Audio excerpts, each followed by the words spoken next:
Hey, I think it worked. We'll figure it out. It did. It did. I have the Twitch pulled up. It did. I have the Twitch pulled up.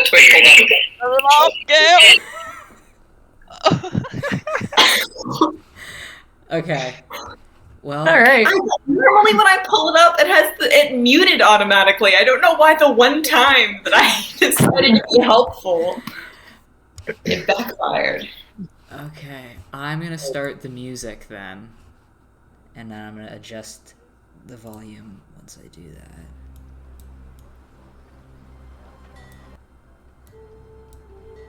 Also, Blue, how quiet is your mic in Streamlabs? I'm not sure. It's in the green part, getting up closer to the yellow. Can you make it any louder by chance?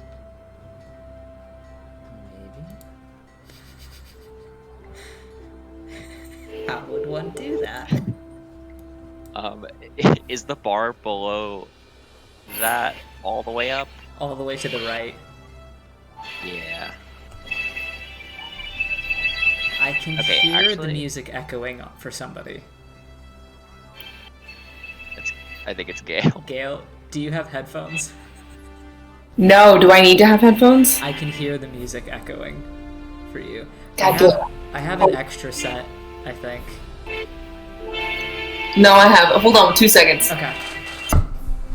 Let me see if I can. I love how we started and then immediately I froze. Listen, we're getting it together. Let me see if I can.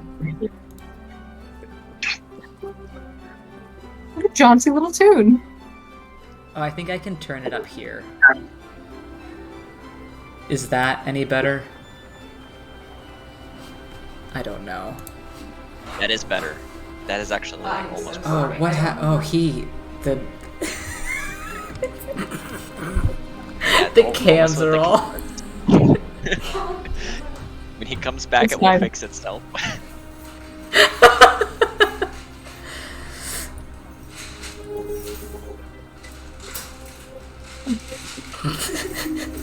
This is so funny to me. I am now Eric. Huh? I'm so sorry. You can use my extra set if you want. Where are they? They're on my bed, I think. Okay. I'll use those for now, 'cause I don't know what my Okay. Oh, and my laptop. Oh, can you grab my laptop charger too? I haven't used it at all today. Why are you about to die? We out here. Yeah.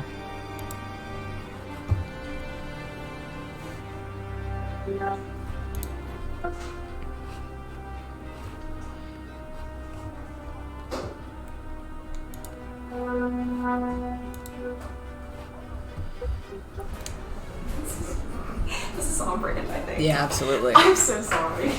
It's like it.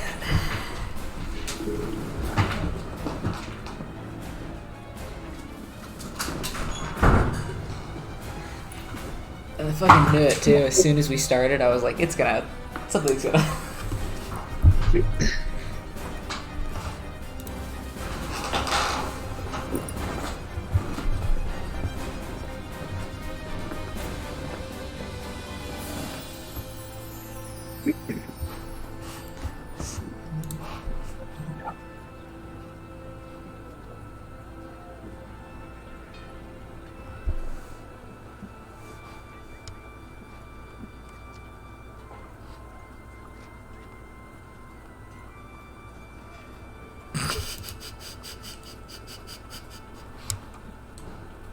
Why do you keep joining on to that email? Stop. We all out here. Figuring it out. Yeah. Oh, that's the wrong. I have That's to confirmed. change It'll things take now. 20. Yeah, Okay. it'll There we go, take there we go. 20 Okay. Huzzah.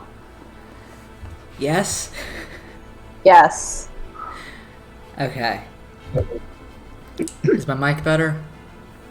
Yes. Okay. We're gonna see what happens. Okay. Well, welcome to the zero amount of people that are here. So, welcome to you guys as well. I am excited to be back in Yoon. So, I'm gonna give a brief little recap of what happened last time, technically in the future, and then I'm gonna get into the intro, if you guys are chill with that.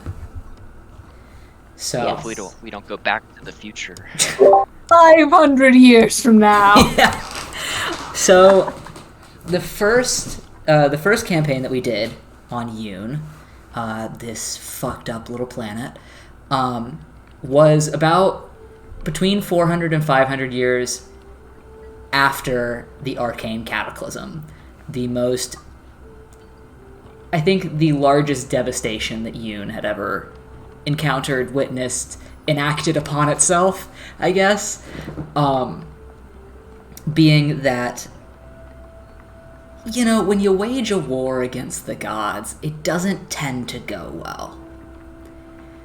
A lot of the history of the Arcane Cataclysm was lost to time, and more so because if you don't talk about it, we don't have to acknowledge it, right?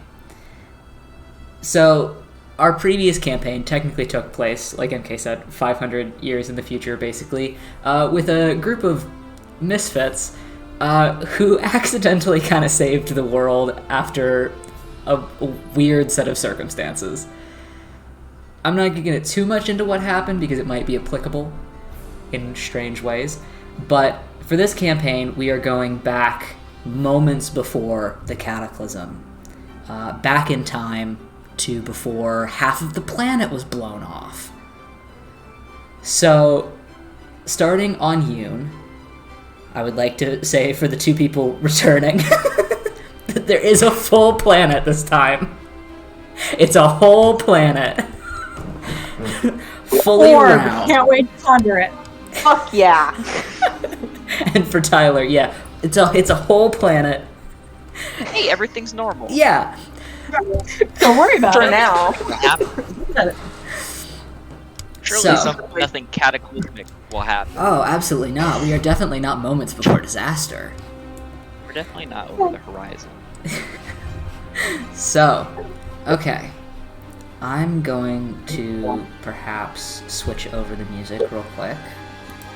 Sorry for the brief change. But I feel like this will be better for this intro, maybe. So, I'm going to get into it then. Because I'm excited. So,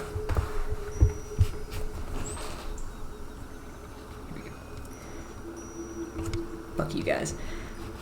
Between the folds of real and unreal, settled into the cracks of speculation and myth, fallen into the deep pockets of reality and truth, are the planes mortals have come to know as law. There is order to nature, to justice, to consciousness, and to actuality. Yoon, the planet for which this story will grow, sits within the fine-tuned system of planes on the material plane. Though Yoon's creation is often regarded to have been a mistake, its history has since been vibrant, bloody, and complicated.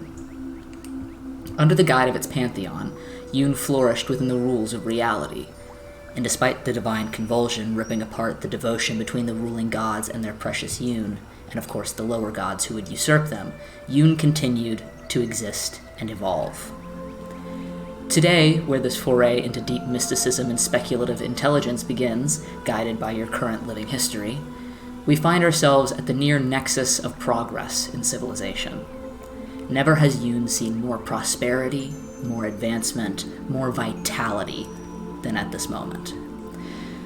Of course, nothing comes without a very well-detailed price.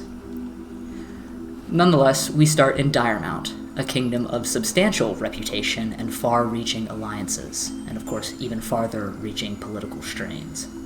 In Zurhem, the crown capital, north of the trading oceans and on the southern extent of its respectively named continent, we find our partially unsuspecting subjects. So, we're actually going to start with Gore.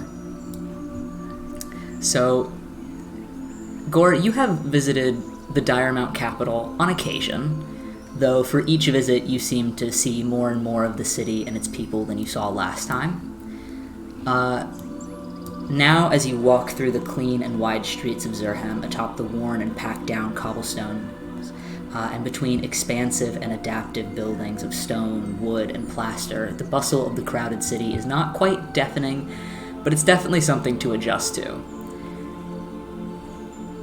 And as if walking through its growth of this civilization, you can pick apart where the areas have survived through the ages and where they have kind of always been, and where the Crown has decided to begin updating, for a lack of a better term. Would you like to describe yourself as you begin to approach the Crown Center? So, Gore is interesting because he is just a giant lizard, and that is the gist of it. He resembles a Komodo dragon in a sense. That's his head resembles a Komodo dragon, and when you get down to his body, he is shredded, and he is wearing a muscle tee, of course, to show off his ginormous biceps. Well, I mean, why would you not? And kind of like tattered a little bit shorts. He looks like your typical gym bro, basically. And he walks with a purpose. He walks as if he has a place to be. He's about, I think he is 6'5"? I think it was 6'7", wasn't it? 6'7". Okay, it was 6'7". So he's pretty tall, and that's Gore. Sweet. Oh, Okay. also, his eyes do not resemble a Komodo dragon.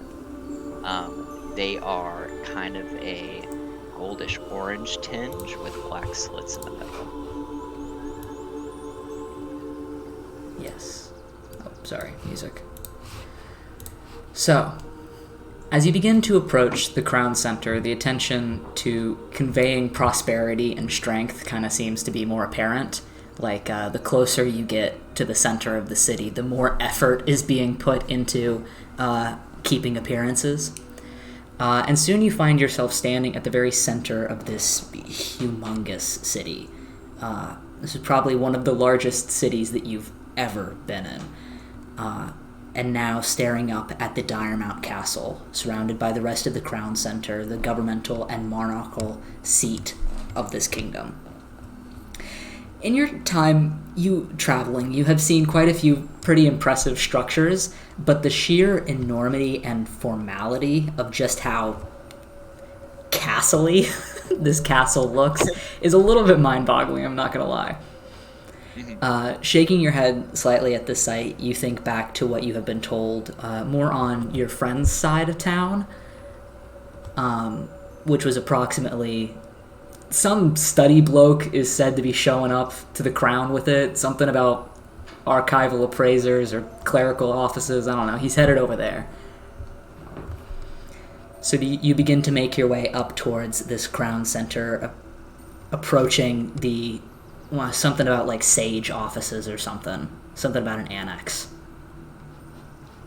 But so you begin to approach. Walking up, there are of course these huge gates that lead onto this path that kind of trails up this small hill to the castle. The castle itself sits at the center of the city on a hill overlooking the rest of the entire kind of urban area. The gates around it kind of continue around to the back and kind of into the rest of these more governmental buildings. So as you begin to approach, it's kind of hard to see where the castle ends and the government stuff begins. But you begin to approach and see that there's almost like a little entry area where people seem to be like gathering and going about different places. So that probably seems like your best bet to figure out where you're supposed to go. It's a bit fancier than you're used to, but you don't really care. I'll probably wander on over there. Mm-hmm. You see there is a kind of like middle-aged human woman, very plain looking, brown hair pulled up into a bun, who seems to be like shoving different pieces of parchment into different like folders and like just shoving them under the desk very unceremoniously. And she just kind of like looks up at you approach and then continues to look up because you're so tall. Hey. Hi. You know where I can find the like offices? You're gonna have to be more specific. Like the sage offices.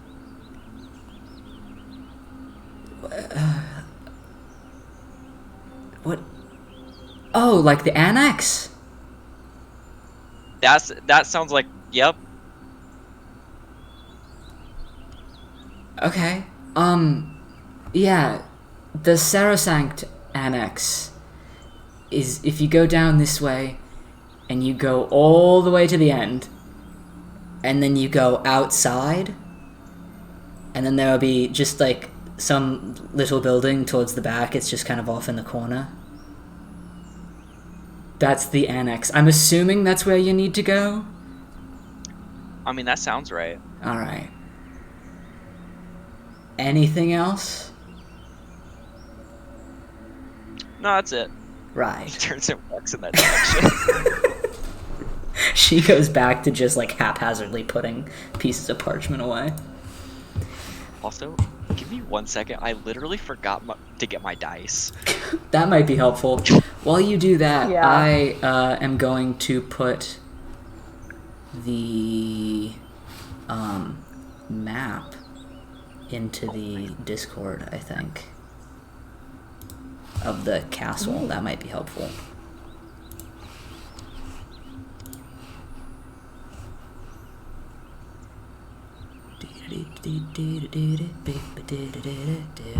Oh, but that might mess that up. Dang it. Okay, well maybe I won't. I don't know if I can. Only the most important part. Oh boy. Okay, I don't know if this is gonna mess that up or not. We're gonna try it real quick. Oopsies. It's mess. I don't know what I'm doing. Hold on. Real quick.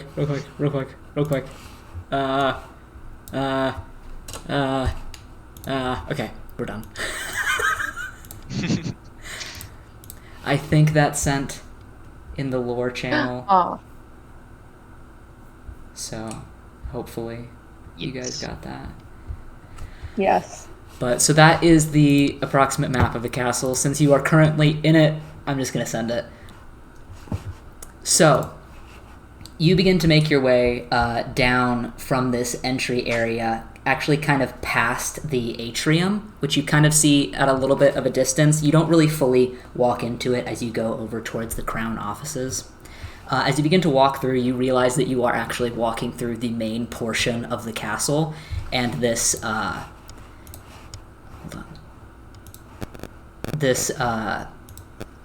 kind of pompous vibe to the place is interesting, especially compared with the almost bureaucratic nature of these offices. There seem to actually be like people who are just like working office jobs in this bottom layer of this castle, despite the fact that there are like portraits and vases and different really ornate pieces of furniture just kind of lining the halls. The stone walls paired with these almost like wood columns and like incredibly ornate like rug runners down the hall. You just kind of start to take in all of this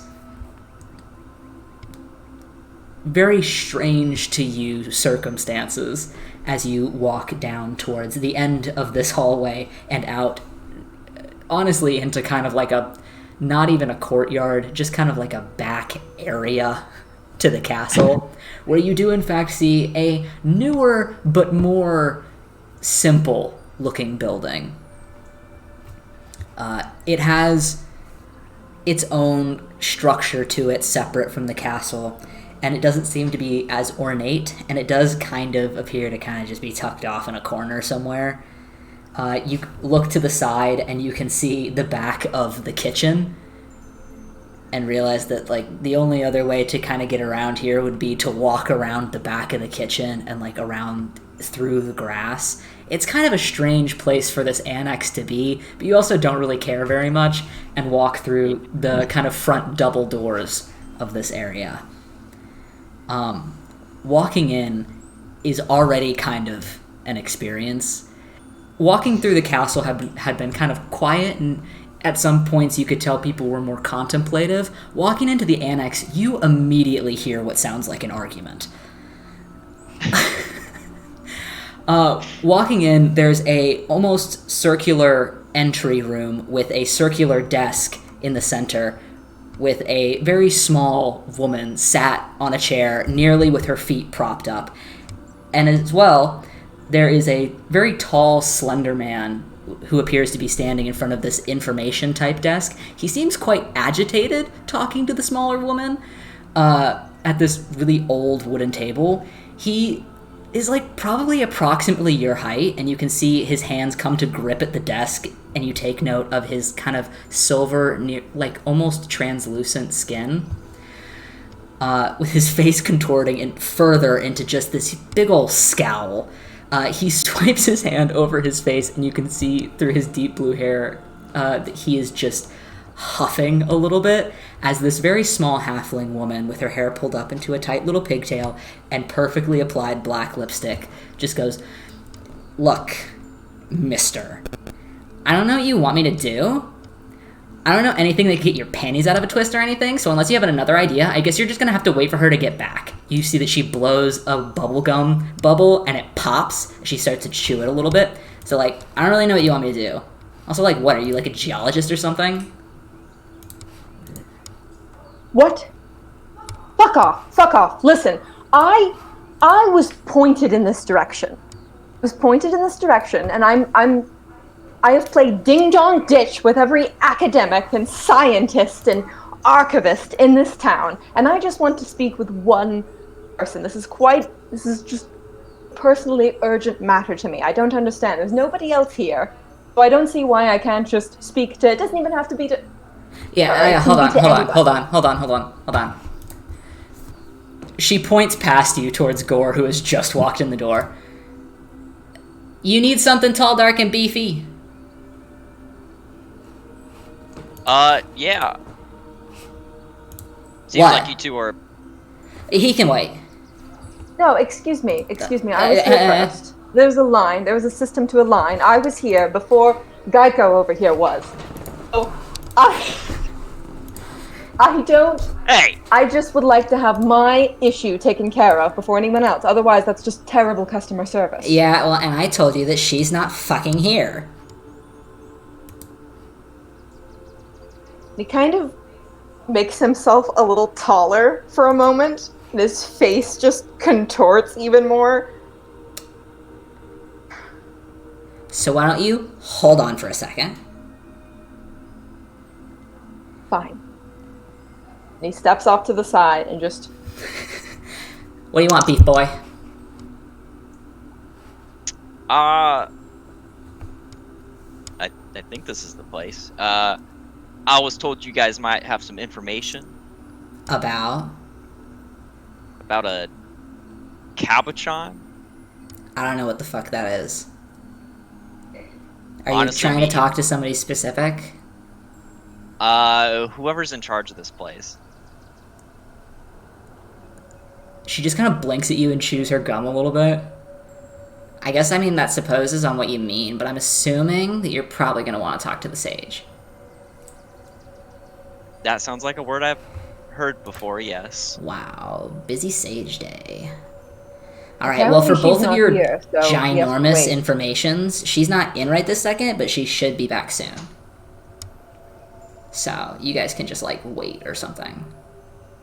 Cool, you guys like a waiting area or something? This is the waiting area. Are there any chairs? There are a couple, yeah. They're not very nice, but they're there. What crack under me? Some of them maybe, some of them probably not. I walk around and test each of them and like put a little bit of weight and see which one will not collapse under me. A couple of them you just kind of press on and they... Like, no, not that one. There's a sturdy looking dusty armchair that looks probably about the best chance that you got. Oh yeah. Taking the armchair.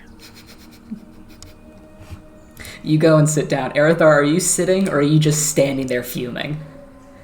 No, he is standing there fuming. He's standing off to the side so that he's not in front of her because he doesn't want to get kicked out. But he has, as Gore goes in, he does watch Gore test each of the chairs before he settles on the last one. And there is just this emptiness in his eyes as he watches you do this. And when you're finally settled, he just kind of turns away and is like fully tapping his foot, has his, Karen style, has his hands on his waist and is watching. Like staring daggers at this halfling woman, but doesn't say anything. You see on the desk that there is like a little nameplate with like a little gold placard on the front that just says Jen. That big. You watch as she sits back, feet still propped up on the desk on this like really tall chair that she has so that she can actually see over the desk. She's still chewing her gum, and you watch as she gets out like a gold and pink glass nail file and just starts filing her nails, fully not paying attention to anything that's happening.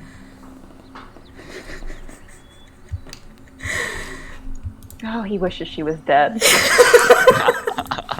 You guys are sitting there for a little bit of time, not too long, before eventually you start to hear footsteps outside the door, and then like a struggling to get the door open for a second, before it finally opens, and entering the interior is a quite tall woman.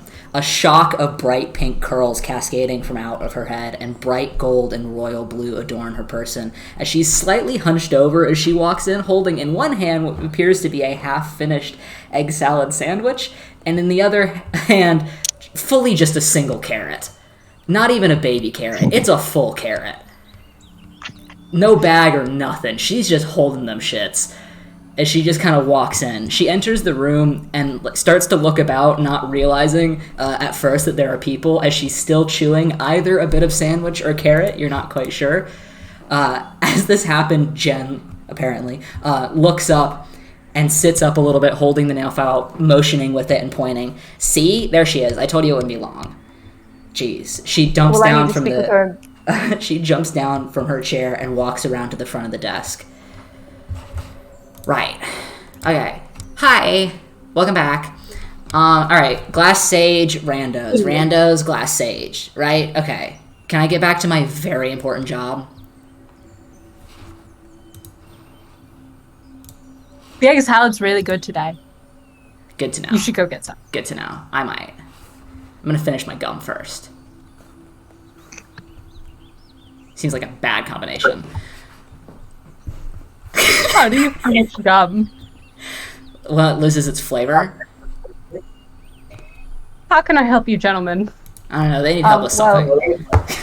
She walks off. Mercury's gonna pitch. Gestures with the carrot. Arathar will walk up to her. Well, my guy will walk up to her. Well, I was here first. I would like to speak with you about a private matter. I was sent here by another individual. I just need to speak with you about something. I was told you could help me with an issue. Privately, if you do not mind. If you have an office or anything. Sure. What do you need? A cabochon. A what? Cabochon. That's all I've got to go off of. I don't know what that is. It's enchanted. Do I?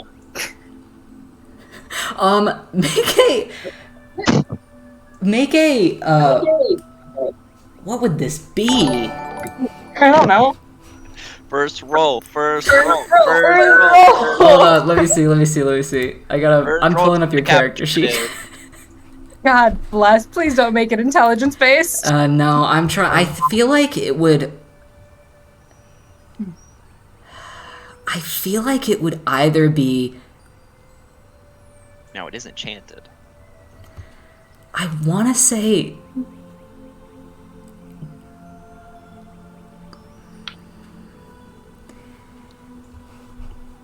I might just do straight wisdom. Oh, thank God. Because I really don't know what else type of check this would be, except for maybe insight into your knowledge of things in the past and your interactions with things. Can it just be straight wisdom? Yeah, go for it. Why not? I don't Thank care. you. That's a nat 20 plus 5. That's so fucking funny. Hold on. I have to take a picture because I don't know if y'all believe me. That's so fucking funny. That's amazing. That has to be a good omen, right?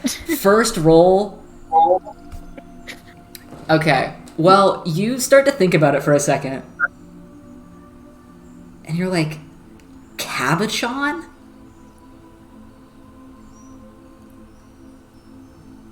Cabochon.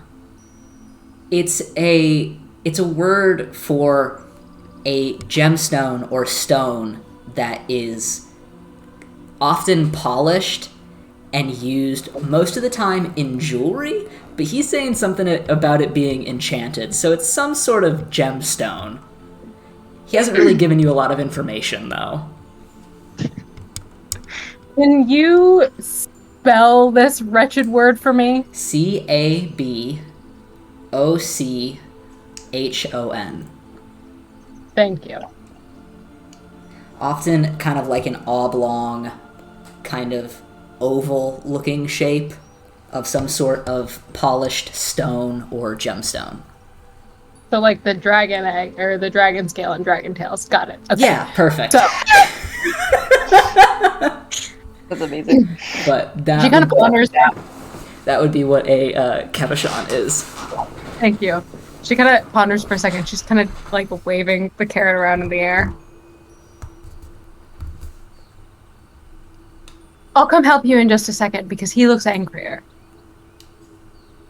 And yeah, she kind of gestures to a door. Step into my office is a generous to him. Thank Kind you. of walks over and she opens the door. As you start to leave, you see Jen kind of leans over or whatever and is like, hey, I might, like, take a break in a second. So, I'll let you know if he goes anywhere, but I might go get a sandwich.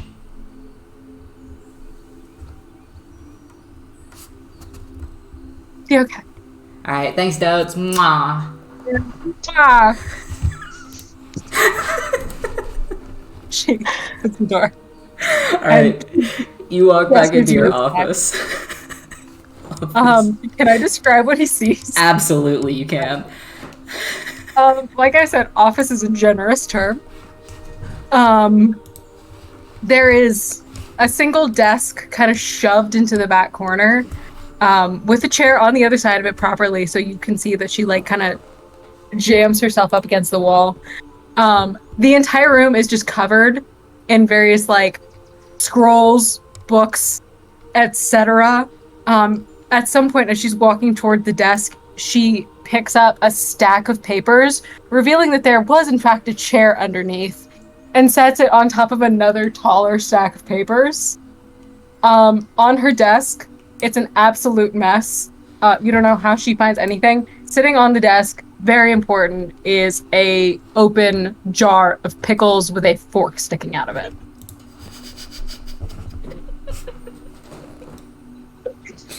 She kind of like brushes some stray dust off the chair that she just cleared off before walking around and sitting like this.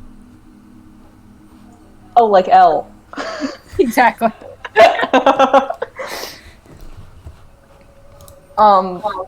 Is there a chair in front of her desk? Yeah, it's the one she just cleared off. Yeah, he just kind of puts his hand on the back of it and just kind of looks around your office, his gaze kind of ending on the open jar of pickles, his nose kind of wrinkling for a moment before looking up at you. She sets her sandwich down. I wanted to ask you, after asking many people, about a hypothetical situation, or a hypothetical object. It's technically a series of inquiries, but I never get past the first one, so we'll just say it's one inquiry. And he holds his hand out and he points at it. Let's say there's a rock that is about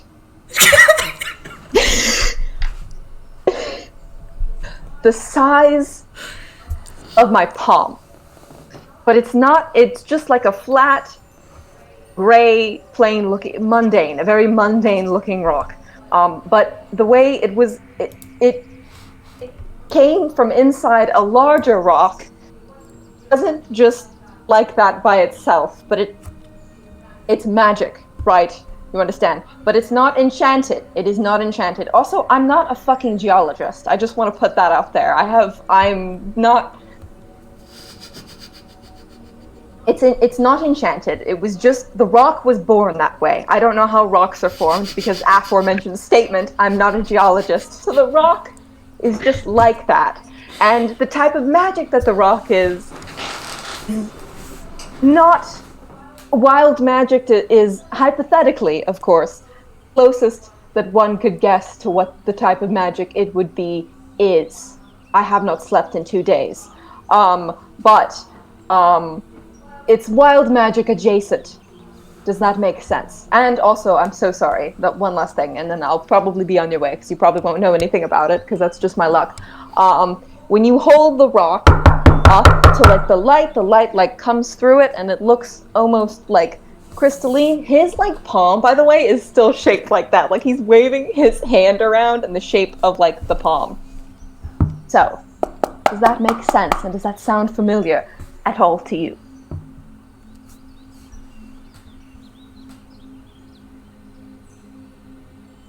Hold on. I'm trying to figure out if it does sound familiar. About this moment, there's a knock on your door. Is he trying to go somewhere? Huh? Whose voice is that? No clue.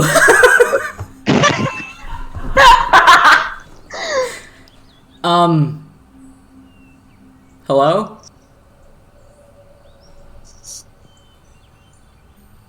Come in. So sorry. 1 second. Just trying to figure out who this is.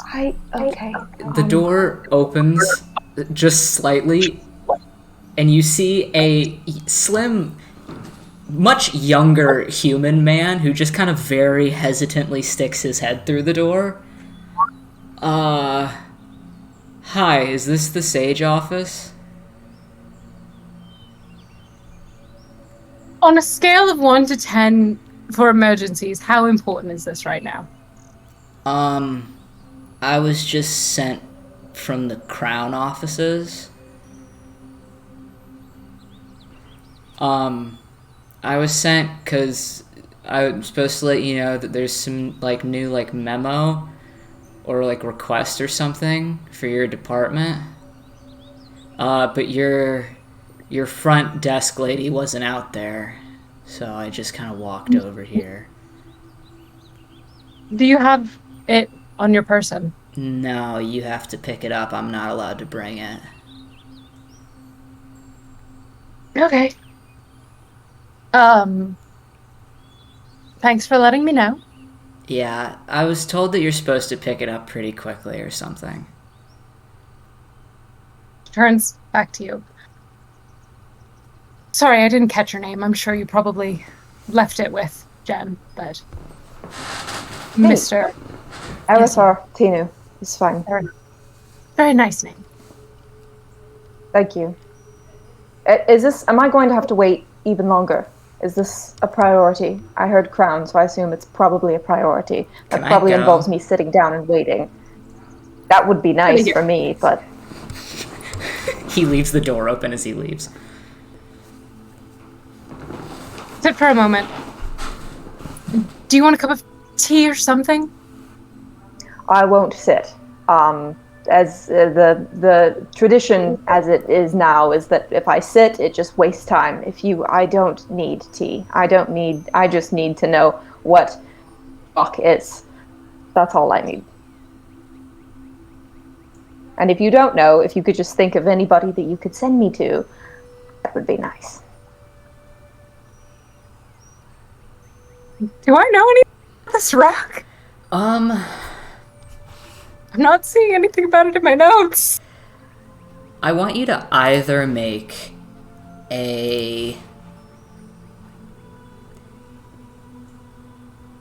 I'll let you choose. You can either make a history check, a religion check, or I'll let you do an insight check as well. One of those. Depending on how you want to think about this. Let's say religion, because I can add my proficiency modifier. Yeah. Oh, God bless. 18. 18. Something about it... Obviously, he hasn't given you much to go on whatsoever. So far, he's kind of just been describing a river stone. But... something about it sounds familiar.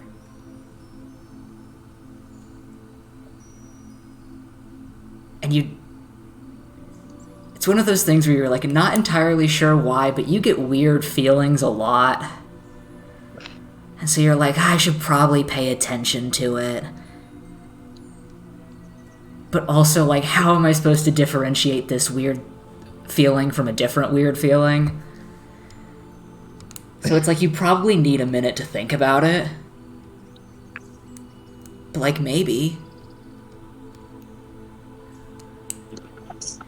I would also like to point out, just as you're standing there thinking for a second, and you think back to where you're about to start heading, that it is somewhat unusual for you to get memos this late in the month. Normally, you receive requests and memos on the first of the month, and normally they're just sent to Jen's desk.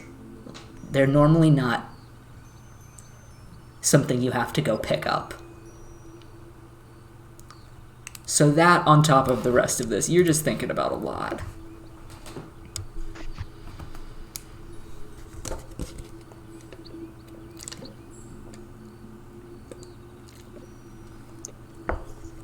It doesn't sound not familiar.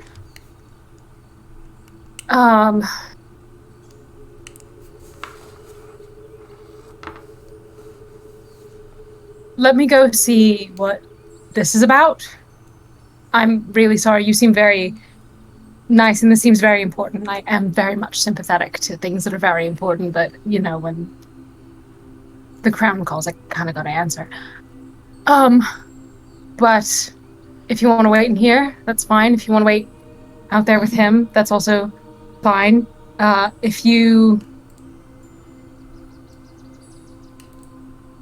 Up to you. But I will kind of flip through the file cabinet in my brain while I walk, and then I'll flip through my literal file cabinet if I don't think of anything on my way. Of course. It's sounding familiar is slightly better than what I've gotten so far, so I will wait outside. Thank you. Yes, the crown, I assume, is very important, so tend to that. Thank you. If I come back and you've murdered the weird other guy in the lobby, there's gonna be no consequences. I'll help you run. Okay. All right. Sorry, I'm having a weird day. I didn't sleep very well last Duly night. noted. He's very slowly turning towards the door. She sets her carrot down, finally. Just slaps it on top of a piece of paper. Yes? Did I just hear this conversation since the door's open?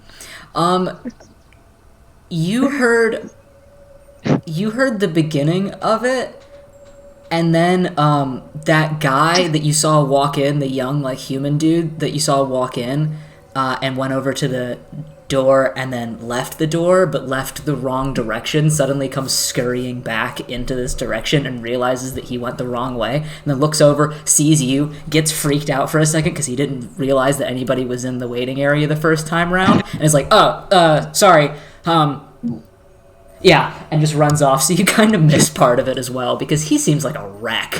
Yeah. But you do begin to see them emerging from the office.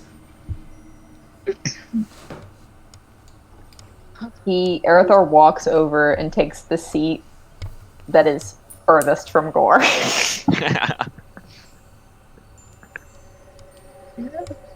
She follows Arathor out of the office and closes the door behind her.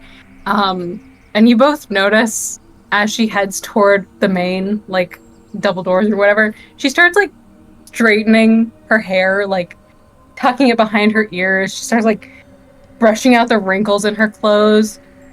And you're not sure, but, like, you're pretty sure you see her, like, reach into her pocket, put something on her lips, and jam it back into her pocket. But I'm gonna walk toward the Crown Office. Yep.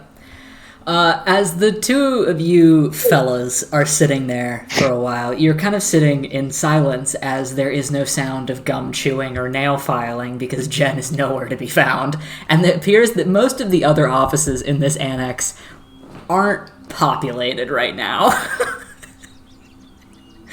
But you begin to sit there silently, and we will come back to you in a moment. Dodie, you begin to start walking towards the main part of the Crown Castle. You know that normally memos and requests first come through the mailing offices and then are distributed out to the different buildings. It is strange that this one was not just, like I said, sent to your annex. The fact that it's being kept on the main campus is slightly strange. And you're kind of thinking about everything. First of all, giant lizard dude. Second of all, also somewhat large elf? Question mark? Who seems to be very aggravated about some sort of stone. And now you're being requested to go over to this, and it's all just very strange. But you begin to make your way out, walking into the main building, where you can see there's a little bit more movement through the Crown offices, and as you pass through kind of like this main portion, the part of the Crown offices that you're definitely more familiar with, you see that two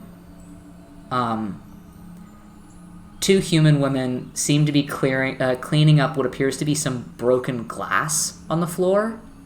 Walking by, it looks like a flower vase or some sort of something glass fell off of a like chest of drawers, like an ornate chest of drawers, and just completely shattered across the stone floor, kind of spilling off onto the ornate carpet a little bit. And you can see the two kind of almost servant women are whispering in hushed but very strong tones, like an animated and kind of like attemptedly hidden conversation as they try to sweep this up a little bit, and you can hear them just kind of whispering back and forth at each other as you walk by. Would you like to try to eavesdrop at all? Absolutely, I would. You kind of tune into the conversation late, like a little bit like halfway through what one of the women's sentences. You can see that it's the younger woman with kind of hair falling out in front of her face, kind of messily. She seems to be less put together than the other woman. Kind of just starts her sentence for your hearing about halfway through. His work. I'm telling you, it happened again. It has to be the Lord's work. You hear the other woman chime in. I know. It's just... What, you don't believe me? I don't know. And you continue to walk by. The Lord's work? Yeah. Not quite sure what that means. Fascinating. But They seem to be very stressed about the situation. Sure. You continue to make your way up towards the atrium and then out front again to over towards the mailing offices. Making your way over there, it is quite a cramped mailroom considering how large the Crown Center is. And as you walk in, there is a older halfling man that is pushing small wooden crates full of papers from different places in the room. You can see he's got like little glasses that have smaller things that flip down in front of them when he needs them, but he's currently got them flipped up. And he's got just like this puff of white hair that looks like it was attempted to be slicked back but has since puffed back up. And as he turns and sees you enter, he kind of squints a little bit and then takes his glasses off, cleans them, and puts them back on. Yeah. Can I help you? I was told there was a memo for me somewhere. Right, yes. Clerical documents, updates for the monthly memos. He starts to look around and starts pushing around crates again. He kind of hops off of one and onto the floor and shuffling around, and then stops as if he just remembered something, turns back around and goes under his desk and pulls out a much nicer looking box. Yes, sorry. For the Glass Sage, a request of... He stares at this large envelope that he pulls out, like he's trying to make sense of what it says. Opinionary status. From a Tenham scholar. And he hands it over. Oh. He sets a large, very official-looking, like, folder envelope down onto the desk in front of him. It has a really large red, like, stamp on the front of it, including the crown seal and the seal of the Arch Tenham, as well as a time-sensitive marker stamped below that. This is the most stamps that you've ever had on a memo sent to your office. Makes me feel important. She takes it. Thank you. This is a very decorated envelope, and why it was in a box. Was it delivered in the box, or did you put it in the... I don't need to know. It was actually delivered with another memo to the Crown. Oh. Thank you. Yeah, no problem. It's just my job.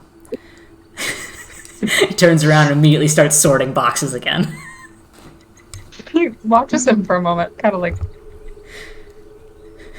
I should keep an eye on him, and starts walking back toward her office. As you walk back, you're kind of just holding this envelope for a moment with all of these stamps and seals on it. As you walk past where the glass had been broken and spilled before, you see the two women walking further ahead of you, carrying like a dustpan full of this glass or whatever, who, as they walk past kind of a set of doors further down the hallway, immediately hush their conversation, completely stopping before starting up again several doors down. You can't really hear from this far down the hallway, but you do, as you pass, take note of what doors they were passing in front of when they stopped talking. Which doors are those, Bear? I would like you to make either a perception check or an investigation check. Boy, oh boy, oh boy. It's probably perception, right? Well, one is +1 and one is -1.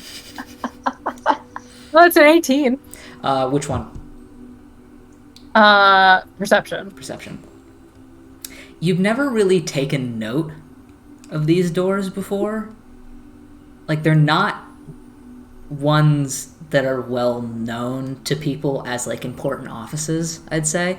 They're quite plain compared to some of the other doors. You know, some of them have plaques on them or have glass inlays so that you can...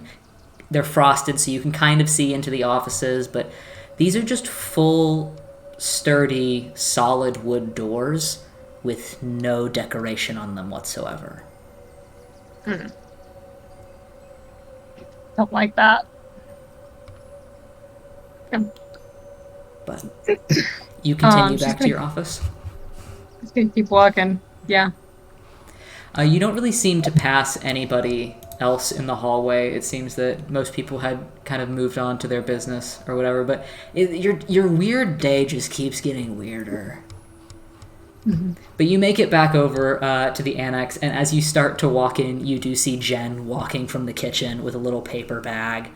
And what appears to be like a small note in her hand that she's like reading and then crumples up and then just stuffs in her pocket, like almost disgusted. As she just walks back over and sees you and goes, "Hey! Sorry, I went to get a sandwich." You were gonna tell me before you went anywhere? I was gonna tell you if he went anywhere. The big lizard man. But he didn't. So I went and got I a understand. sandwich. He seemed kind of Thank nice. So. That's good.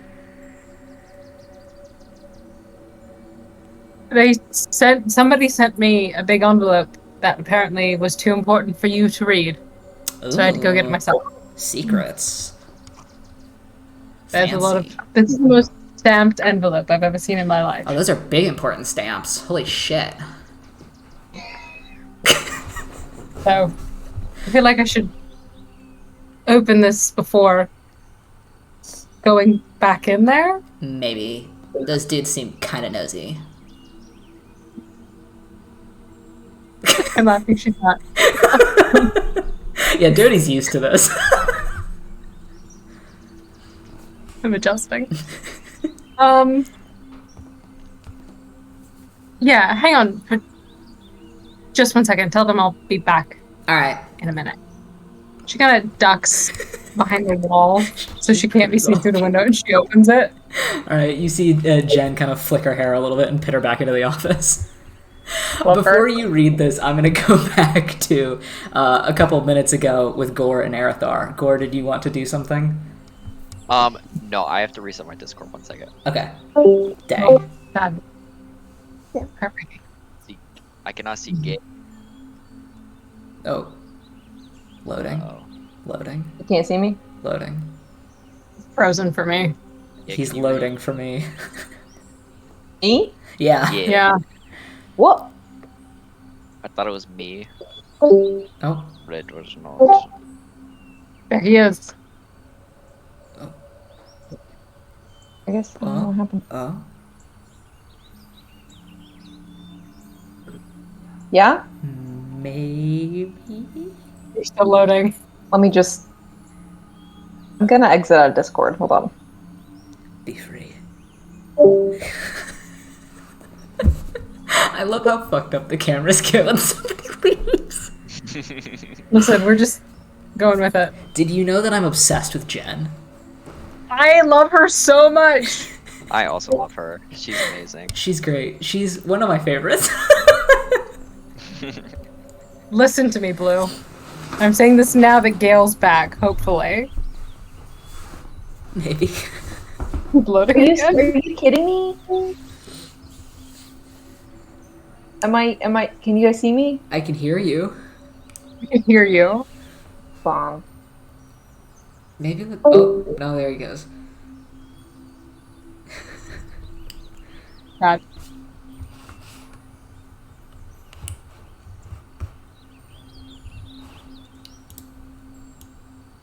Oh, jeez.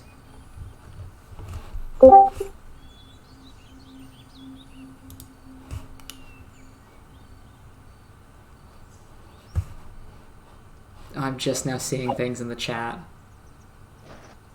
I keep forgetting that there's a chat. Oh, hello! Yay, there you go. Okay, I had to restart Firefox, so we're good. That's what I thought maybe it was, but I was hoping I wouldn't have to do that, so I just restarted Discord first. How many years I'm have saying I this been now that playing Gail's D&D? back. If this friend of my player character is fucking the big bad, I'm gonna have your head on a spike. Yeah, but then you'd have It two would nickels. be so funny. Then I'd have 2 nickels. Oh, this is so great. Anyway. Okay, so going back to Gore and Erithar inside, you guys are sitting in silence for a while. Is there anything that you two want to do while you're sitting here completely alone in the Sarasank Annex? I think Gore will just flip open his book and start just flipping through the pages. Mm-hmm. Maybe sketch a little bit, who knows? You gonna get crazy? Draw a little bit? I think Erithar also has like a notebook open and is like writing things and names. I think he's sitting enough. Can I now, because now he's kind of looking over at Gore every couple of seconds because he's nosy. I also roll to see what a cabochon is. Yeah, absolutely. Can Yes, this be an intelligence roll? I'd say because Erithar is definitely going for a definition, yes. Okay, cool. Dodie was going for, like, what is this thing in cultural importance or whatever? And you're like, the definition of cabochon according to dictionary.com. That's so true, though. That's so also, I'm trying to rejoin all the fucking things again, because everybody hates me. My computer is 5 years old, guys. And in computer years, that's ancient. Yeah, so bad. Hold on. I think it's like 22, but because I rolled a 17 and I'm pretty sure he has like ridiculous Here, I might be able to... intelligence is his highest stat. Yeah, that's 22. Yeah, absolutely. You know what a cabochon is. Does a cabochon have to be enchanted? No. Is that no? No. Cabochon refers to the style of stone that it is. The shape and style of stone that it is. Gore's the one looking for it, and he's the only one who doesn't know what it is. He sits there for a moment, staring at his notebook, and he closes it and he sits up further and he looks over at you, Gore. Why are you asking about a cabochon? What's it to you? I'm fucking nosy. I don't know. Well, that's too bad. You're gonna have to be nosy a lot longer.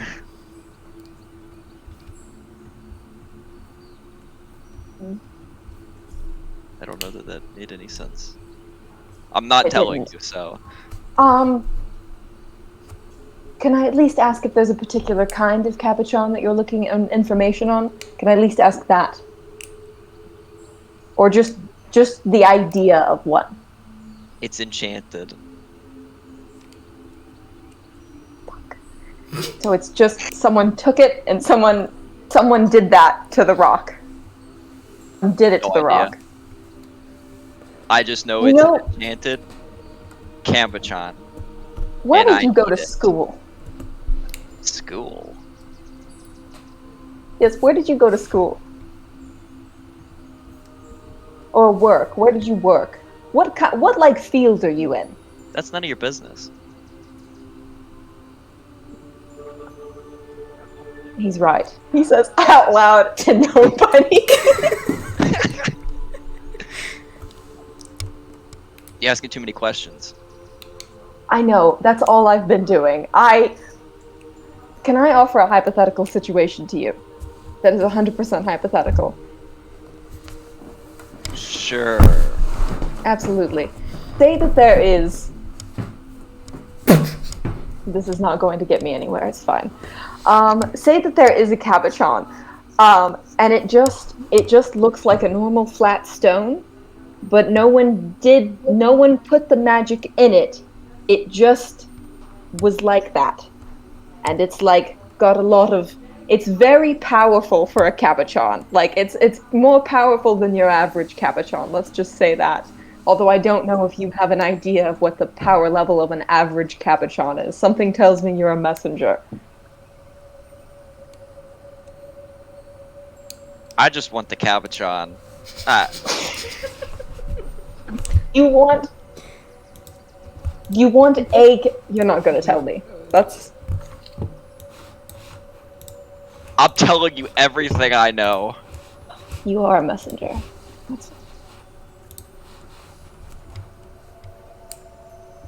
Thank you for your help. Thank you for being as helpful as just about everybody else has been. And he kind of leans back and opens his fucking journal and just continues writing in it. And if anything, you could probably see just cabochon written in big letters. But there's like furious scribbling and it's mostly in Elvish, but cabochon isn't common and it's big. Alright, I'd say probably you guys sit there a little bit longer, both kind of scribbling at varying intensities, before Jen swings the door open, walks in, looks over and sees both of you and is like, oh, you're both still here. Alright. And she just kind of walks over, not really taking note of anything, and goes back over and opens up her bag. You see her take out that small, like, note piece of paper, look at it, go, ugh, and just throw it. Before she opens up her bag and pulls out her sandwich and starts kind of, like, tearing it into two pieces so that she doesn't have to hold the whole sandwich. But going back outside to Dodie, you kind of stand away from one of the windows and break the seal on this envelope before pulling out a very haphazardly folded letter, I guess. I'm going to read it because I feel like it needs to be read the way that it was written, and then I will send it in the chat because I do have it written out. But I feel like it's important for you to get the vibe of this. So as you open this up, you see that it is handwritten in kind of frantic but somewhat pretty handwriting. And it is completely haphazardly folded, like not like in half or anything, but just like weird angles. Almost stuffed into this envelope. As you pull it out, you kind of unfold it and the paper kind of crinkles a little bit as you read the first line in quite large lettering. Good morning! Or afternoon! Or good day! My name is Tenem Scholar Francel Merix. I have, despite the confusion and buffoonerific conclusions of some of my colleagues, sought to reach out to you for a request of opinionary status on a newly discovered artifact. I believe a less secular point of view may contribute to setting our debate of our team setting a debate our team is having on the origin of this artifact. A majority of my team agrees that the artifact has divine origins, but of course there are a select few that would adamantly oppose this. An item was pulled from a rather strange storm that we mostly believed to be a periorc storm. And we seem to have found no other person willing to, there's a fuck ton of quotation marks, waste their time on such a trivial matter. I reach out to you with hope of preemptive gratitude. It would be marvelous to meet with you, but as my team has already agreed to some political meetings, the item is stored firstly in the archival histories until a scheduled meeting between the other concerned parties. I welcome you to take a look at this artifact at any time, as I am unsure when I will be able to shake this political guff. I shall be in touch soon. Thank you again preemptively. Tenem Scholar Francel Merix. I'm gonna fuck him.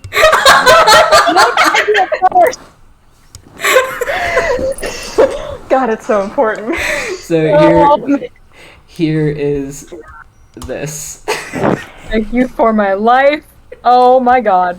This is all so funny to me. This is so funny. God bless Zurham.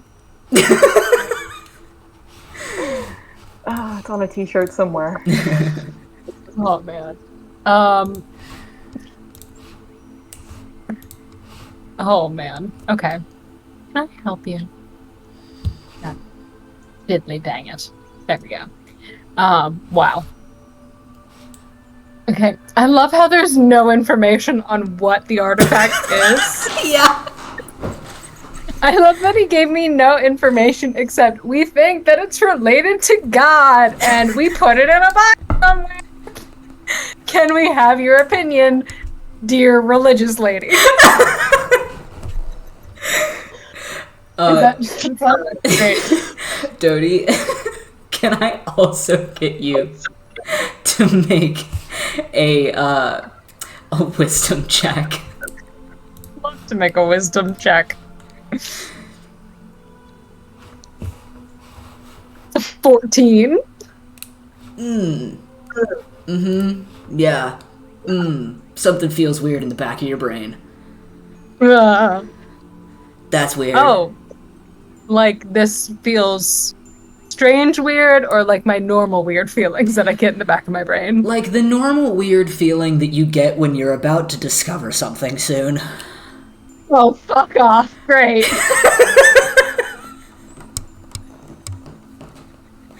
Okay, great. No rest for me. All right, cool. But that feeling, it's like the feeling that you got earlier when the weird elf guy was talking about some sort of stone, but just magnified quite a bit. Superb. I'm gonna very carefully try to fold it up the way I found it and It's accidentally nearly turn it impossible. into a swan. Yeah. And shove it back into the envelope before going back inside. Mhm. She sees both of you You scribbling. step through the door and he stands up. Oh. He doesn't do what I'm doing right now. Sure. Sorry about that.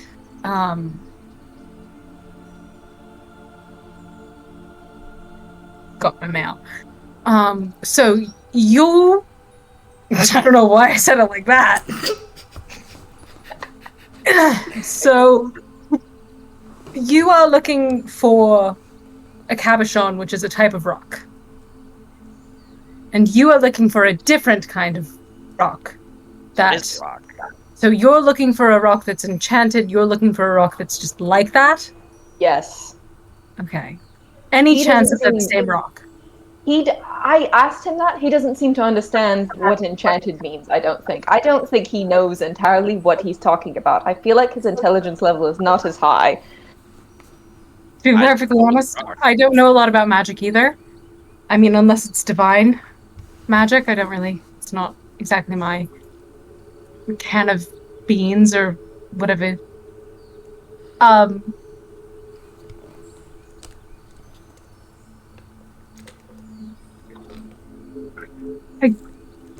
don't suppose I could convince the two of you to stay in the city for the night? It's just Place for me to sleep. Or... well, it's the capital of the kingdom, so there's lots of taverns, etc. It's just that sometimes I get information at nighttime. So it's possible that I'll have an answer about your questions about your rocks tomorrow. Can I offer you just 2 or 3 more details? I would love 2 or 3 more details. Being in the city is no trouble. I've stayed in the city for what feels like entire life. The rock in question, my rock, not his rock, is, like I said, looks like a flat grey stone, and it was inside of a larger boulder type of rock with like crystals jutting out the edge. There were no magic in the crystals, I should say, just in the little plain mundane looking rock as well. And the bolt, hypothetically, the boulder was found in a crater, and the crater was in a storm. So that's all I can offer you. It was found in a storm. Yes. Oh. Yes, exactly. Boy, oh boy, do I know exactly where you need to go. Oh, fantastic. Absolutely. You know what? That's better than nothing. Where do I need to go? Have you ever been to Struxrin? No. Well, there's this very No. big magical school there. I will interject real quick and say yes. the archival histories that Francel Merrick was talking about is within the archives in Zurham. Oh, fucking fantastic. Yes. Thank you. We don't even have to go anywhere. It's within the antiquity sector. Thank you. Scratch that. She's stupid. No, she's not. She has an intelligence score of 8. I love her. That's in this building, right? It is down in the you can see on the map where archives is. Campus. It's on campus. Yes. It is down past the gates. Perfect. Okay, I know exactly where you need to go. I'm headed there anyway, because I've got something to deal with. Possibly the same thing. Is there any chance that these are the same rocks? Gore, can you make a check for me real quick? Yeah, what kind of check? Can you make a... What is this? I would like you to make an insight check. An insight check. Okay.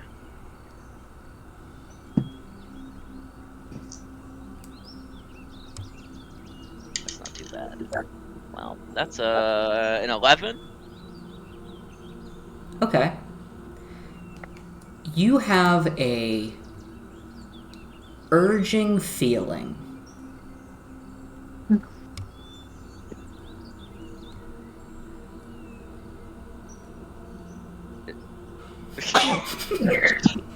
That's all you're getting, Tyler. An urging feeling. one that is similar to others that you have had, but you're not still quite used to yet. It's still kind of like a... Gotcha. And it's kind of urging you forward.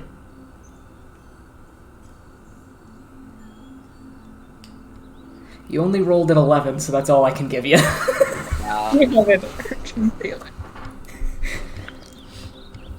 As you hear them talking. Gotcha. Yeah, I'll stay for the night. Will you walk with me to another building on the castle grounds? Sure. Yes, absolutely. I will. Jen, I'm going to go look at a rock. If anybody else walks up to my door looking for a rock, send them to the archive. Alright. Have fun, or whatever. What was this note you crumpled up and dropped, just out of curiosity? Tedevelt tried to give me his number. What number? His house number? Yeah. That's weird. Yeah, he wanted me to come over, and that's gross. She picks it up, and she tosses it into the wastebasket. Yeah, thank you. Next to the desk. Fucking Tedevelt. Gross. You have no clue who she's talking about, by the way. Absolutely no fucking clue. Yeah, fucking Tedevelt. Alright, come with me.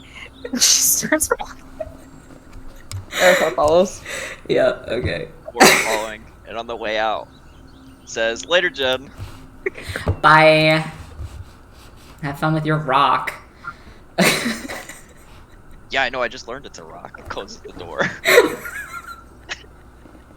So you guys walk back out into the kind of little grassy area and then back into the Crown offices, walking through the long hallway. Dodie, as you start to walk by those doors again, those couple unmarked, very plain-looking doors, that strange feeling starts to come back and immediately disappears.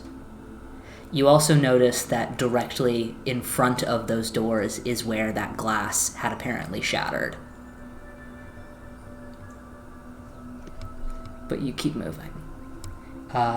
Walking back over towards the atrium, you can see that it's quite busy at the moment as people are kind of moving between areas, as it's also starting to get later into the afternoon where kind of business starts to pick up before the end of the day. You walk back out the front and to the large front gates again and back down into the main square of the city. This is the largest kind of town square aspect of Zurhem that there is, and the larger buildings surrounding it are more of the governmental buildings. But you see, off as you're leaving from the castle, off to your right is a very large, much older looking building. The castle itself, of course, looks old. It's a castle. It was probably built forever ago.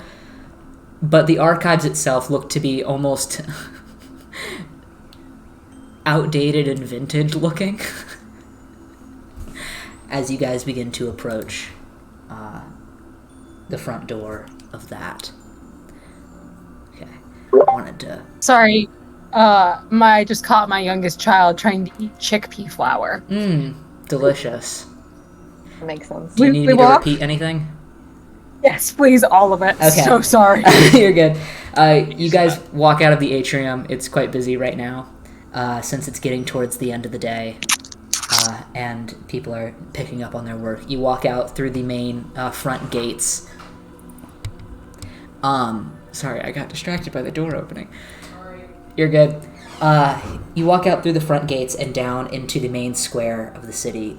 This square is like the main town square of Zurhem, and the buildings around it tend to be more governmental or larger and more public. And the archives building, which keeps the archival histories, the museum, and the antiquities sector, is older looking. Like, the castle itself is pretty old because it's a castle and it was built forever ago, but this building itself looks more like outdated and vintage and retro looking than some of the other buildings that have been since updated. But you guys approach the front doors and begin to walk in, and that's kind of where I left off. Thank you. So we will wait a moment.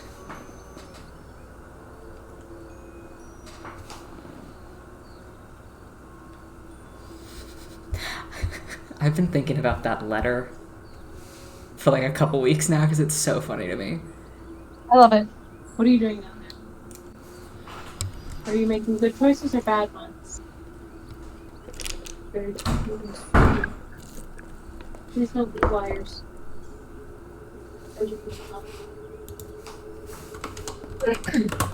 Right. So sorry. Tyler said he had to pee, so I took my chance. We walk in Yes. to the building. We saunter. She's still holding the crazy envelope. Yes, of course.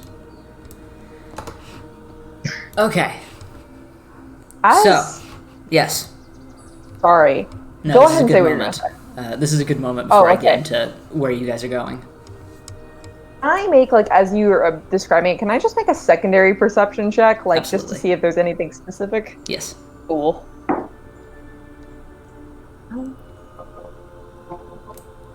Okay.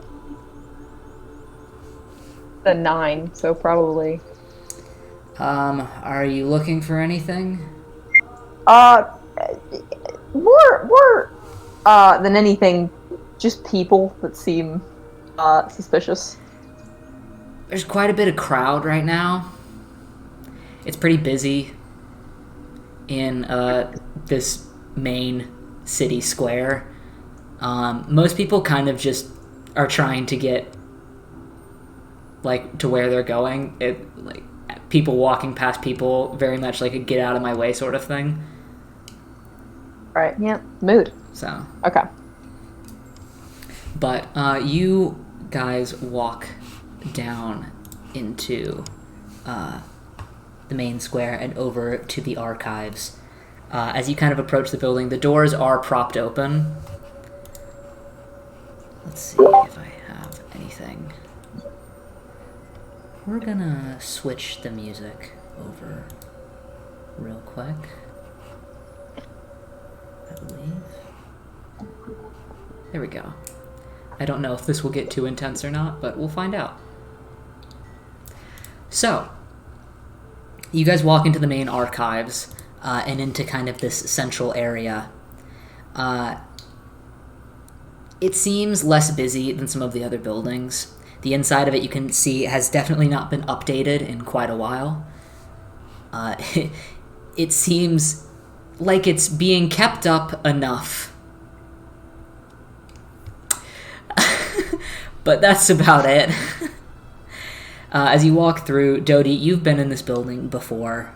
You've had to come down here to look at various different things for personal reasons and for work reasons, occasionally when they happen. There's a lot of things held here that are copies of what is held back in the archives in ZM or at the Tenum. There's lots of originals and copies here, so you've kind of perused them when you needed to find like a source or something. Though you don't come here very often, as it's kind of boring. It's pretty boring. But so you kind of know where to go, and you know that where this intake of items probably is probably near the antiquities sector, which is down a couple floors. It's also, funnily enough, somewhere that the future will hold things. Fuck off. I hate you so much. Hey, Blue, I have a question for you. How many floors above sea level are we? I think you're just gonna have to remember. Because I'm not figuring it out again. But I hate you so much. you guys begin to walk down the stairs past the kind of more public side of things. You do see that there are some guards at the different levels of the different floors, and as you walk down the stairs, you see at the landing towards the basement, there is one guard that's kind of standing there, leaning up against the wall a little bit, and then sees people approaching and stands back up at attention, like, I was totally doing my job. I was definitely paying attention.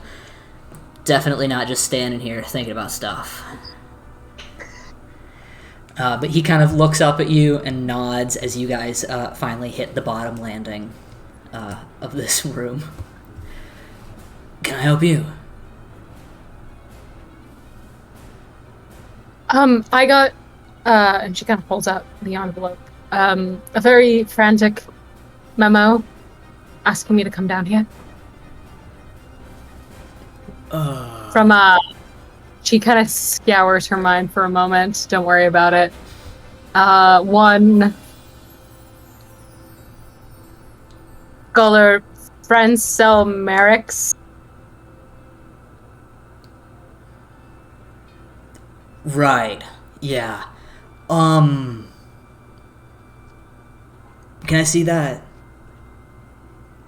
Points at the Sure. envelope. She hands it. He looks at the stamps on it. These two with you? Mm-hmm. Alright, I think I'm allowed to let you in. I'm not really supposed to let a lot of people down here because some, like, archivist got hurt or something. But you guys can go on in. I think that's fine. Just don't, like, mess anything up or something. Thank you for your dedication to preserving greatness.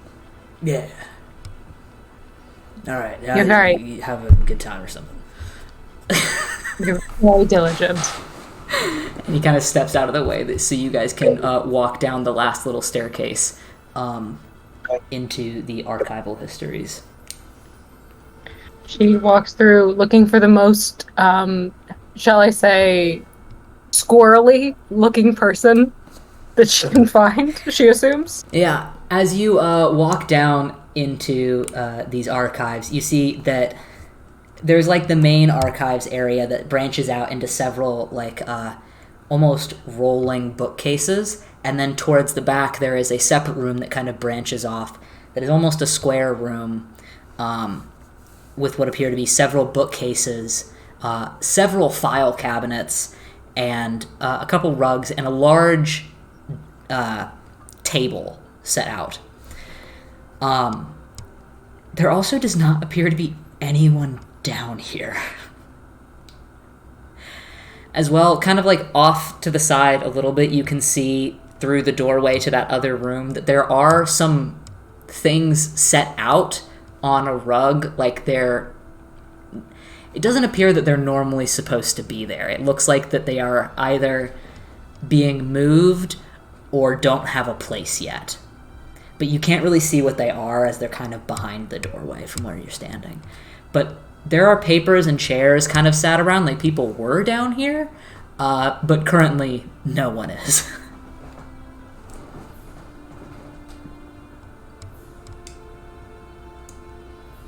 Does it look like they left in a hurry? Or... Make a perception check. Can I give her advantage? Yes. Because I'm You- also looking. Please. Also for the rock. 16. 16. It doesn't appear to be so. It looks like Okay. it looks like just nobody's down here working right now. At least in this main room. Most of the other room is kind of obscured from your vision right now. But in this main room, it doesn't look like any chairs or tables were turned over in a hurry of evacuation. Okay, great. But it seems also That- mostly to be books and files. So, She can't read. So she just kind of starts tiptoeing down the stairs. Not tiptoeing so much as just walking quietly, hoping that someone will make themselves known to her.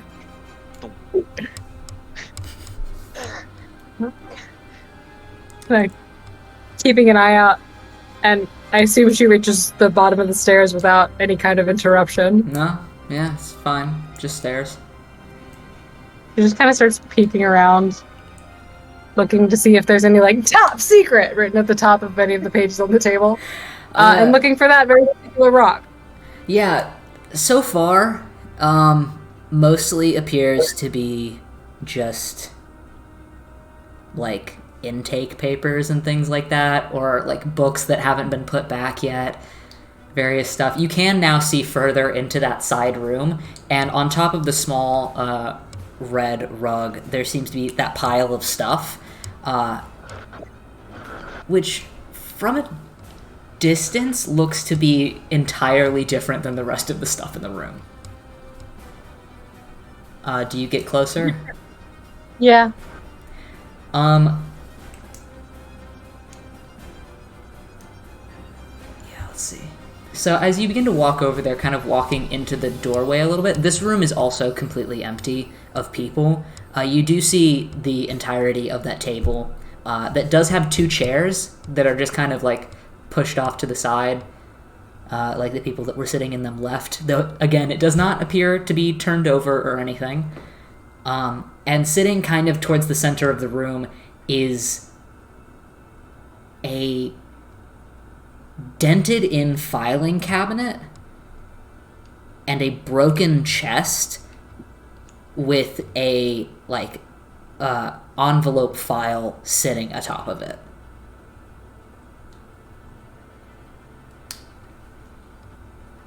Like, just a manila envelope kind of thing. Yeah. Kind of like looking around, hoping for anybody to make themselves known. Kind of turns back to her two gentlemen companions. I'm not sure where everyone is. Just don't touch anything until... You I trust, she points at Arathar. You don't touch anything. Perhaps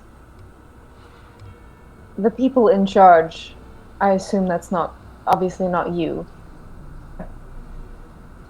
If no one is here, do we not need to go back up and just wait for the people that are? The gentleman up there didn't seem to like that we were coming down here. It didn't seem common. So I don't want to get in trouble. I also, even though you were asked here, it would be inconvenient to me if you got in trouble. Just, I don't know. Gore, make a perception check. Okay. Oh no. I hate that you do that after people finish talking. That really sends a cold shiver down my spine. 16. 16. Something shiny is in that broken chest over there. Yeah, Gore's walking towards the chest.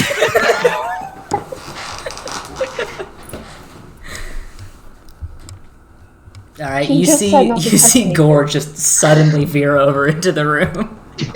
I said don't touch anything. What did she say? I mean, it's busted open. Continues to walk towards the chest. You said I will there's very an envelope cautiously- on top, right?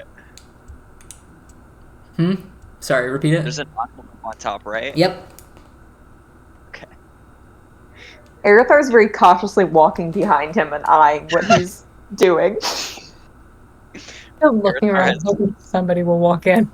Arathar has played the nosy card, so Gore's gonna play with that.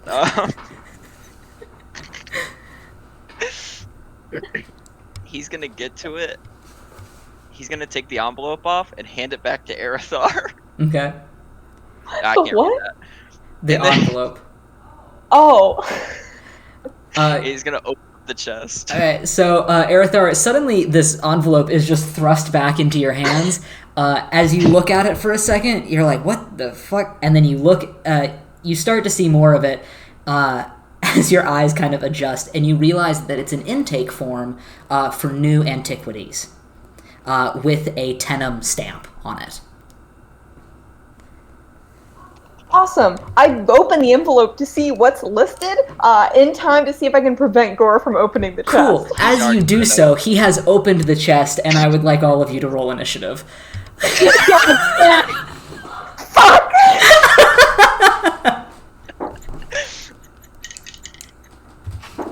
So I am going to attempt to start pulling up the map. Oh, I have to launch Roll20 after I That's restart cute. Discord. What a great start. Oh, I love it. God's name is my initiative modifier. Oh, okay. I have never played a martial class before right now, so we're gonna see how this goes. Yep. I've never played a pure caster, so. Come on. You dabbled with Icons. Marcellus. You dabbled with Marcellus. Yeah, I dabbled a little bit. Didn't use any You sorcery dabbled? points. He was unconscious for most of the fight. This.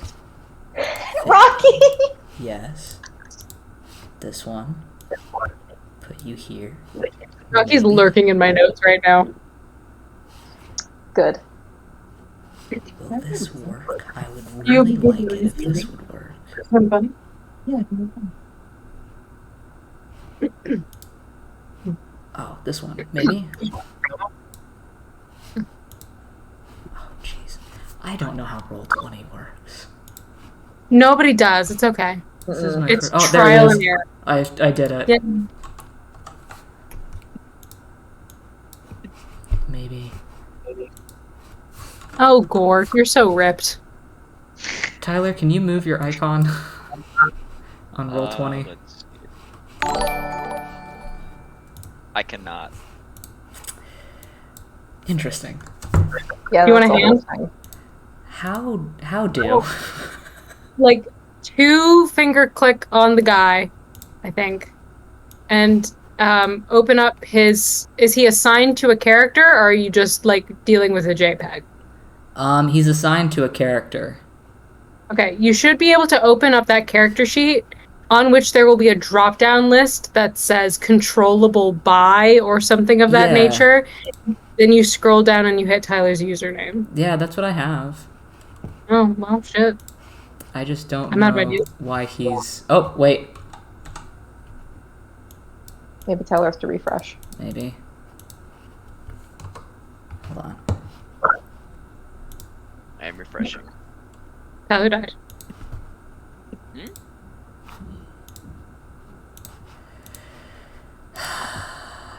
I just... What are you doing? He shows up, but then I can't move him.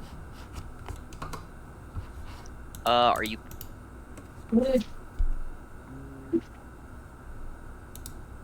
Nope, that's not it.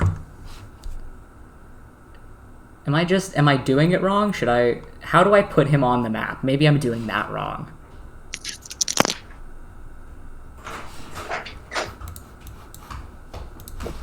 Uh-oh, what did I just do? You should be able to go to... So, do you have the layer on token? Yes. Okay, cool. Take him and drag him where you want him. I see Wasp Right and click. Jabberberry.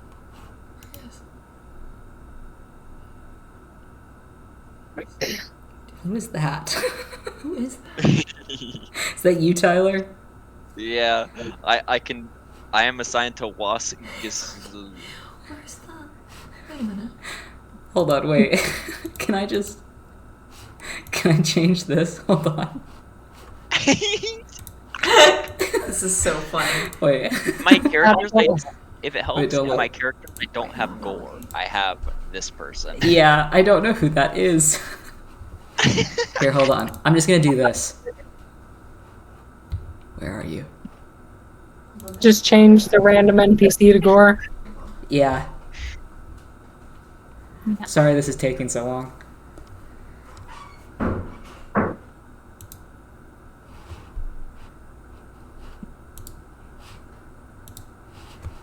Nope, that didn't work. Why no work? This is always how it goes for me.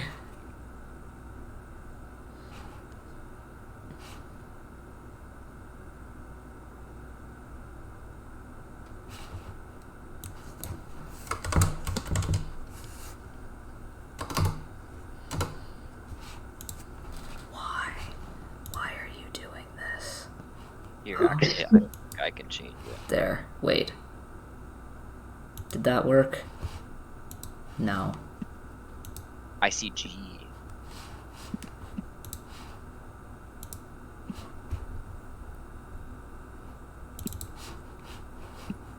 Here, let me try this. Sorry, my computer's being so weird about this right now. Yeah, if you can do it, please, just...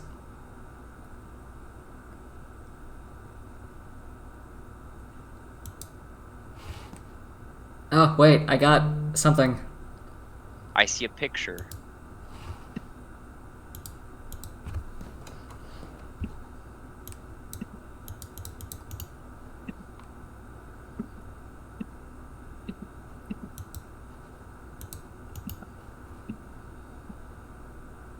Here, I'll use G. Wait. There we go. Yeah. Okay. So, for the other people... Oh, now I see Gores.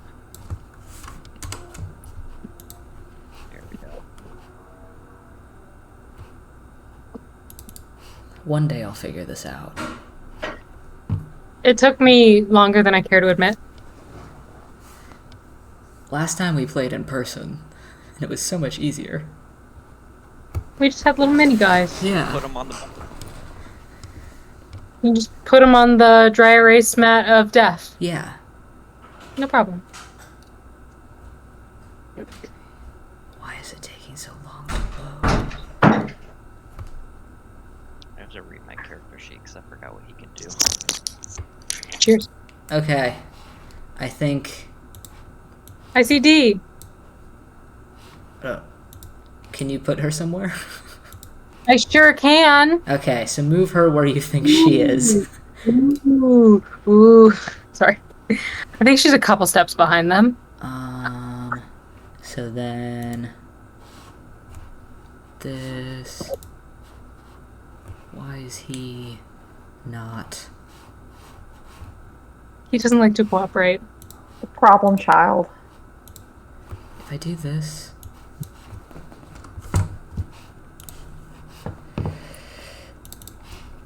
Does this work?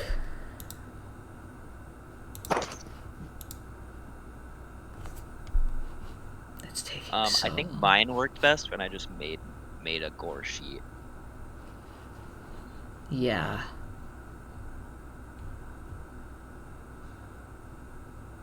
You might have to make another one because my computer's being so slow. Oh, wait. Oh.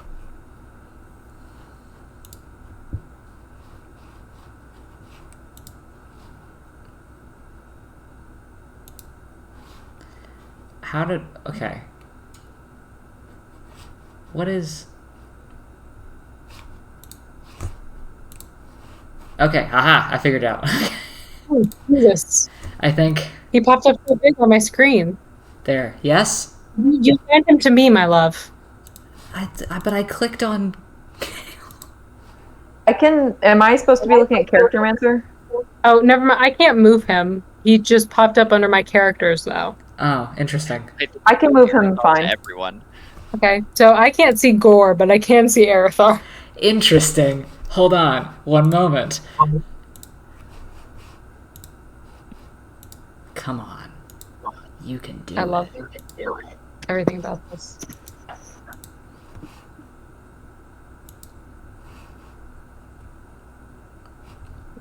Did that work? Can you see him now? No, but as long as Tyler can control him, he's not on my drop-down list of characters. I can see Gore on this map though. Okay, cool. We're just gonna go with that then. Oh, Yeah. jeez, things are... There's so many. Stop teleporting. Ah, Tyler. Teleport. Hey, I can't read this. Those are famous last words. I can't read this. I can't read this. Okay, yes, maybe. Oh, goo. We're just gonna I see goo. We're gonna put goo right here. Yes. Fuck. Okay. Not a magic. Makes sense. Very U-core. I can all. Who's in my character list? Hold on. Sorry, there's so many things. Okay, there. Yes, please.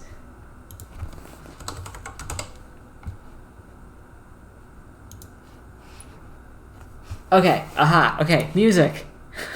And then I promise we're gonna play D&D. First session's always rough. It's fine. You gotta Okay, let's try this figure it one. out. Yeah, like it. Love it. Yes? Good. Don't worry. Yeah. Okay, so has everyone rolled initiative? Yes, indeed, sir. Okay. Oh shit, I need something to write down. Okay, I'll do it over here. Please, will you work for me? Okay, 25 to 20. Anyone? Nobody? 20 to 15. 18. 19. 19. Actually, 17. What, Gore, what do you have? 18. Okay, so that's Dodie. And then, who has the better dex? Arathar or Gore? Probably me. Probably. I think I have +1, so he's a monk, so He is. Yeah. I'm gonna go with that one. All right. And that is goo. Buff monk. Okay, so as Arathar, you begin to frantically start reading over this paper to try to see if might be a way for you to not get this giant lizard man to open this box. He just throws open the broken-in chest. You see parts of it are crushed almost in and parts of it are crushed outward as it's splintered at different points, the metal on the sides bent and crumpled in places. And as you throw this open, you see quite a few things inside, but the second you start to look at those quite a few things inside, something begins to move. And then, almost starting to up from the chest, is this grayish black goo. As it starts to almost like wind up the side of the chest and perch atop of it, you hear it start screeching as you immediately drop the lid of the chest, which falls and breaks and just fully breaks off of the top of it and lands behind it. As you step back again, Dodie, you had just walked into the room and walked up behind this too when you start to hear this sound from this goo that is just beginning to emerge from whatever sort of chest this is.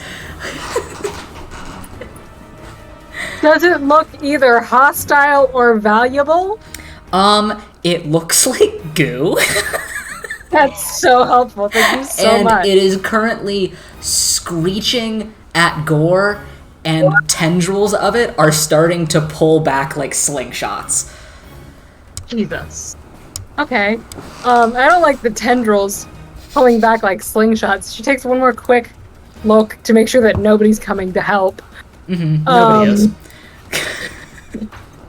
And you are both astonished as this bubblegum pink girl produces a powder pink and blue great axe that you hadn't realized she was carrying. She is going to approach 10, 15, 20, the goo. And take a swing at it, I guess. Yeah, okay. Make an attack roll. Alright.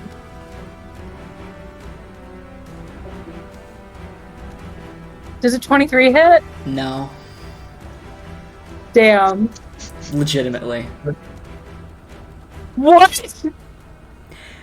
You swing your axe, and as this powder pink and blue shining great axe of just beautiful proportions swings down onto the goo, it just boing bounces right off.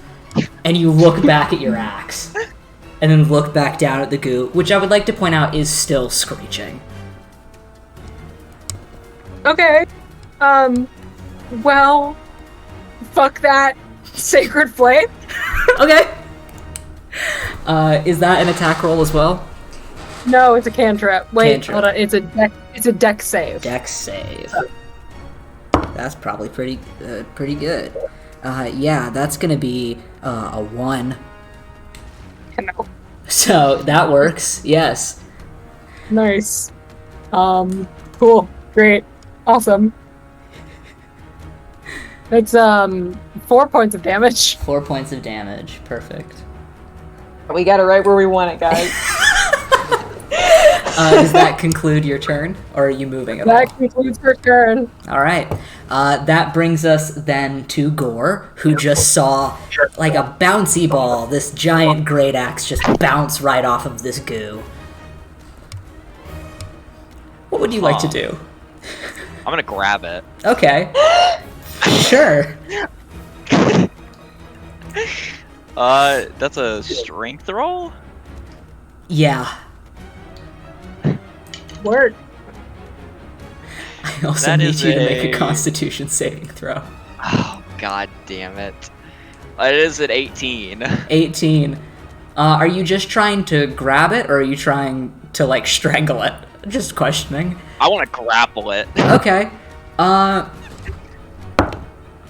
Yeah, fully that works. You grapple it. Just fully grab it. It's like, you know oobleck? You guys ever make oobleck in class? It's like grabbing a giant ball of oobleck. Just sinking your fingers into it. It's like tense in places and squishy in places, and you just fully grab it. It's like the size of a dodgeball. Oh.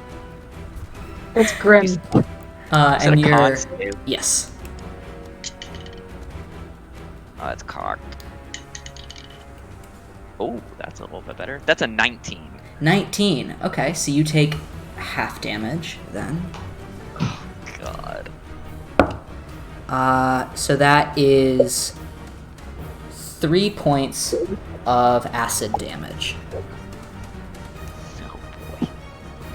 As you grab it and feel it start to wrap around your fingers, and it stings a bit. That's not fun. Anything else that you're doing? Fuck. Fuck it. Well, now I don't want to punch it.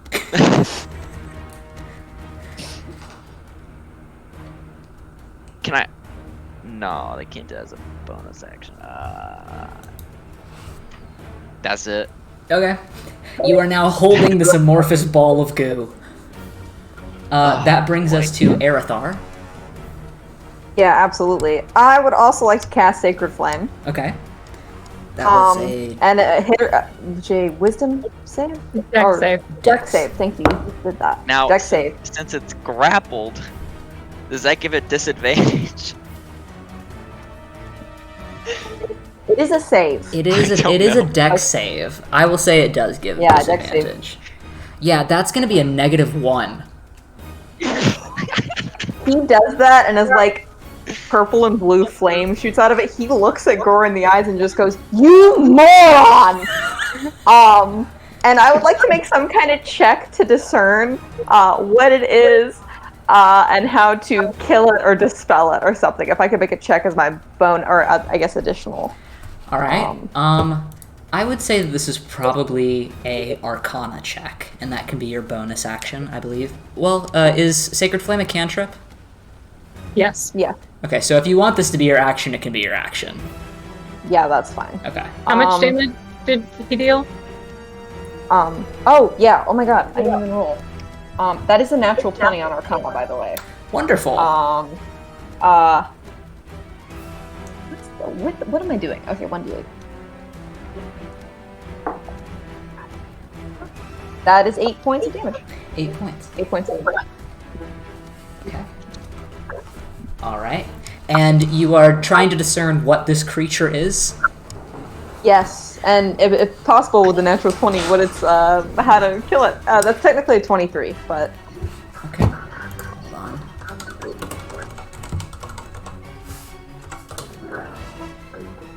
Yep, okay. So as you cast this sacred flame forth and you hear it start to screech a little bit louder, and it's starting to get on all of your nerves, it's like an alarm bell going off, the fact that it's just consistent. This just gross screaming as it like all over Gore's arms. It's off-putting, to say the least. And Arathar, suddenly you have a slight bit of memory with the fact that this is... God, you hate these things. This would be a non-Newtonian goo, which is a type of ooze creature that does not like to obey the laws of physics when it comes to its liquid form. Like most goos, it has immunities to lightning and acid damage, and it cannot, of course, be blinded. It doesn't have eyes. It cannot be deafened. It does not have ears, and it cannot be exhausted. It's a goo. But as well, something that you remember with a nat 20, I'll just go ahead and give it to you. The harder you hit it, the less damage you do. Okay. Okay. Oh man, Music stopped. my arch nemesis. So, Okay. Can't be exhausted, deafened, or blinded. And the harder you hit it, the less damage you do. yes. That's great. Cool. Awesome. Fantastic. I don't have time to, like, say anything else, do I? After thinking. I assume 6 seconds. If you can fit it into a couple of words. He's, because I still have my movement, gonna move, like... And as he does that, he kind of looks at both of them. Hit it soft! All right, moving on. That's the goo's turn. I love saying goo. So it is currently on gore, and I can't move it again. Why? It just let me move it. Also, Blue, there's no map on the stream. Oh, damn it. Damn it. Hold Before on. we get too far.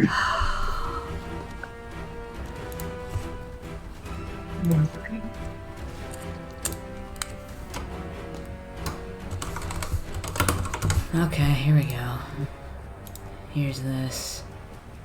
Here is this. Here. Okay, hold on. Sorry, everyone. All good. I'm attempting.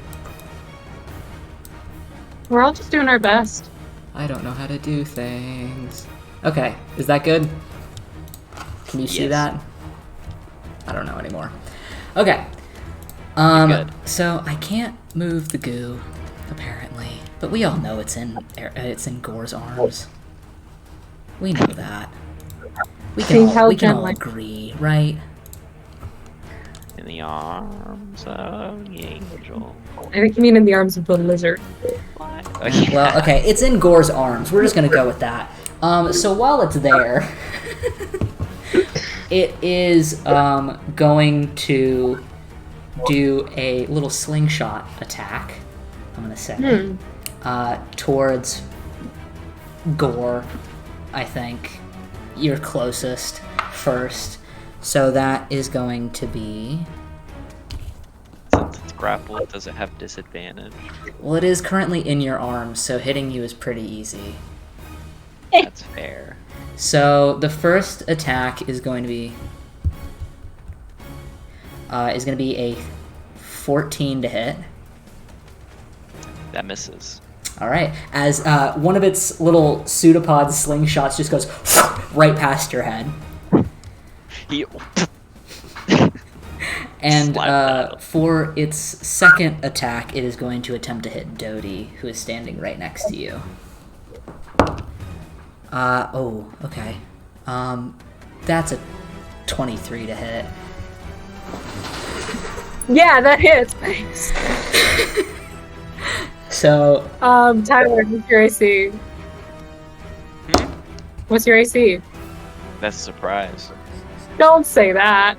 that is 7 points of bludgeoning damage. If I was a wizard, I'd be down already. And I would like you to make a Constitution saving throw. Well, I'm good at those. If I was a wizard, I would be making death saves right now. That's an 18 plus 2, dirty 20. All right, so you take half damage as well. So that is a where is it? Where'd you go? My girl is Yeah, that's gonna be 1 point of damage. nice. So 8 total. Yeah.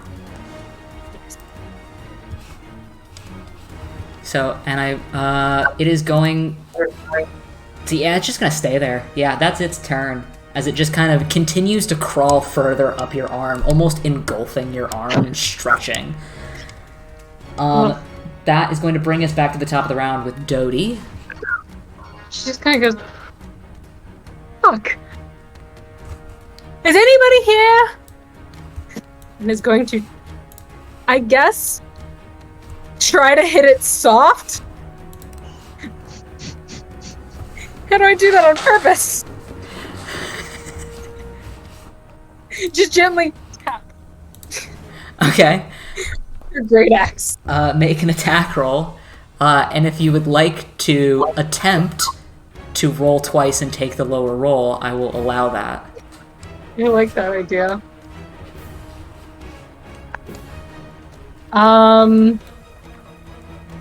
That's a 10. A 10 does hit. Hallelujah. So you do hit it. So you Thank can you. roll damage now. That's amazing. Oh my god. That's One of my awesome. D12. I've never used it before. That's 10 points of what's that? Alright. Bludgeoning, slashing. Slashing damage, okay. You kind of look over at Arathar and look back at Gore, it's crawling up, and just take your great axe and just kind of like swiping a credit card. Just kind of try to, just kind of tap it a little bit, and you watch as it cuts through it like cutting through a stick of butter. And you hear it start to screech a little bit louder as grayish white sap almost starts to bleed out of it. Sap? Mm-hmm. Ew.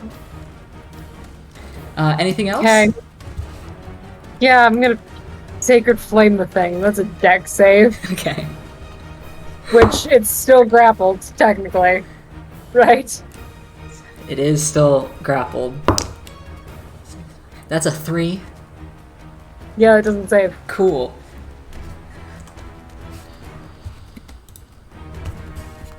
Sorry. It's another 6 points of damage. Okay. Not the compass. Okay. 28. Are you moving at all, or are you staying where you are? Yeah, I'm gonna scoot back a little. Okay. Are you trying to and leave its area of attack? Yeah, I guess I am. Okay. It's gonna take an attack of opportunity on you. Sure. Standard. That's a 9, though, so... Doesn't hit. Yeah, as it snatches out towards you, you just dodge out of the way and step back again. I'm gonna scoot a little bit closer toward the door, hoping somebody comes in before we kill this potentially important thing. I think Arathor has the right idea, getting behind the filing cabinet. Alright, so that ends Dodie's turn, bringing us back to Gore. It is made it like all the way up to your elbow by this point. It's like wearing a long latex glove. Ugh. He's gonna hold out his arm and just pound it with his other fist. Okay. Are you kind of just like gently slapping it, or are you fully just punching your arm? Probably slapping. Okay, so if you would like to roll twice and take the lower number, you can. This is fun. I can see why you're excited for this. Yeah. That is a 13. A 13 does not hit. Ah! As your fist just bounces off of it. Wow, your fists are too strong. I'm spending a key point to flurry of blows this little bitch. Okay.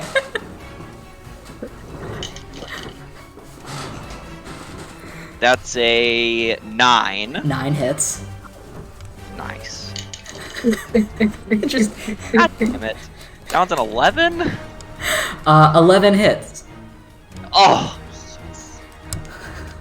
Okay, that is... I want to go ahead and stack both of these.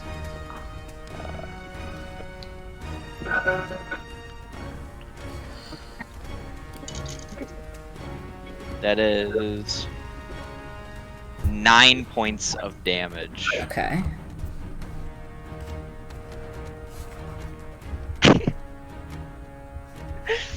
At this point, he's just like. Okay. Anything else for your turn? That will be it for All right. now. So that brings us to Arathar. Mark off a key. As you see Gore just like gently flutter tapping this thing as it almost seems to get bruised by the action. Bruised Ooze. That's a good band name. Oozed. Since everyone seemed to get the message, he's not going to say anything. He is going to cast Sacred Flame again because that seems to be someone working. All right. So that's a dex save, but with disadvantage, I assume, because it's grappled. It sure is. That is going to be a 3. Yep, that doesn't hit. And can I, again, as well, because a cantrip, can I cast cantrips twice? Do you allow that? I don't remember. Yeah. Yes, okay. So I'm going to cast it again, just for shiggles. But that's 6 for the first one. Okay, 6.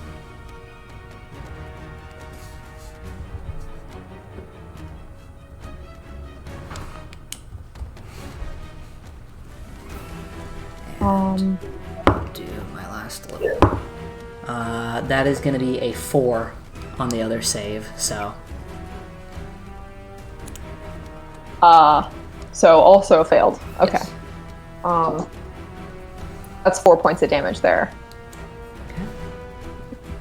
And as he's doing this, he is just still staring daggers at Gore. No sympathy at all. Oh, yes. Sorry. Thank you for reminding me. Gore, I need you to make another Constitution saving throw. My bad. Damn, that's My bad. Natural 20. What was it? A natural 20. Alright, then you take half damage again, which is going to be 3 points of acid damage. Let's go.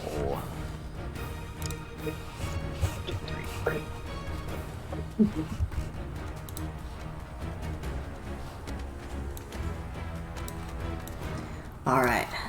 So that is the end of your turn, Arathar, unless you want to move any. No, I'm good where... You know what, it is what it is. I'm good where I am. Alright. That brings us back to the goo. Casters be like, hide behind the filing cabinet. So that is going to... So as it continues to try to crawl up your arm, it is running out of goo to spread thinner as it's made its way up to your bicep and is struggling to stretch over it. It is going to make another little slingshot attack towards you,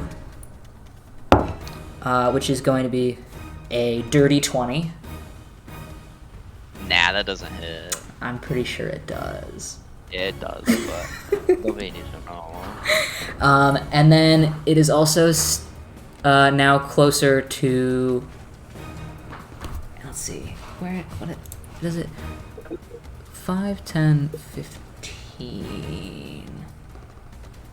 No. Okay, so it cannot reach Arathar, so it's just going to hit you twice.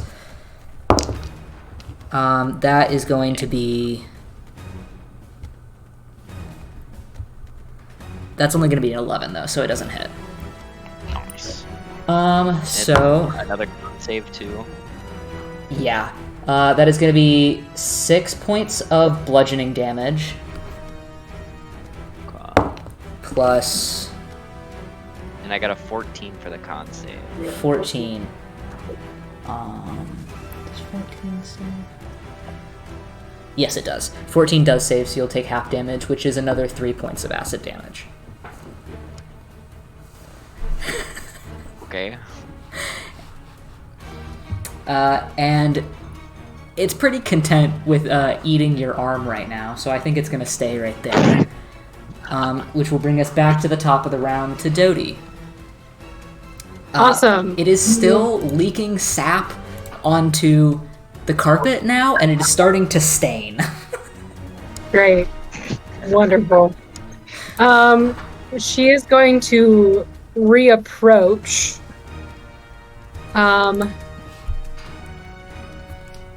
I guess she's gonna try to gently tap it again. Okay.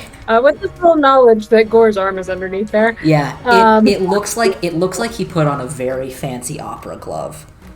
That's so sexy of him. That is a 6 to hit. That hits. Okay. And I would also like to expend a spell slot to cast Divine Smite. Okay. All right. So that's 14 points of damage initially of slashing. Okay. And she is going to, when you hit me with a melee weapon, you can use one spell slot to deal 2d8 extra radiant damage. Cool. So it's 14 Okay. plus 12. Cool. How do you want to do this? Yeah. Hold on.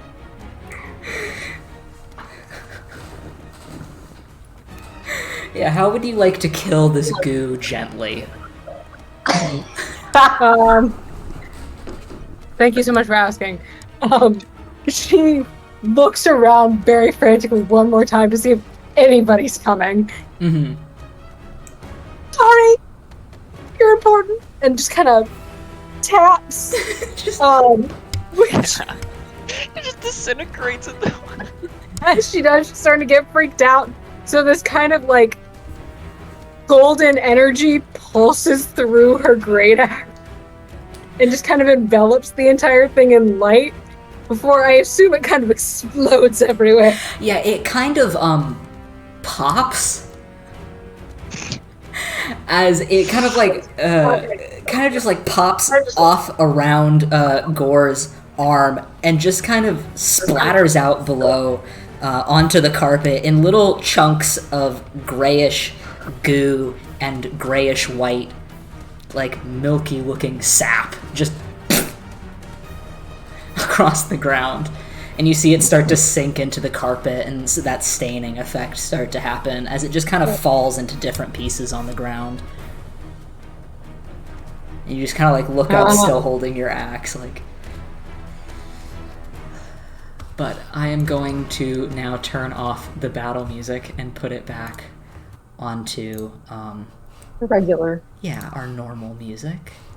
Regular. Inside you there are two wolves. Combat music and regular music. But yeah. So as you all kind of stand there, Gore, your arm now kind of covered in just like a sap-like substance. You kind of like look down at the ground where the little bits are starting to become like gelatinized and start to kind of like melt a little bit into the sap that's splattered all over this carpet that seems to have been put out. Dodie, you're still kind of just standing there with your axe, and Erithar, you are still holding the file in one hand and looking disgustedly at whatever just happened. He goes over and he kicks one of the little pieces of goo. It just smears. Disgusting little bastards.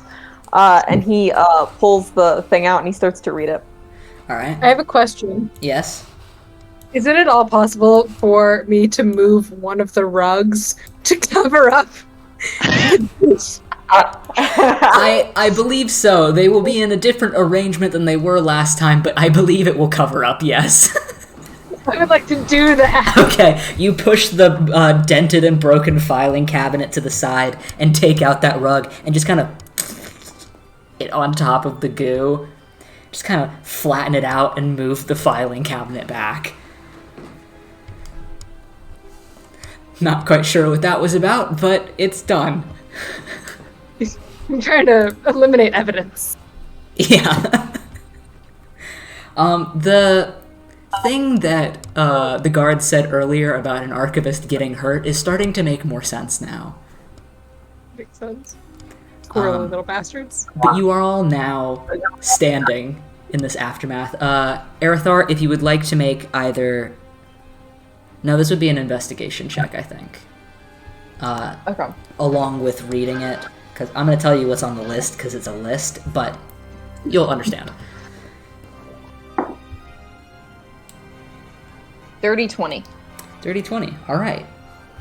So, you open this file and you see it broken into separate, like, little categories. First you have filing cabinet. Next you have locked chest. And then below that you have something that appears to be redacted in pure black ink. And below that there are multiple things listed. Oh god, it's the SCP laboratory. There are multiple things under the redacted list? There is Or two things under the redacted list. One of the things is redacted. Makes sense. Do you want me to just read the whole list? Yeah, that's fine. Alright, so under cabinet, you have files on the storm, an inventory sheet, which I can go further into if you would like to hear more about it. Quotations around sand, hourglass, 3 lead storage containers, and then the bottom drawer is completely locked, and doesn't really have a section on the list. But you read those things, and as you kind of look into the filing cabinet, you can kind of pick them out as you look at them. Okay. The chest has scrolls, fossils, arcane practice records. Then it just says jars and decorative brass cube.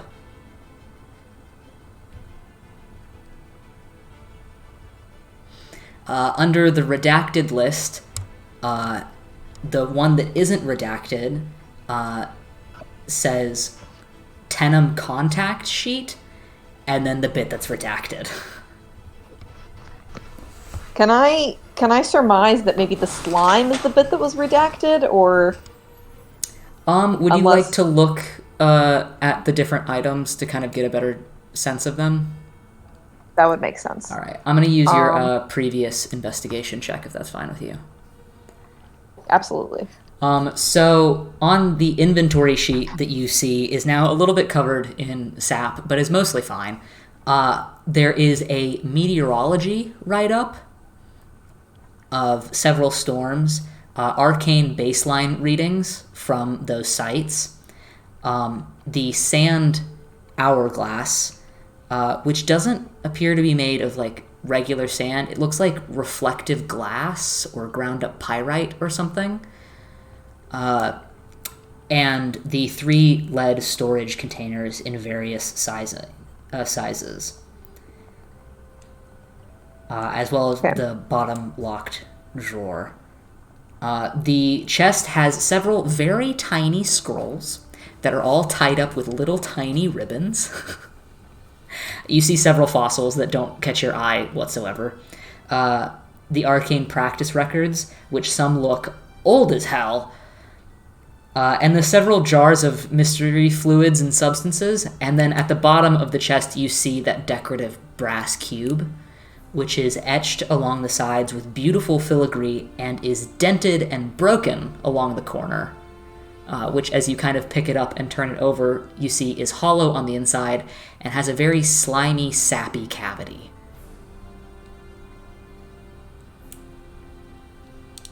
Oh, he died. Uh-oh. okay. He's saying we froze. Sorry about that. I have Alright. to restart Chrome. I'm gonna y'all can see me? Yeah. At least I can. Okay, cool. Sorry. Which, Okay, old arc. sorry, was Go it ahead. the decorative brass cube that had sap inside? Yes. Cool.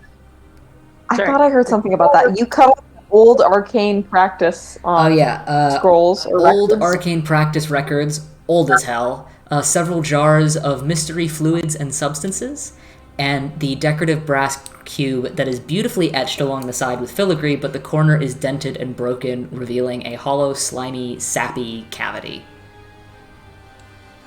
He was freed. All right.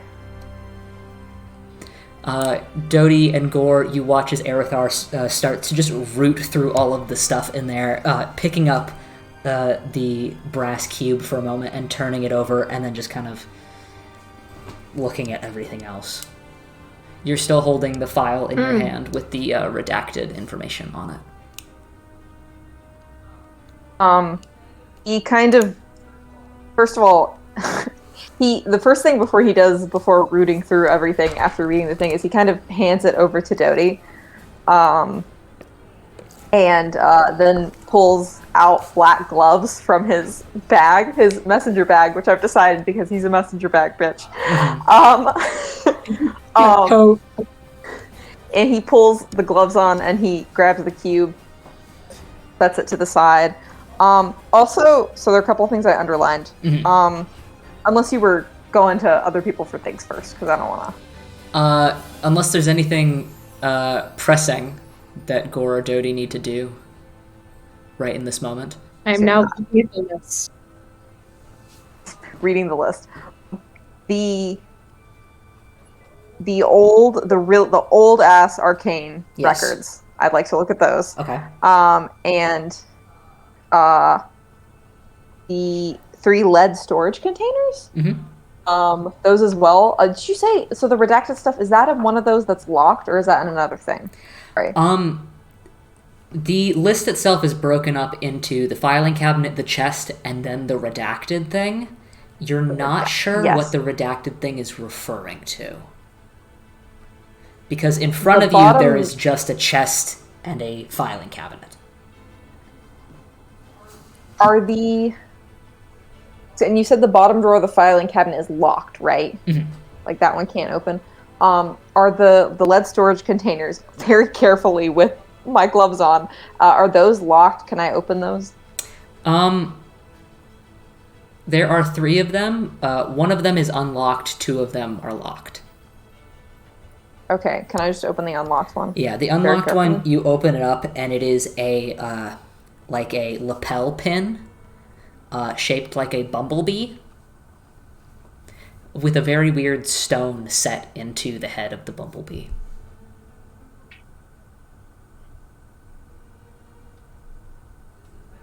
I'm sorry if I pause and I ask you to repeat things. This is a lot of information. Yeah. It's my turn, I guess. Um, Don't worry, I'm writing it all down for you. yeah. I'm also writing it down so I can look at it.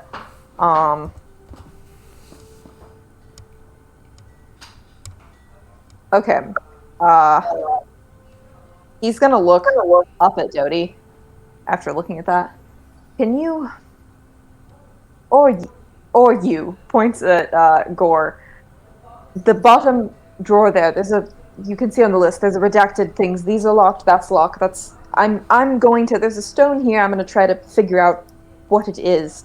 But if the one that we're looking for is here, it might be in one of the lock things. So if you or him could figure out the cabinet that's locked, I'll look at these boxes. Gore's That gonna would walk be over to appreciated. the bottom cabinet, and he's going to try and rip it open.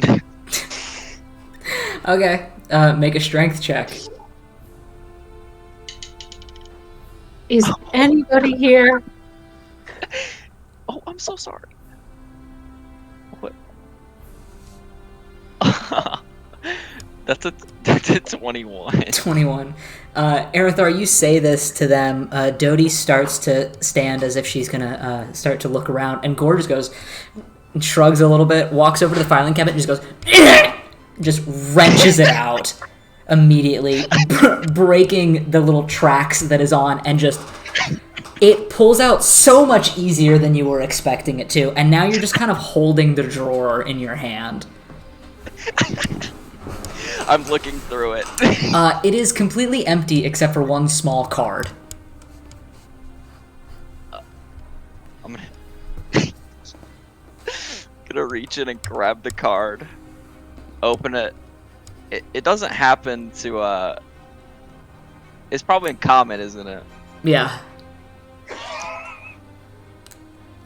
Hands it off to whoever's closer. Probably be. I believe that would be God. Dodie. Child. Yeah. You're muted. So, God damn it. Now it's your turn to not be able to read. Yeah, we're all just switching. Dodie, you're standing there watching in slight abject horror as Gore just wrenches this box out, looks in it, picks up a card, looks at it for like half a second, and just hands it to you. No, don't. She wants to be She's included. I don't want her to step on any keys. She reads it, I guess. It appears to be a delay in filing request from a different Tenem scholar. This scholar, there's a delay in filing request, and this is kind of like a placeholder card, like something is supposed to be in this box, but it currently is not, from a... it just has the one name, Tenem Scholar Broderick. Fast. Okay. Interesting. Gore, if you would also like to make a investigation check as you're holding this empty box. Yeah, it's not gonna be great. You know, that was pretty good actually. That's a 12. There is a little bit of like sand or something in the bottom of this container.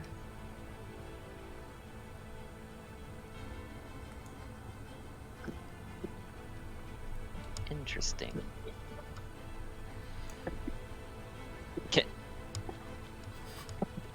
I'm gonna be that guy. Can I touch the sand and like try and put it into a corner and then pour it in my hand? Yeah, you kind of like shake the box a little bit with one hand. It makes a awful clattering metal sound because you fully broke it.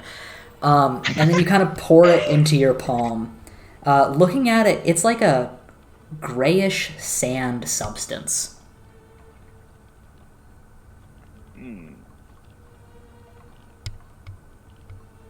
All those bottles were full, weren't they? Anybody know what this is? Looks like sand.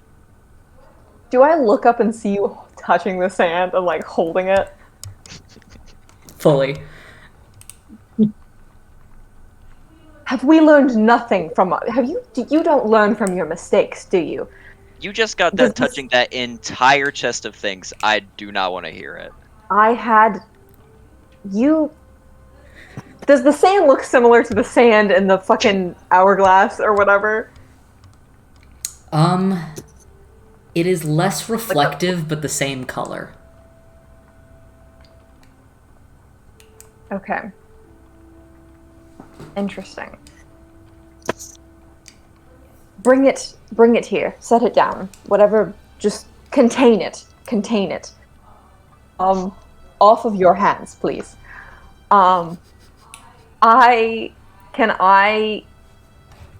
of want the 3 lead storage containers. Can I first see if the locks are enchanted in any way, or I don't know, trapped? Yeah. Because Make an paranoia. Arcana check. Oh yeah. Also, while he's doing this, Gora's gonna go try and put the put the drawer back in. It's not working. He's just gonna shove it in there. You manage to just shove it in. It is crumpled in at places, but it is currently back in the cabinet.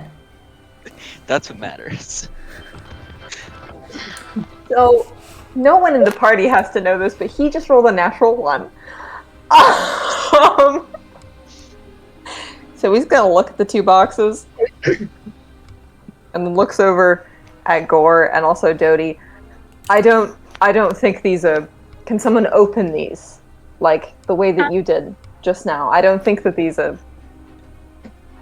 I can attempt I could attempt to open them as well, like on my own, but. I got this one. I think it's all fair you get that one. Okay. Jesus. Can I check to see if it's enchanted in any way? Sure, you're paranoid. Arcana? Yes. That's a -1. That's a -1. That's a 16. Doesn't look like it. No, I don't like the way you said that. Fine. See. I don't have any kind of tools to get this open with. Do I dare just try to brute force strength it open? It's worked so far. Alright. Sure. Make a strength check. Oh.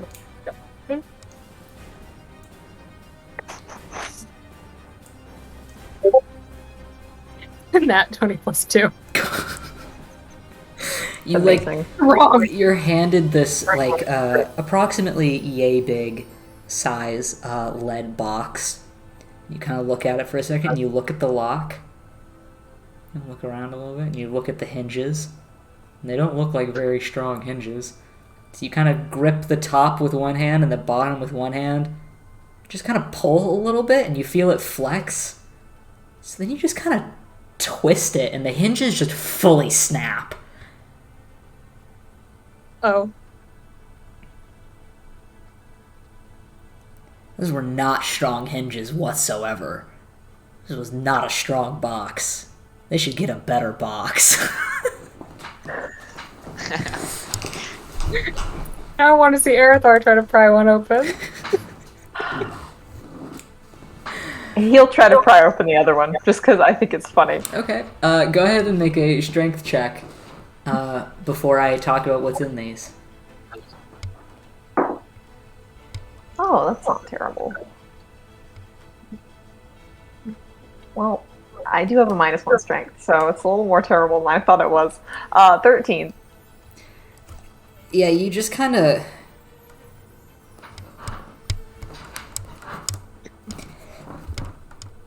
And it just pops open, finally. It takes you much longer. And you're a little bit out of breath, and it is fully empty. What? Are they both empty? Yours is not, Dodie. Yours is just fully empty.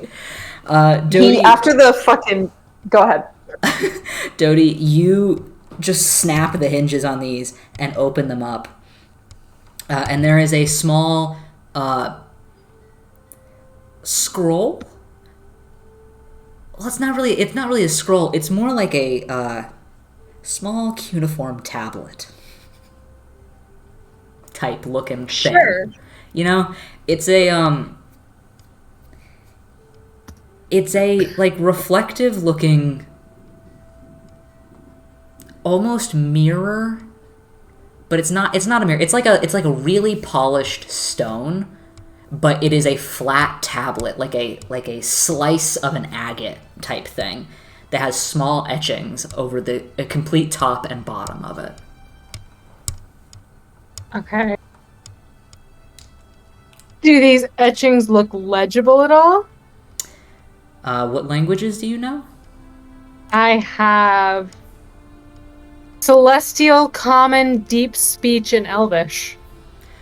What is on? I believe... There it is. You said Common, Celestial, Deep Speech, and Elvish? Mm-hmm. I believe that this is written in Elvish. Oh, that's so sexy. Though as you start to read it, you realize that it is Elvish, but it is a arcane incantation and thus makes no sense. God damn it. But you can make up some of the words. Sure. Just in context.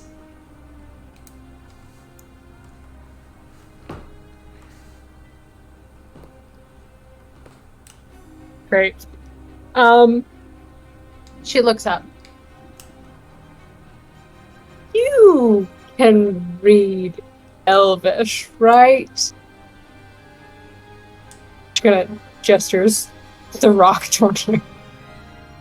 Yes, I can, and takes it like that. She says it like that should be obvious.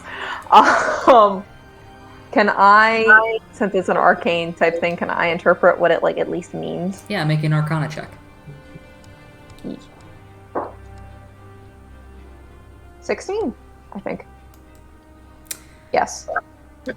You're not familiar with the incantation, but from the pieces of it that you can string together, it seems to be a like a transmutation spell of some sort, specifically regarding light and shadow.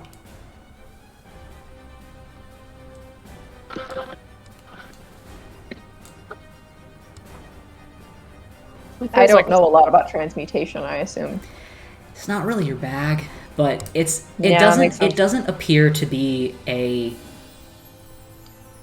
incredibly complex script. It just appears to be one that you haven't really heard of before. You said combining light and shadow, right? Yeah, like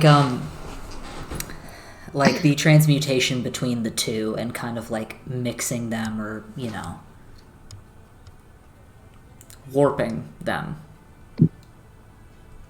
Can I also is it possible to use that Arcana check to also look at the lapel? Because I forgot about the lapel until like 2 seconds ago. Yeah. Like kind of looking at them both. Yeah. So 16 again. The B pin looks to be enchanted in some way. It does not seem like a very strong enchantment whatsoever. And honestly, it looks more like a, for lack of better terms, beauty spell. Like an illusionary enchantment to make something look better. It's not very interesting. Kind of looks at it, like tosses it aside. And looks up at Dodie and kind of haphazardly at Gore. This, I didn't study really any transmutation, but the inscription on here is a transmutation spell that's about combining light and shadow. I don't know exactly what that all entails.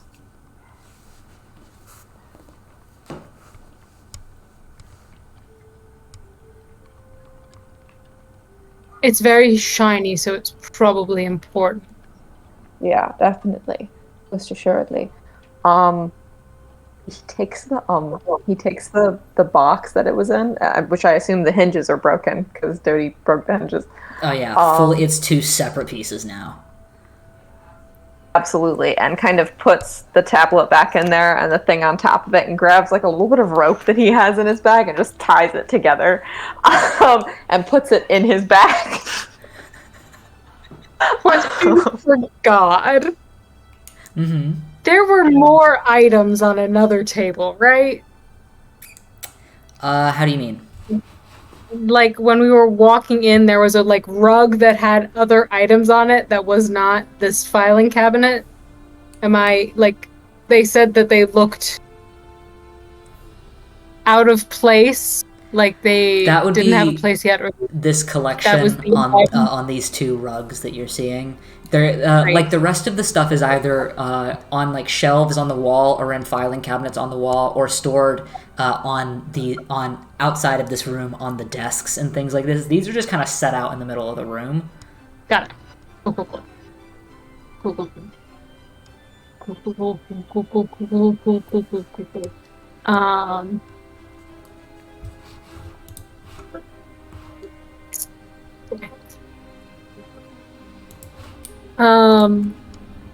That's the end of my question. Okay. If anybody else has anything to say while I sit here looking stupid.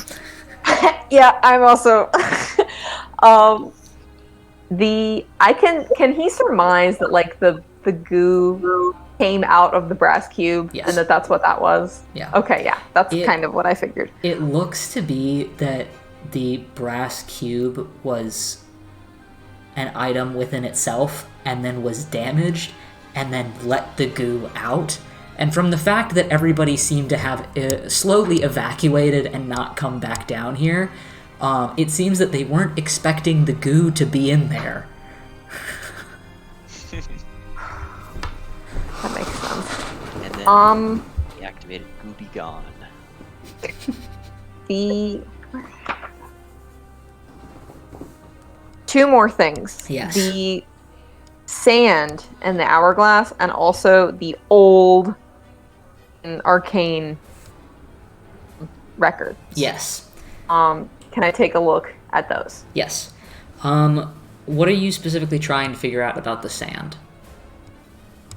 I don't know, because it was in the 2, because obviously they're different. You said that they look the same, but they're made of different material, or is it? The glass that was, not the glass, the sand that was found in the thing that Gore ripped apart, is not as shiny or reflective as the glass, as the sand in the hourglass, there we go, but is the same color and texture.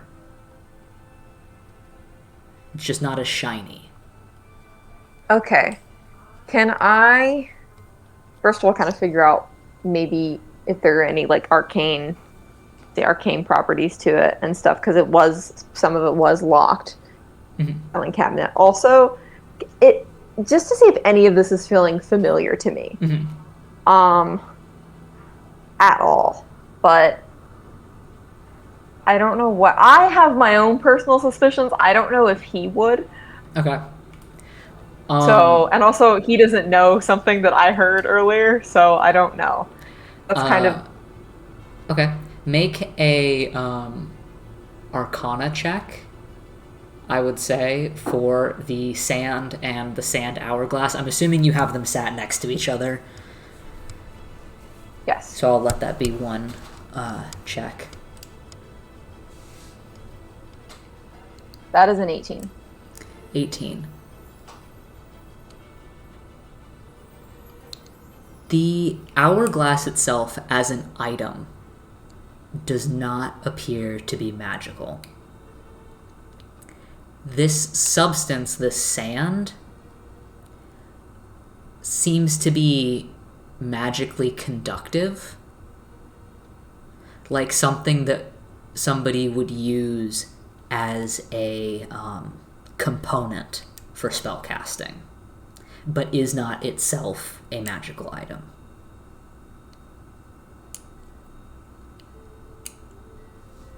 And the glass itself isn't magical, right? No. No.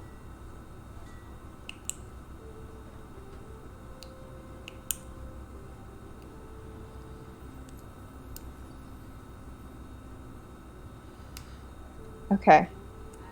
And the last thing, the arcane records. Yes. Make a...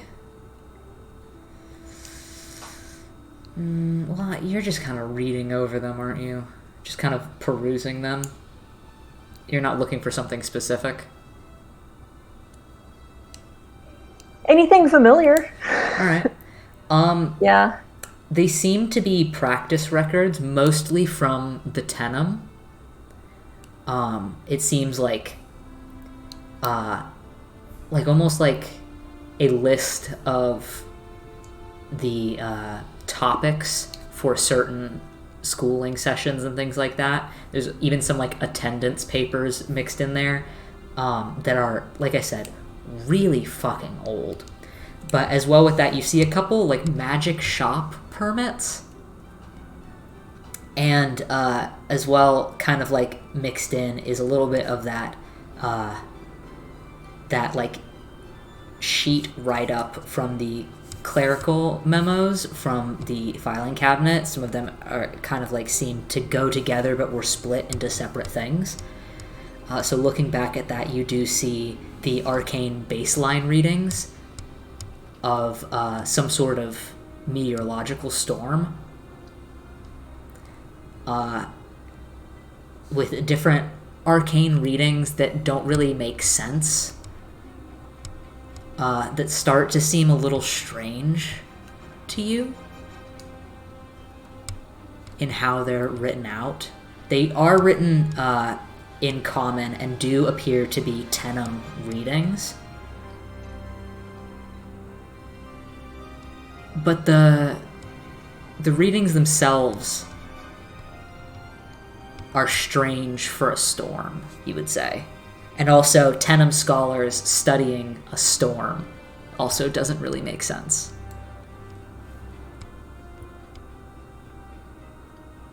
Does that help at all? Is it like readings strange in a familiar way or a different way? I'd say parts of it are familiar. Okay.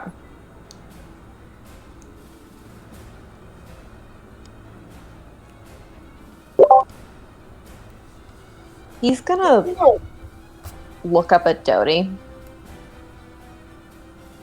What exactly was it that you were bringing us down here to see?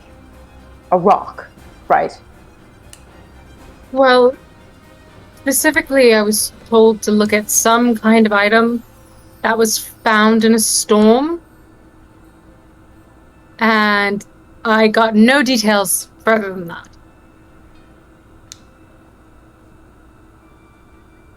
He holds up the storm readings. Ooh. And he hands them to you. She takes them, she starts reading them over. Mm-hmm. What do I get from them? I would like you to make a check for this one. We are Okay. going to say it is... Please load. We're going to say that this is either an investigation or an arcana check. Let's say investigation, because Arcana is -1. It's like that. 18. 18. A lot of these readings don't make sense to you. You are not well versed in the schools of magic. For how you understand how magic works in Yoon, it is that there are the three main categories: the divine magic, the schools of magic, and wild magic.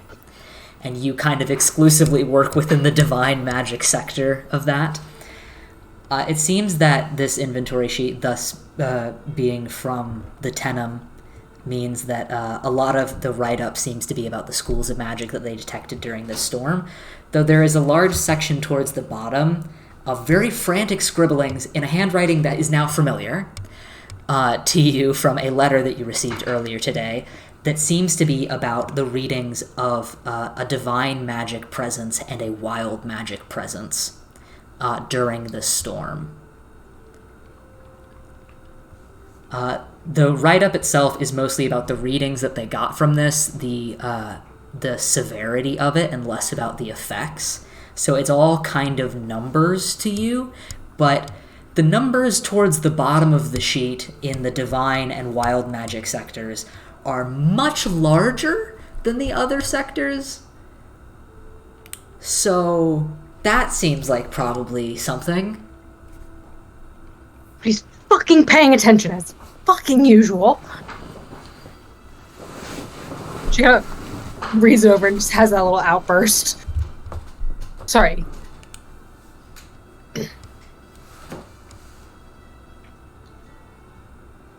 This is no offense to anybody who might be in the room, but I haven't had it about up to here with mages.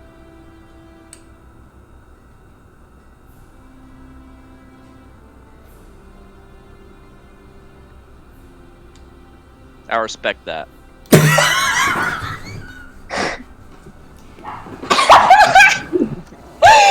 Sorry, that really got me. Okay, I'm fine. Thank you for your contribution. Looks over at Core. This is somehow very helpful and also very frustrating at the same time.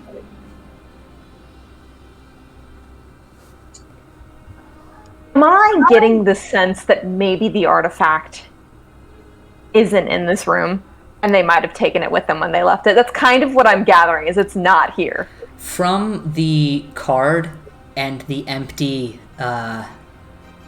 filing cabinet drawer full of strange sand, you're getting the sense that it was supposed to be in that box, but that whoever this Broderick guy is moved it.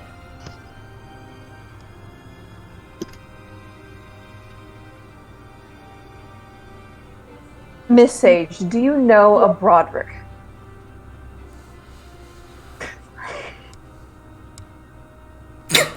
Do I know a Broderick? Make an insight check. Oh boy.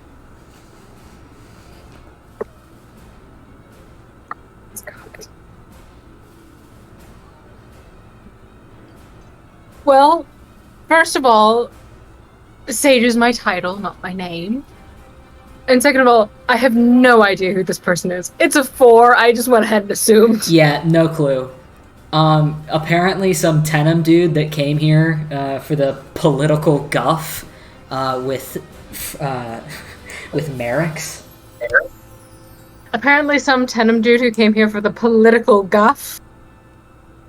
No idea. Oh, that's fascinating. That's wonderful. That's so great. I don't like politics.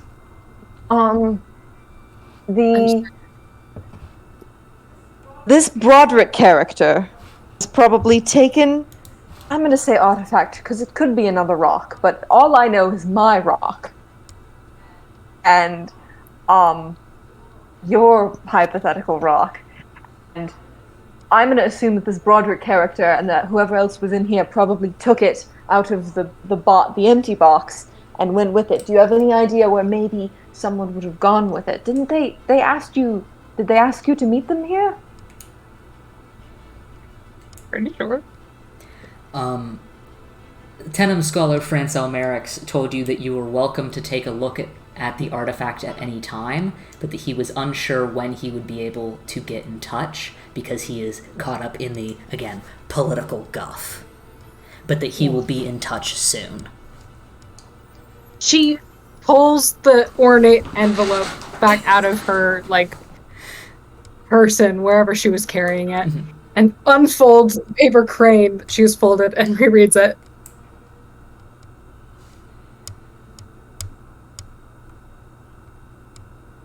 I'm waiting for this squirrely motherfucker to send me some kind of message as to when I will be able to view it, despite the fact that I was told I could come see it any time at the Archival History Center. I assume it's been taken somewhere in the time between this memo being sent and us arriving.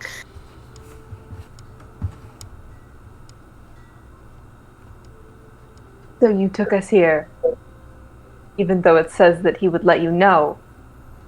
Look at it. Said I could come see it at any time. He's not sure when he'll be able to shake the political guff. She does the air quotes as she's holding the parchment. But that he would get in contact soon. I was more focused on the you can come see it at any time part. Hey, when did he send that? I was told that it was waiting for me about 5 minutes after I walked into my office.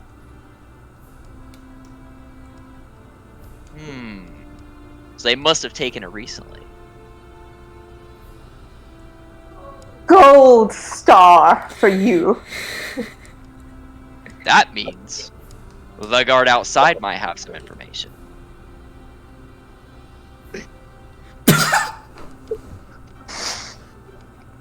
You know, not that you haven't been maddeningly helpful throughout this entire situation. Maybe you could go speak with him, while I try to make this look like we were never here, because I feel like maybe it will have consequences. Have a feeling. So how about maybe you should go take care of that. Or you work, I don't know. I'll just make everything look like I didn't touch it. I'll go. She folds it into a different paper animal, let's say a deer this time, and shoves it back into the envelope. Yeah. That paper has so many creases. Yeah. She looks at her. You come with me. Alright. Starts heading back up the stairs. Yep. You head back up into the stairs, the kind of echoey stone walls that, as you kind of start to move away, realize that probably insulated the sound quite a bit. And as you move back up, you realize that, this dude probably didn't hear any of this. Thank God. And as you walk back up, he's still, leaning against a wall, and you see he's kind of, just bored out of his mind. And as he starts to hear footsteps, suddenly he straightens back up and... Hey, don't bash your head in. Huh? Get blood on the wall. I wasn't doing anything. How long... You said something about an archivist getting hurt? Yes. Did everybody leave when that happened? Yes. When was this?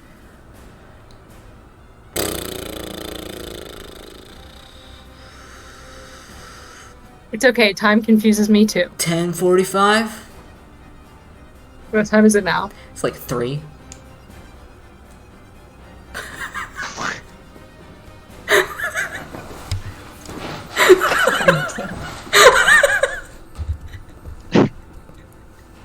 Oh, he's gonna be so pissed. I just rubbed my eyes so hard my contact fell out.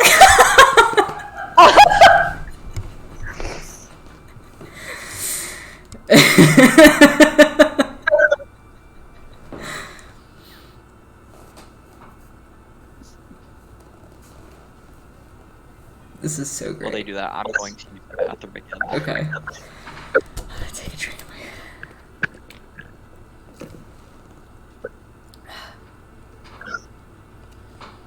This is about going the way I thought it would. Yeah, welcome to hell. Like you said, he's been playing Ding Dong Ditch with every scholar in town. It's just continuing. It's also like, it's really what he just said, which is this is so incredibly helpful, but it is also not. Yeah. Yep. Like, he's like, there's no way that this is a coincidence, but also, can't it just be easy? No. Mm-mm. God damn it. I love him so much. Yeah. What a guy. What a strange, strange guy. Oh, Jen. Indeed. Don't you just love her? I do love her. I love that he was already arguing with her. Yeah, fully. I was fucking right. Yeah, My you theory called was that right. one. You fully called that one. I had to make her a playlist. I had to. Yeah, absolutely. He has such a vibe. Yeah. Also, You guys we might be responsible. Jen. Yes. Also, we might be responsible for her death later on, so we might want to. You can just update that playlist however you see fit. You know. I just have a feeling that anybody we interact with, we're just gonna inadvertently cause them pain. Please don't. Well, Please right don't now do that she's to me. apparently getting hit on by people she doesn't like, so... Fucking It's already happening. Tadavelt. Tedevelt, God. No clue who that is. I assume he works in the kitchen, Probably. but I've never bothered to learn anybody's name that didn't have a nameplate in front of them. Real quick before we get back into it, Gail, Tyler, do you remember Fish Hooks? The TV show? Do you remember the character Chelsea? Jen. That's Jen. No Yep. way. How did I know exactly what you were talking? I was like, is he going to mention Chelsea? Yep. I think in my notes, hang on, because I have it written down. Let's see. First of all, I need you to know that her entry starts with Jen, Jennifer, Genevieve, gender fluid. Dodie's not sure. And then the prototypes are Chelsea and Gina from Brooklyn Nine-Nine. It's accurate. Good. Good. Gina, that's so accurate. Gina. I fucking love Time her. for Jen's opinion. Oh, I love her so much. She's just everything to me. Let's see. Do I have her pit crew? I don't have I it. do. I have it. Hold on. Thank Real God. quick, I'm This going to is send it important. in the Discord just because I can.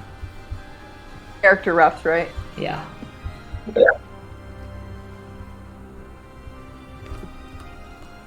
There we go. She's everything. Oh, to I me. love her. Okay, so getting back into it. You have just found out this information from this guard. Yep.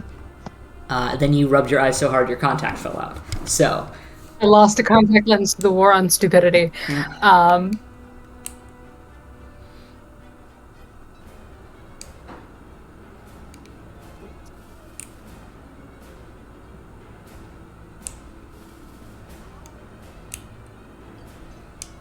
She looks like she wants to say something, but she physically holds herself back.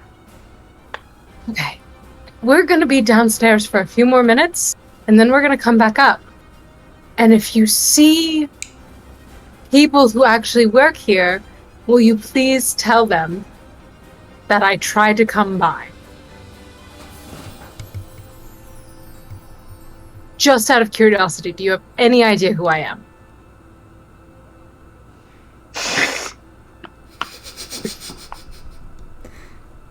I'm the Glass Sage. I work in the annex on the far back corner of the castle building. Tell them the sage tried to come by. Don't bash your brains in. okay. She goes back downstairs. As they're walking, she leans over to Gore. My mother always told me that if you can't say anything nice, hold on to your true feelings until you're out of earshot and then spill them. God, moron. That's not really cool. Gore turns to the guard after Dodie starts to go. So, like, nobody's been in here since that? No. Some Weasley-looking dudes brought some stuff in, and then the normal archivists looked at it, and then one dude ran out screaming, and then the rest of them just kind of slowly made their way out. And then some of the squirrely-looking dudes left about that time, too. I don't know, they were down there, like, talking about stuff or something. Gotcha. Just walks away. Walks back down. Concrete, stop. Jeez. Since you've been gone, baby. A child. Meow. She's so cute. Meow. Since they've been gone, Aerithar has put nearly everything back where it was supposed to be. Okay. He's holding on to the tablet. It was probably in the case for a reason. He is going to keep it tied with the rope in his bag, and he puts it. He also was going to kind of commit the the storm meteorology. Oh my god, why did I want to say astrology? To memory, and he kind of puts it back where it is, and he just kind of puts everything back in the chest and in the filing cabinet. He tries to make the broken filing cabinet look as presentable as it can. Then he kind of pauses and he takes some of the sand from each of the bits, and he puts it like in a pouch in his bag, and he puts that in his big bag. And as far as the goo goes, he tries to consolidate it as much as possible. Yeah. Just making everything try to look normal, but taking just a couple of things. Dodie covered up most of the goo with the carpet, so there were just like a couple pieces that you kind of just like slowly smear back under the carpet that had kind of started to leak out. It looks alright. Maybe the goo did this. Who knows? Maybe the goo broke the filing cabinet. That'll do. He kind of stands up and turns to, I guess, them walking back in. Mm-hmm. You walk in as Aerithar has finally stood up. It looks slightly more presentable in the room, but you see him just kind of like, and turn back around to see you. And I see Dodie's like annoyed expression. What happened? Nobody's been in the building for about 4 hours before we showed up. Ew. Did you kill him up there? Did you kill him up there? No. He didn't think to mention that no one had been in the... We went down... He was kind of, boredly banging his head against the wall, so I assume he's lost most of his intellect, so to speak. That's the word, right? Yes, good job.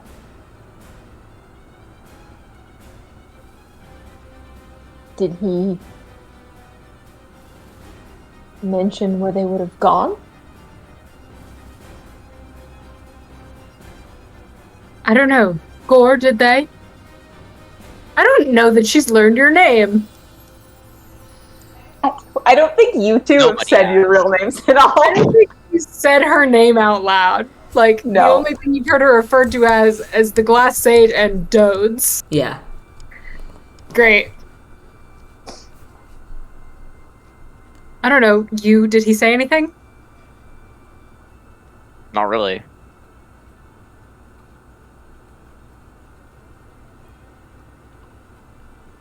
You did all the talking. You hung back.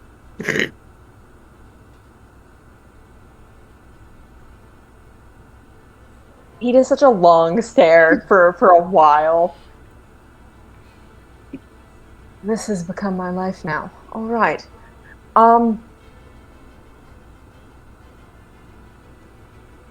Miss Sage, if I go to where I'm staying for the night and I come back to your office in the morning, or is there perhaps a way you could contact me to when the item becomes available? That would be fantastic. So maybe I can just go home and not have to. Since apparently. If you tell me where you're staying, I can probably send you a letter. Inner city mail is usually pretty fast. Same day. Dodie, Is it you immediately start to hear a voice in your head. Uh-oh. A voice in my head. I'm so very sorry. My colleagues seem to have wrapped me up in all of this governmental mumbo jumbo. I won't be able to talk until at the very earliest this evening. Perhaps I could buy you folks a drink after this. I assume you have a team or something. I don't know. My apologies again. And it immediately cuts off. He reaches out, panicked, and fully, grabs on to Airfar's shirt for a second. We're letting it go, realizing it just kind of... Sorry. having some kind of connection? My mother always called them sending spells. Oh, Oh, yuck. your contribution is helpful. Well, I'll be in my office for the rest of the day. I don't know how many words that's been. I'm probably out. Sorry. You just smooths your shirt down again. That was the person who sent me the letter. Apparently he said he's going to try to get out of meetings this evening, and is going to buy us all a drink when he's finally free. So I'm going back to my office to wait. You're welcome to join me. You're welcome to... I think there's a tour of, just one tiny section of the castle.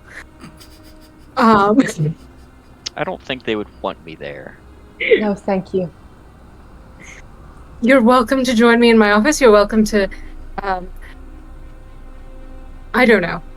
I feel like this, whatever it is probably related to the rocks that you guys are looking for. So, don't go far, is what I'm saying.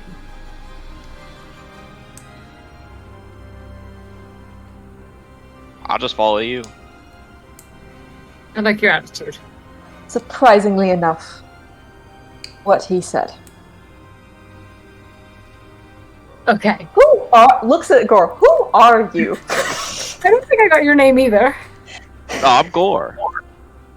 No fucking way. Yeah.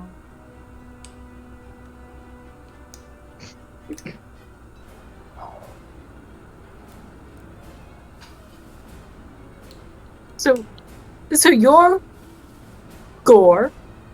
Mm-hmm. You said your name was not Arthur, something similar. Arathar. I Arathar. understand the Thank you. confusion. I like Arthur. You would, wouldn't you?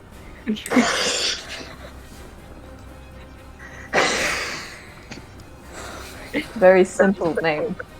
My Just name 2 is syllables. Dorothy Lee. Everyone just calls me Dodie.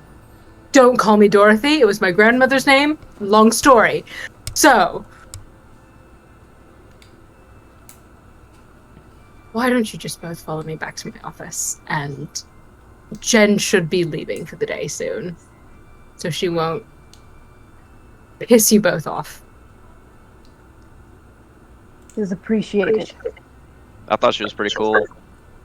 I also think she's pretty cool.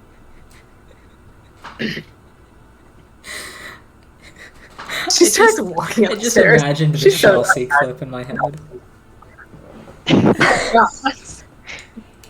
Can I, real quick, paint the picture that I've painted for Blue?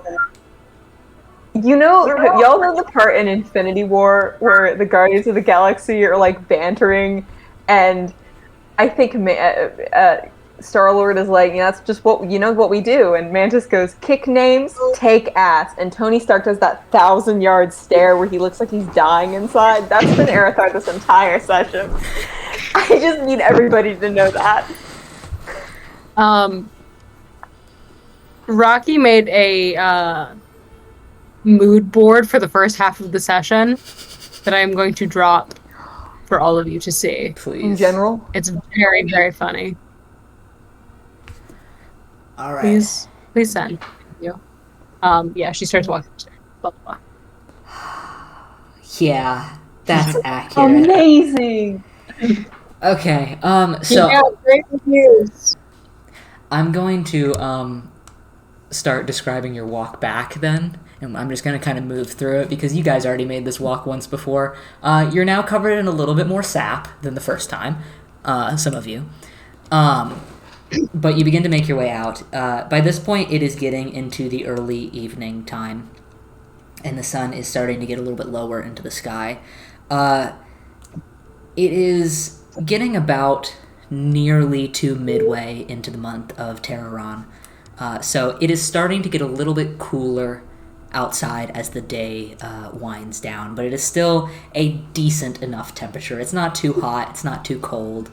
It's just kind of the way that it is, you know? But you make your way up towards the main gates. You can see that most people have started to slow their frantic moving about between work pieces as the evening starts to come closer and most people's day office jobs are coming to an end. You move back through the main part of this entryway of the castle and past the atrium, moving off to the side again to the crown offices. It is much darker inside the castle now, and you can see that the candle lighters are starting to go around and light the sconces and the candelabras that are set about, because it is a castle, you know? But as they move through, you can see many more of the doors are closed, and people are beginning to leave for the night. The doors that were closed earlier, Dodie, with nothing on them, are still closed. I'm assuming you're paranoid about that, and just kind of keeping an eye on it as you go.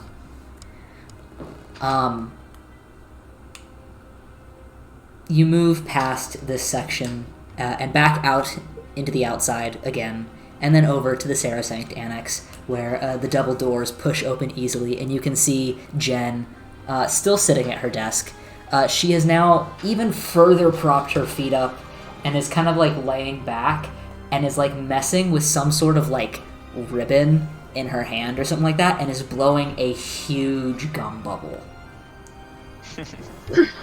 And it pops, and she looks up. She's like, "Hi.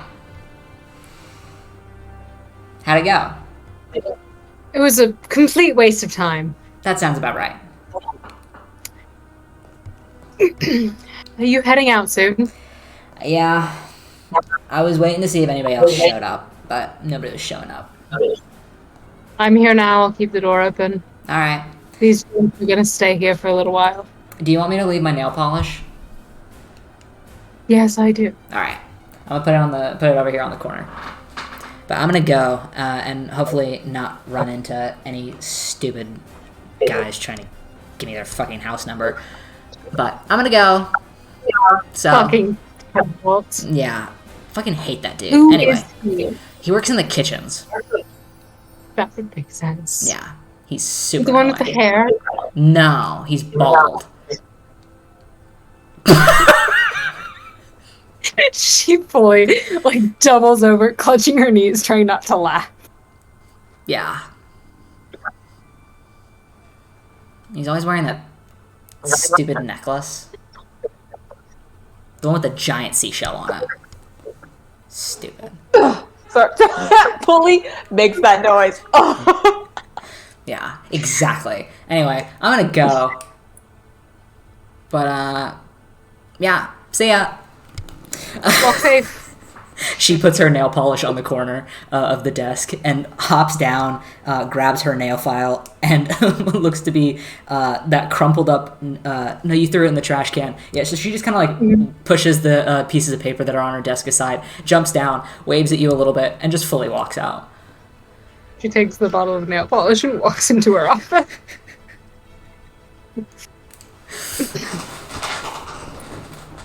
Aerithar You can will sit follow where he me in. sat There's last. nothing.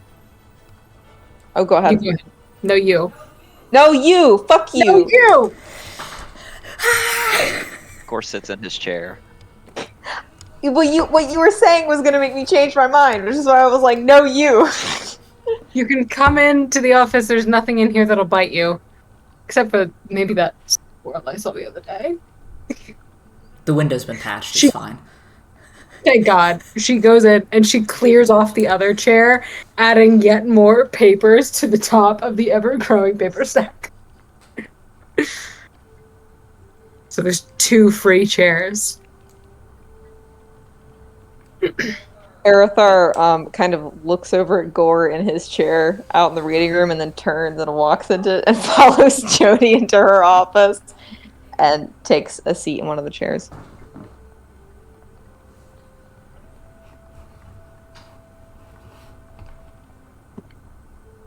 Is he just lurking out there? Yes. You hear screeching as he brings over another chair to prop up his legs. Come in here! Huh? Don't just sit out there being weird. Come in here. I'd invite him in. He pokes his head through the door. Am I large in this office? You take up quite a bit of space, but this chair does look like it will be able to hold you. Ooh. You know, that does look like a good chair. He comes in and then takes a seat. Standard issue. So, you're both here looking for rocks. Possibly the same rock, possibly a different rock, possibly that washed up during this divine storm that nobody wants to pay attention to. A storm? Yes. Yes! Why, You do- yes, I- Mr. Gore!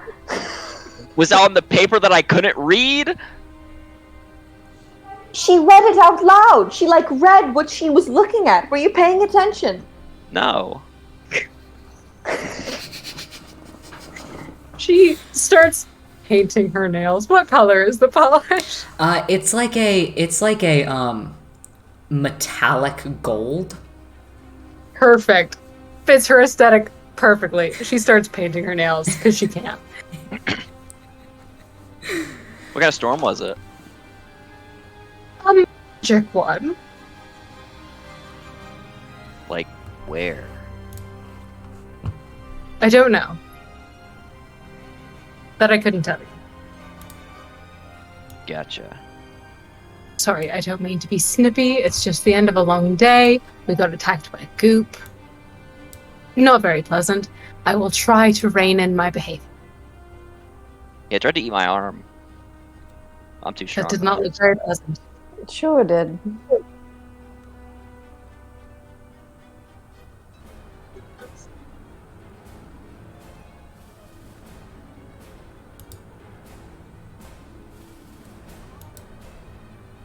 Have you had quite a bit of difficulty trying to track down these rocks? Because you seemed very flustered, Arathar, but I don't know how many places you've been to, Gore. I've been to about every place. It feels like every place. I don't know the city very well. Well, at this point I probably do. But yes, I'm just annoyed that for it to progress, it just involves more bureaucracy, which is not. Hold on. Boo, I'm gonna shoot you a message real quick. Okay.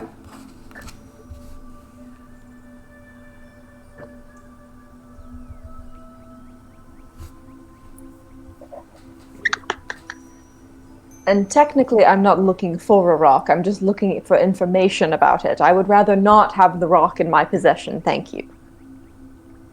That's good to know.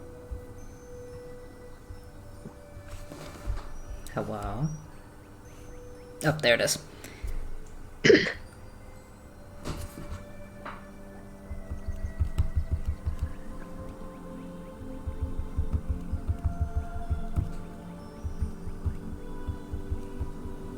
Gotcha.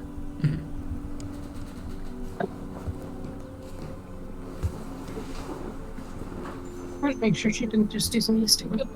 It's like that. Good? Yeah. Okay. I'm gonna wait for MK to get back. MK's mentioned, watch you make it the cat. Sorry. Making sure that the baby isn't trying to kill herself. It's like Please that. continue. In a video game. You guys are sitting here. No, and You guys are sitting here. Dodie, you are painting your nails. This conversation is continuing on. If there's anything else that you guys would like to talk about, real quick, this would probably be the time to do so.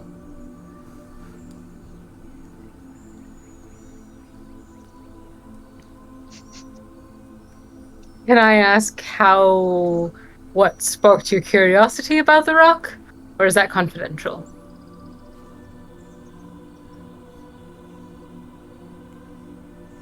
It's confidential mostly. I'm just interested. It just involved my work, and so it's the only thing that was interesting about. It's just interesting to me.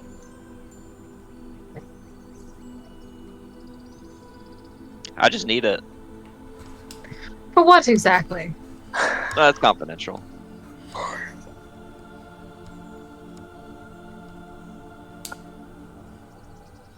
Fair enough. So can I ask if you were sent by somebody? Like, is it confidential because you said so, or is it confidential because someone else said so? I'd also like to know this. Oh, it's confidential because I said so.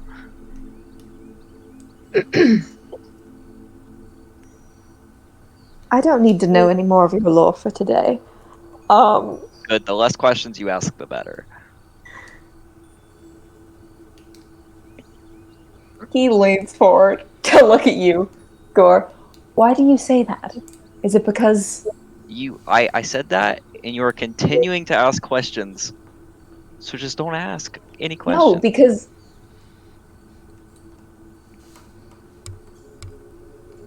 You know, before you say anything, I know you're a nosy bitch, but this is not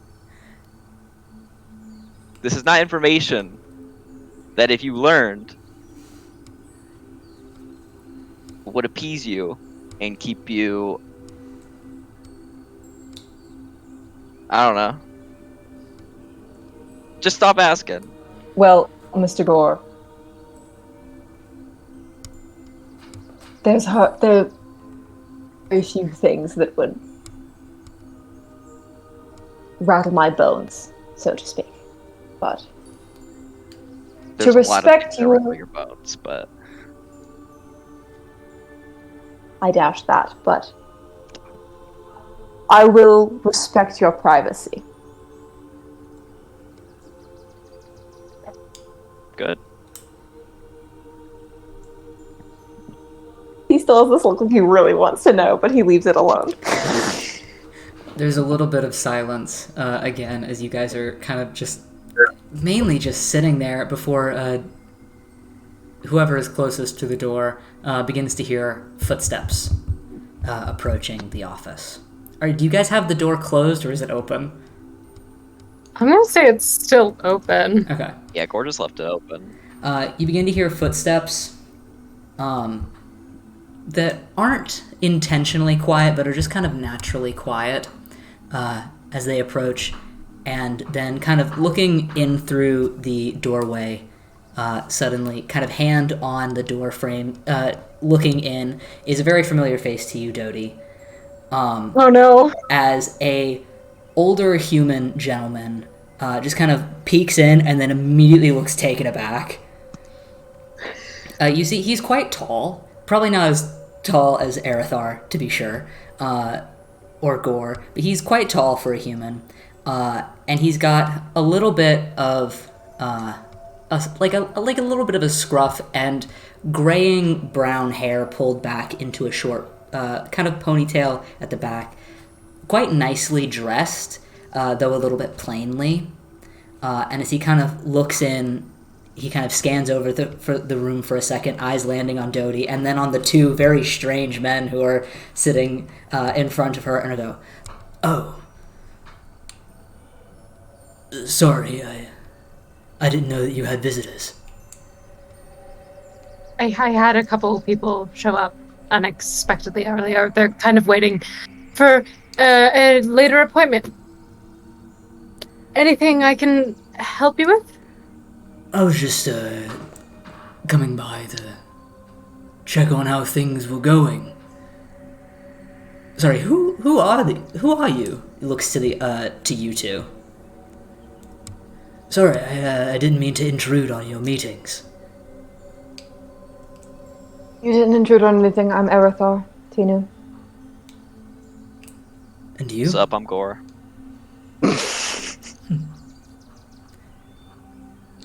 Right, should I come back later?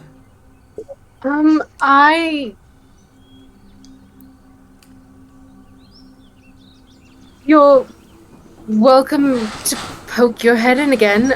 I might or might not be here. It depends on, when my next meeting is. Meeting? Oh, it's nothing. You seem Just quite busy some today. scholar asking questions. If it's of any consequence, I'll Oh, let the you know. Tenham ones. Yes. Miss Lee, if this is a matter of urgency, I can take Mr. Gore and we can wait outside. No. It's not urgent. May I introduce? Sorry, very rude of me. My colleague Victor. It's a pleasure to meet both of you. It would be. I don't. Erithar will kind of outstretch his hand, like for like a firm handshake. He reaches his hand out. His hands are quite calloused in places, but he has a very strong handshake. As he kind of nods his head towards you, he's got quite a I would say intense look about him, but he seems quite charismatic and like he's actually intending to be kind right now. Gore stands up and arm embrace handshakes him. He does it back. His grip is pretty strong. It's a little impressive. Go. And then sits back down. Right. Again, sorry to intrude. Before I go, the Tenham scholar. Yeah. Was he calling about specific business? He just left me a note saying he wanted me to look at something.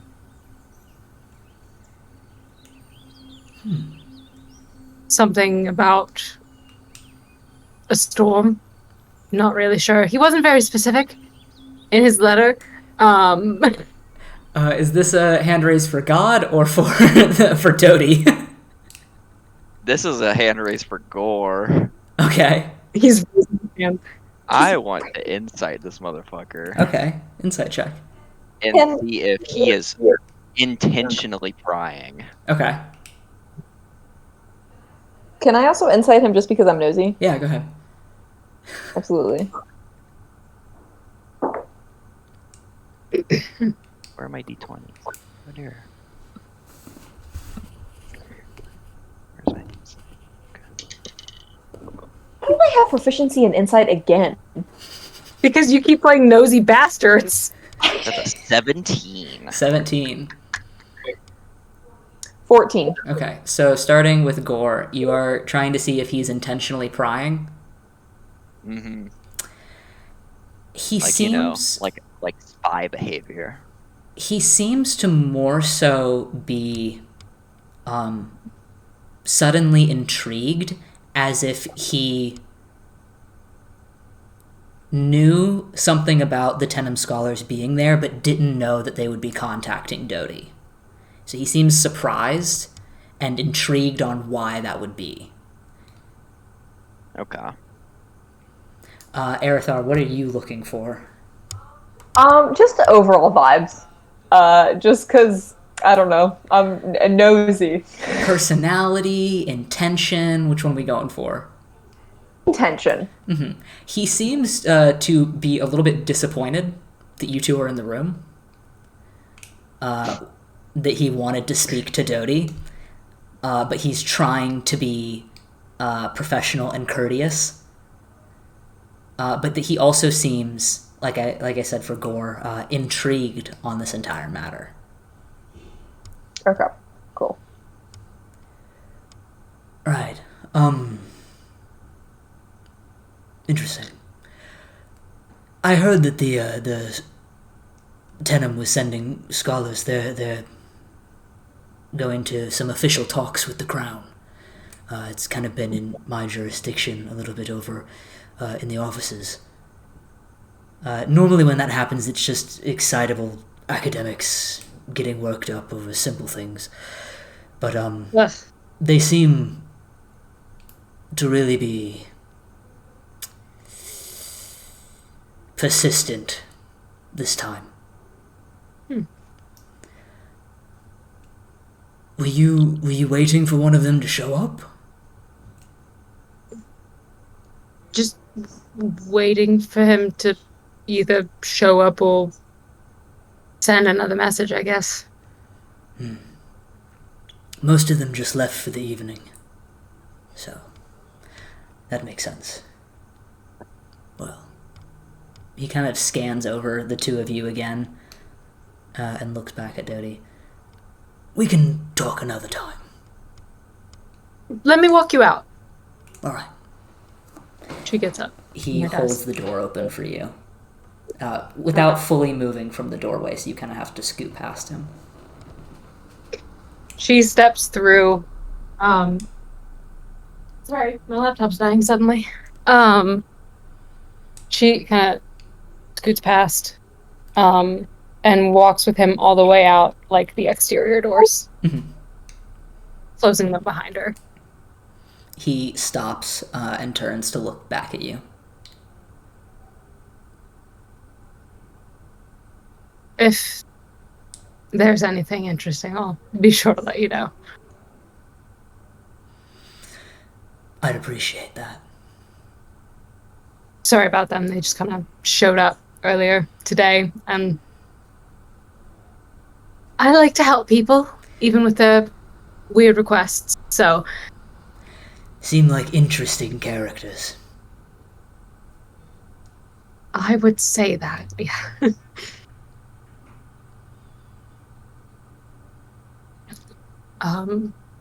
But I'll come... I guess I'll be here when you're finished working tomorrow, and I'll let you know what he said. Yeah, I'm interested in this. The information that I had from the scholars seemed chaotic, to say the least.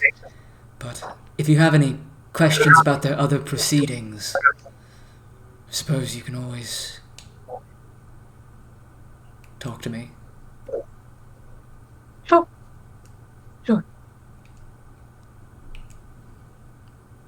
He kind of looks at you for a moment, kind of scanning over your face.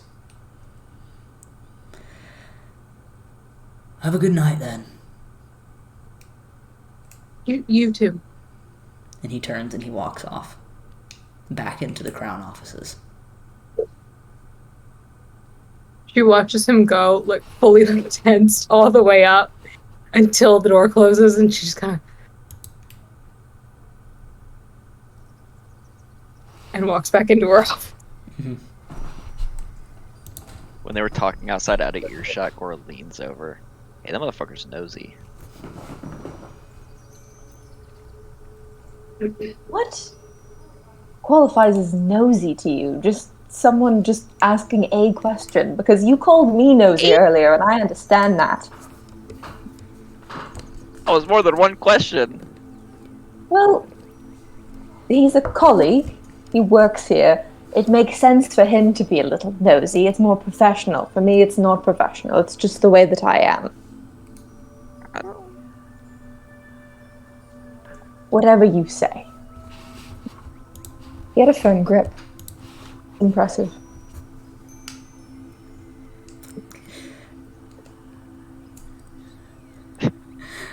Dodie, you walk back in about this point. Yep. She walks in. She's kind of like smoothing herself out. Sorry about that. Business. She goes and she sits behind her desk. I know it's been a long day for you both. Can I get you a cup of tea, a snack? I think I have various meat or Yeah. meat. Meat. Here. She digs through her desk drawer and she pulls out some like turkey jerky and just slides it across the desk. Oh, God, are you sick. trying to say something? Huh? What? I didn't know. Blue, are you trying to say something? No, I'm letting this interaction happen. He grabs the jerky and just unhinges his jaw and drops it in. And closes it. Yeah, that was pretty good. Thanks. Anytime. I also have some pickled eggs in here. Do you want any? No thanks. Okay. I prefer them raw. I don't have any of those. Oh man. I'm so sorry again. Okay. Yes. The inn, the gold inn. Yes. I can buy you a drink, something. I think that's what it's called. I don't really know where Are I you am. buying a drink? That's where it ends. Question for God. Yeah. Oh shit, that was Where is this tavern in relation to where we are right now? It is down more in like the downtown area. It's probably about halfway between here and your flat. We will be there in 15 to 20 minutes. I don't remember how this works, so I'm just hoping that if I don't intentionally say anything toward him, none of my words will be sent. I don't know if that's how the spell works. That's why she always knew what I talked to after she hung up.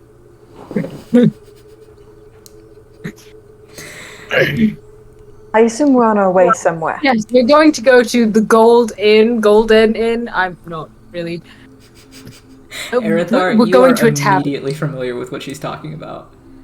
Yup. He stands up and he has this like dead look in his eye, and he turns and he starts walking out the door.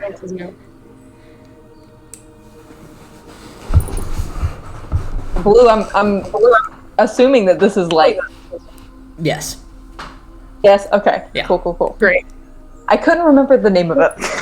The full name that you remember is Diner's Gold Inn, but Gold Inn is kind of synonymous with the place, so. He kind of starts walking and he turns back at the door. That's where I'm staying. And turns away and starts to walk. She starts like closing up random like jars, boxes, items, and just kind of puts everything in a presentable-ish state for the next morning. She grabs her pink notebook off her desk and kind of shoves it in her bag. Mm-hmm. And looks at Gore. Are you interested in having some scholar buy you a drink while he maybe answers your questions about your rock? Oh yeah, of course. Right. Follow the angry man then. Got it. Starts walking. All right. Closes the curtains, make sure everything's fine, and follows. Can we take a quick break? Yes, I would like to. I'm also going to use the time to switch the map back over. So, Yes, good. I just felt like we needed to probably get to that point. Absolutely. Blue, We thank you for my soup. You're welcome. Okay, anything else? And I'm going to put the break screen back on. Anything? nope. Cool. Good. All right, we'll be back. E.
And I think we are back. Yes. Yee. Okay. Huzzah. Okay. Put one out of my pocket. Okay. So, as, you guys begin to make your way out of the Sacrosanct Annex, and back towards the main gates, of the Crown Castle. You pass through the Crown offices again, though you do not run into anyone familiar. And you begin to make your way down towards the streets of Zurham. So we'll put some music on.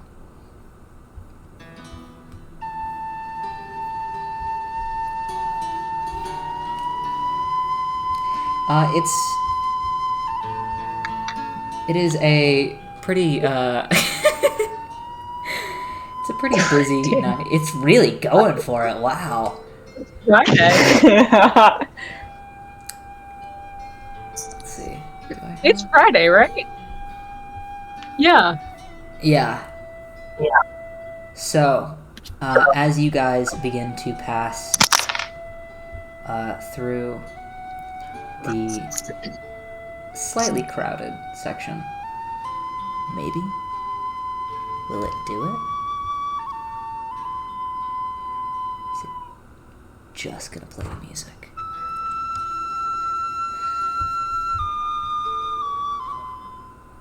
Jeez. Sorry. I'm having a time with this, apparently. Really going for it. Yeah. There we go. Yeah. You can hear that, right? Mhm. Okay. Turn up the music a little bit.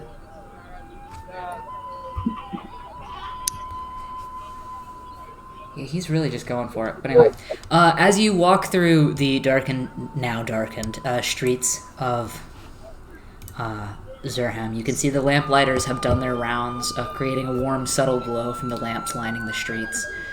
And beneath this mirthful glow, you can see that the people are kind of moving about. Some sections of the town much quieter than others. As you move towards kind of this downtown area,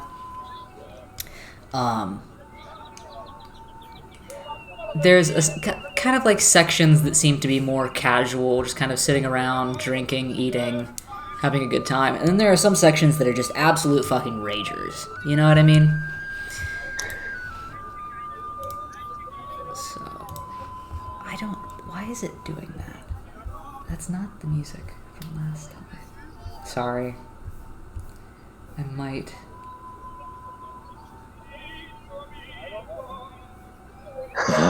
What is singing? Holy shit! There's a bard somewhere. Yeah, Okay, hold on. his name's Blobus. I thought it was Taylor Run Swiftly.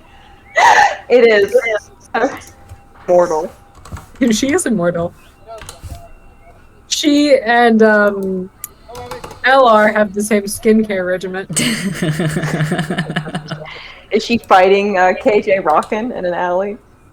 God, I hope so. What are you doing? Oh, jeez. Sorry. I thought I had this all lined up, and then he just started wailing on the flute.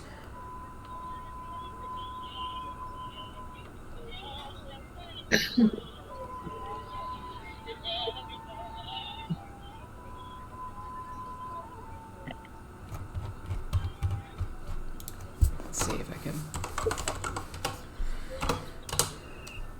Let's see. Okay, let's try this one. Instead.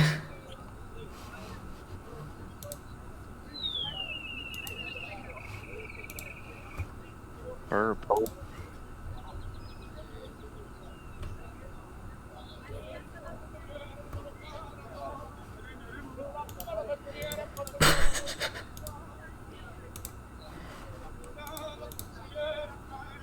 Wow. Okay, here we are. Let's try this one. Instead. Yes, thank you. I don't know why that was so difficult. Okay. Sorry about that. It was playing the wrong one. So, you can see that there are some absolutely fucking just raging, nearly city block size parties happening at some of these taverns. As you finally walk down towards the street that Erithar you're very familiar with, holding both the Tin Cask Tavern and the Diner's Gold Inn, you can see the very distinct difference in the atmosphere from across the street.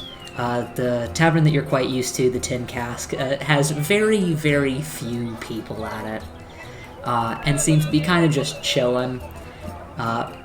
You can see a somewhat familiar figure through the glare of the window, but across the street at this Diner's Gold Inn, you can see an absolute just fucking party happening. There's tables set outside, and a roar of excitement from all the people nearly dancing about as several bards play music. The Tin Cask almost blends into the hubbub from the opposite side, but very, very apparently does not have the same vibe. But you approach the sign, Dodie and Gore, you can see from the distance has Diner's Gold Inn on it, so you're assuming that you're probably in the right place. As they walk up, she kind of turns toward both of them. Listen, I don't know this guy. I don't know exactly what's going on. But for the intents and purposes of this meeting, you guys are my team. Just so... I don't know. I don't know anything about you two. I don't know what your business is. But just in case there's some freaky shit going on between organizations, you guys are my team. Got it? Gotcha. Do either of you know anything... Erithar, do you know anything about deities?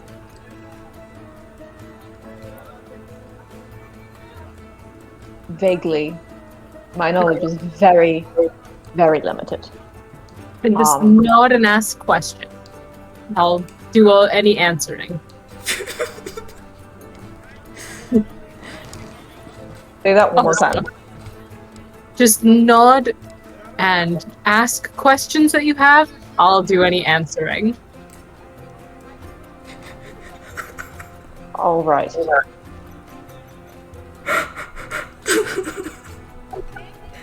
Okay. Why are you laughing? It's fine. Uh-oh. Okay, it's fine. Sorry. Yes, so you guys begin to approach. Okay. I'm assuming that's the end of that conversation. Okay. You begin to approach the roar of excitement from the street. The swell of music and the sound of something slamming rhythmically on wood begins to be more apparent. As you kind of walk towards this noise, you can see what's causing this commotion. The tables, like I said, have been brought outside, kind of setting into the streets and stuff like that. By this point in the day, there are no carriages passing through, so that half of the cobblestone street is taken up by this almost like block party looking thing.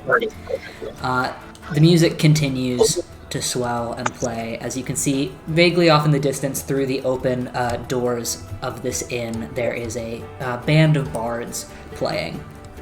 Outside, people seem to be standing around drinking. It looks that most people are outside because of the nice weather, and very few are actually straying inside, except for those attempting to get to their rooms.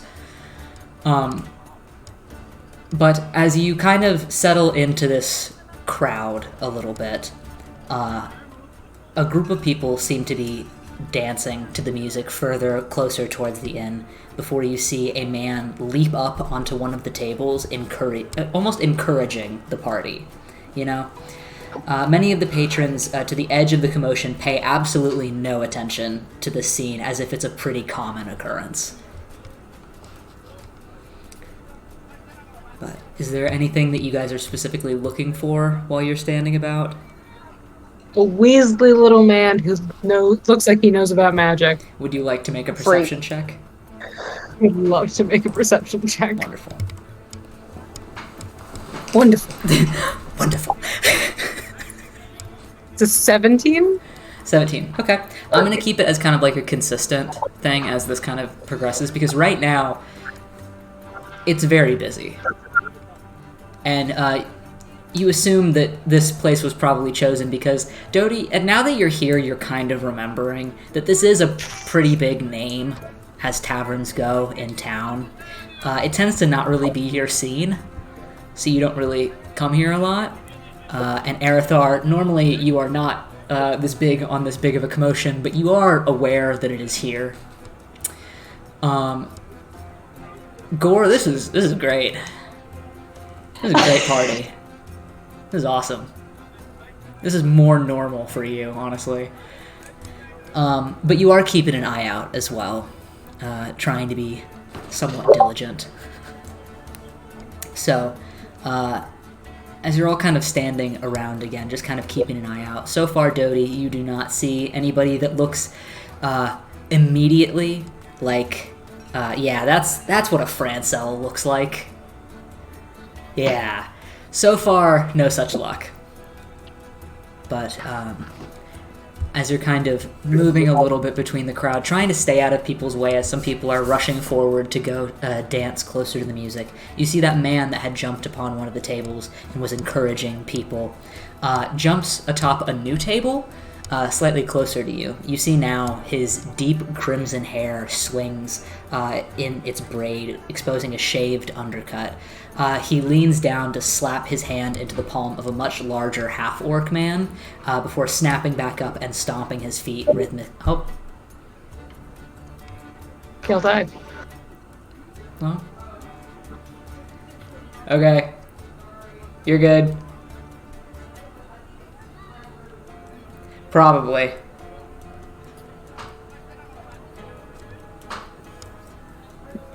Just gonna wait a second.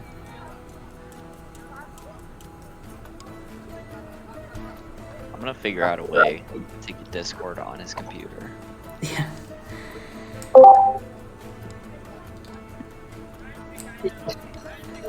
Maybe. Any heard? Oh, I heard it from. okay. I heard it from there. So Okay. sorry about that. As he stands back up and stomps his feet rhythmically to the music atop this table, his layered wispy shirt looks more like ribbons carefully tucked into his vest, which seems both quite simple of a shirt and pretty ridiculous to you, but he seems to be quite comfortable in it.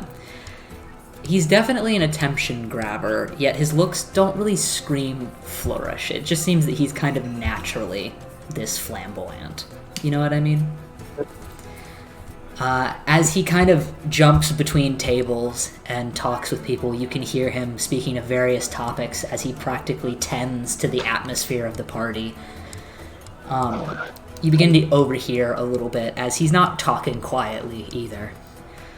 After all that's happened to you, my friend, you deserve to engage in speculation. Why not believe in fairy tales? He jumps a little bit further. Oh, you know they won't let me play, not after the strikes I've gotten. Have your days been treating you, dear? Do the palace walls suit you? Does the drama and gossip ever dull? At this point, Dodie, I would say, with your perception check going, you notice that this last line is spoken to a group of young women, one of whom you recognize from this morning. And you. Sorry. I'm trying to write down what he said. Oh, sorry. Do you need me to repeat anything?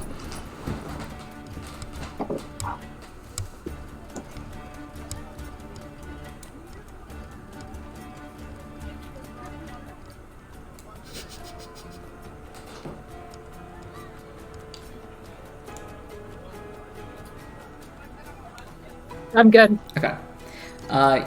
You notice as you look up that this group of young women, one of whom you recognize from this morning, you realize that though she wears obviously not her uniform now, that this is the woman, one of the women that was cleaning up the glass in the hallway. They seem to now be engaging in conversation, as he doesn't really seem to be hopping off just yet to another table. Do you want to eavesdrop at all? If I can. Sure, why not? Could you make a secondary perception check just to see how much you catch? Nat 20. Fuck yeah. Gore, Arathar, you are also both noticing this man, as it's very hard not to, as he jumps around and just kind of walks with a little bit of flourish.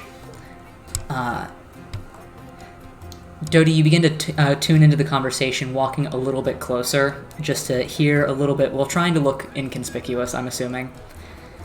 Mm-hmm. I'm assuming Arathar and Gore, you kind of follow her a little bit, attempting to stick together. Yeah. Oh yes, I've heard. The new tales and sightings have been entrancing. He adds a little bit of a humorous intensity to the last word, and you can hear some of the girls trying to hush him and lightly slapping his arm. I know. I only joke. It has been strange, though, don't you think? How the frequency of supposed visits have increased? You hear one of the girls respond back, Supposed? I know, I just like to keep my plausible deniability. The women giggle as he looks around the crowd. It's hard to tell exactly what they're talking about, but that one woman from this morning seems very tuned into what he has to say. He starts to look around the crowd a little bit, and you watch as he turns and looks directly at you. His warm brown eyes just making complete eye contact with you for a moment.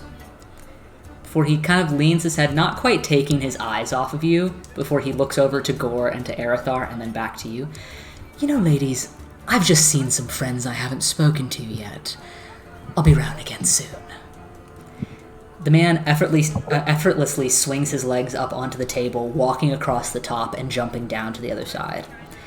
He walks over to you calmly, though with a little bit of an intoxicated sway, I will say, and up to the three of you standing there. He looks between all of you.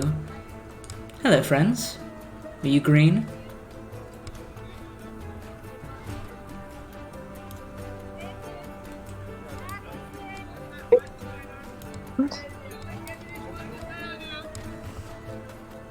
Do you frequent here Yes. often? From your expressions, I doubt so. No, not really my scene.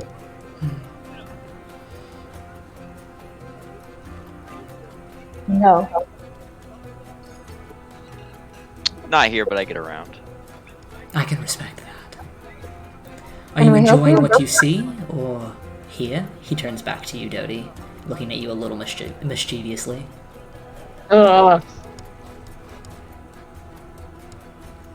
Certainly enjoying it, just waiting on someone. So, taking it all. Oh, of course, Are I you- must apologize. I need to introduce myself. He extends his hand towards you. My friends call me Ziggs. Zinc? Ziggs. Ziggs. Oh, six.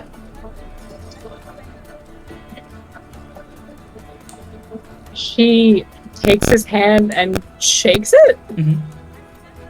She's got a firm handshake. Yeah. That His is much more limp. Yeah. He then turns to you, Arathar, and extends his hand as well. Arathar kind of moves his hands back a little bit and just kind of nods. Charmed. Alright, are we not friends? No, you. Well, alright. Then I suppose you can call me Zachariah. He turns over to Gore. Name's Gore. Goes in for a forearm handshake. I like you. You're interesting. Yeah, I guess. I just wanted to come over as you seemed interested in my previous conversation. He says it as a statement, but it sounds also a little bit like a question. Not listening in particular. I just recognized a person from work that you were speaking to. I was just trying to make sure I knew. Oh, well, you know, she likes to talk about the Lord, so it's interesting. The Lord? Oh, the folktale. The Lord of Mirrors. Oh man, I don't like that. Am I all familiar? Make a history check. Uh-oh, she's not good at those. Just for shits and giggles, am I familiar with that at all? Make a history check. True check. It's a 13. I don't even think. The 3. Should I even roll? Probably not. Yeah, I didn't think so. What was yours, Dodie? 13? 13. The title itself does not sound unfamiliar, but you don't know the story. But you, for some reason, the phrase, the Lord of Mirrors, sounds familiar. Not sure why. Oh, do you not know the tale, the three of you?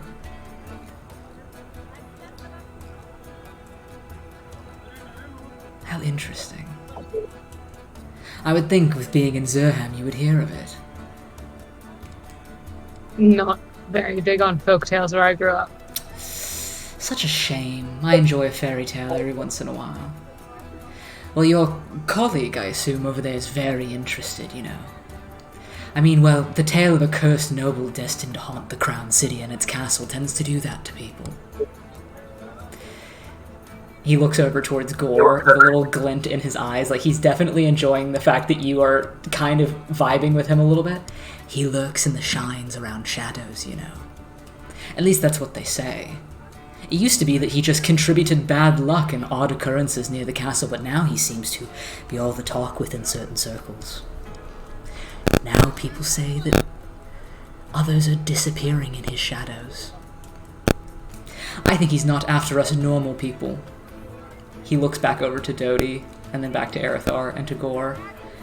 Well, at least not people like me. His vendetta is far above my station, apparently.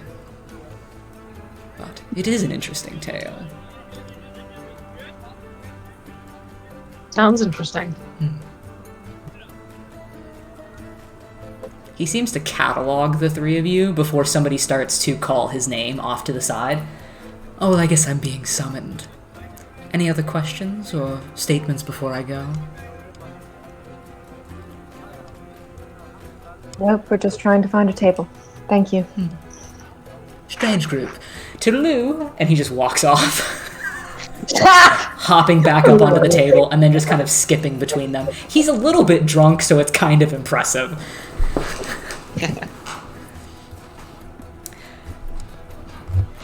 Strange occurrence that was. You all kind of stand around for a moment again.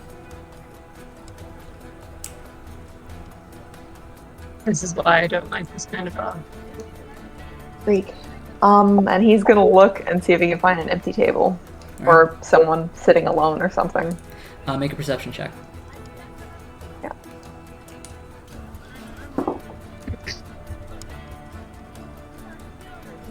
$320. What was it? Perception. Yeah, what was the number? I didn't hear it. Oh, dirty 20. Thank Sorry. you. Sorry. I heard and I was like, my ears. You see that there is like a standing table off to the side that is mostly empty, but most of the sitting tables are taken. He kind of gestures over there to Dodie. You just want to wait for your associate over there for this few people.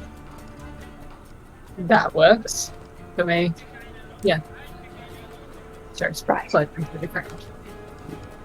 You weave your way through the crowd, seeing again that crimson-haired bard, you're assuming, hopping around some more, talking with more people. You see he almost jumps onto the back of a much larger half-orc man who, like, swings him around and sets him on a table, like he's very used to this occurrence.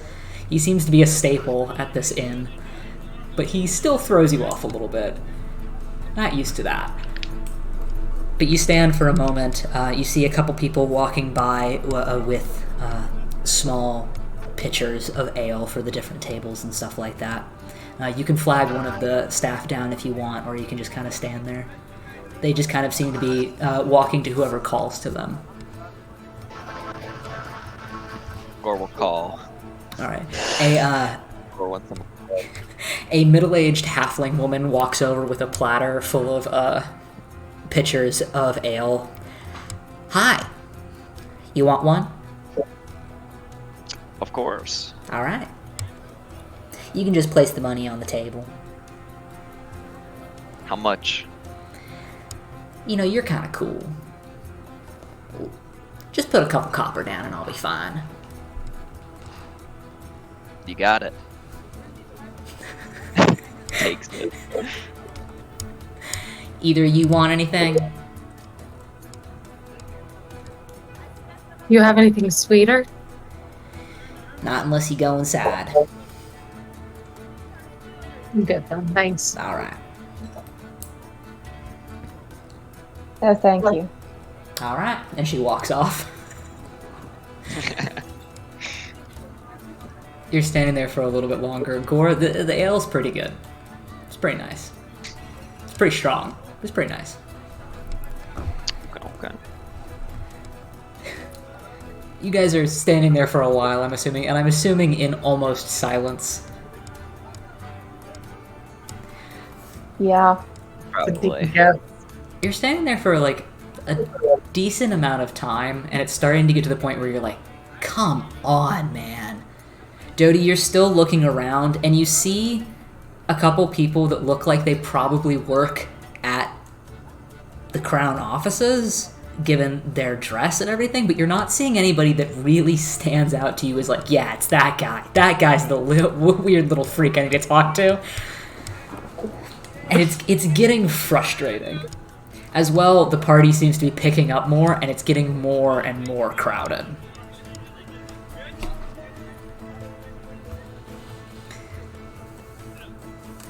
Arathar, you said you're staying here? Oh, no. I'm staying near here. I'm staying over there, the shitty one. You look across the street, there is a much smaller, indeed much shittier tavern. Through the window, you can kind of see through the glare that there is a very eclectic-looking tabaxi who is, like, attempting to, like, fit something in a box. Not sure what's happening there.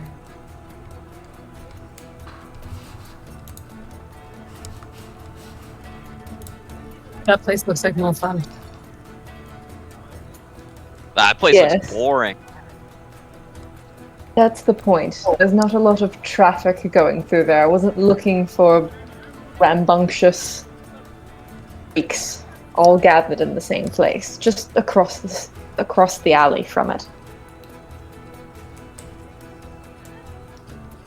Do I recognize the tabaxi? Yeah, Yeah. that's Crank Noodles, baby. Yeah. Excuse me? Crank Noodles?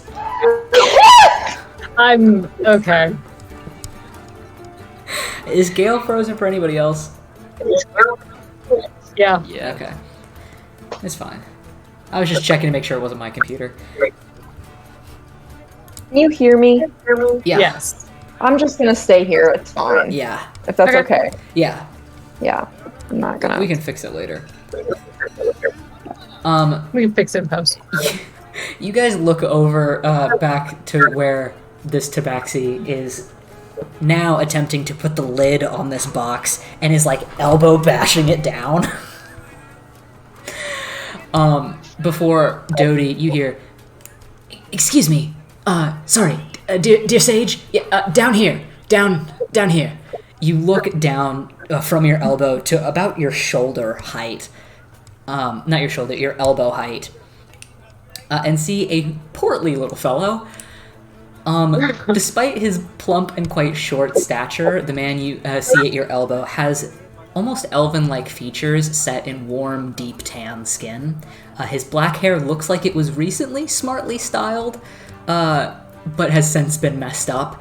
And his pewter glasses have almost slipped off of his nose at this point. And behind him is his miniature proportioned horse hind legs, which anxiously stamp at the ground. This is a pony centaur.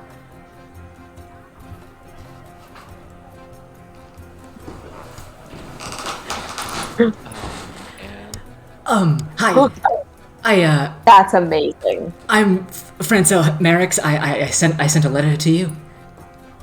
You also sent me multiple ascending spells? Yes, sorry, I didn't realize that you would be unfamiliar with them. No, I'm familiar. It's just I've never gotten any from anybody who wasn't my mother. Oh, it's like that, yes. He keeps looking around nervously, like scanning the crowd. Yes, sorry. It's very nice to meet you. Nice to meet you too. He then seems to remember himself and stretches out his hand to shake, which you see in his other hand he's got a small satchel bag that he's clutching to his chest. These are my associates, Arithmar and Flora. Yes, of course. Nice to meet you.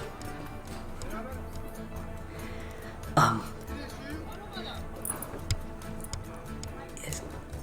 Shall we talk here, inside, anywhere else? Perhaps we can walk a little bit out of such a crowded place. Do you want to go take a table in the tavern over there? You look a little frantic. Sorry, I think I might have been followed. I would like to make a perception check. Also, advantage.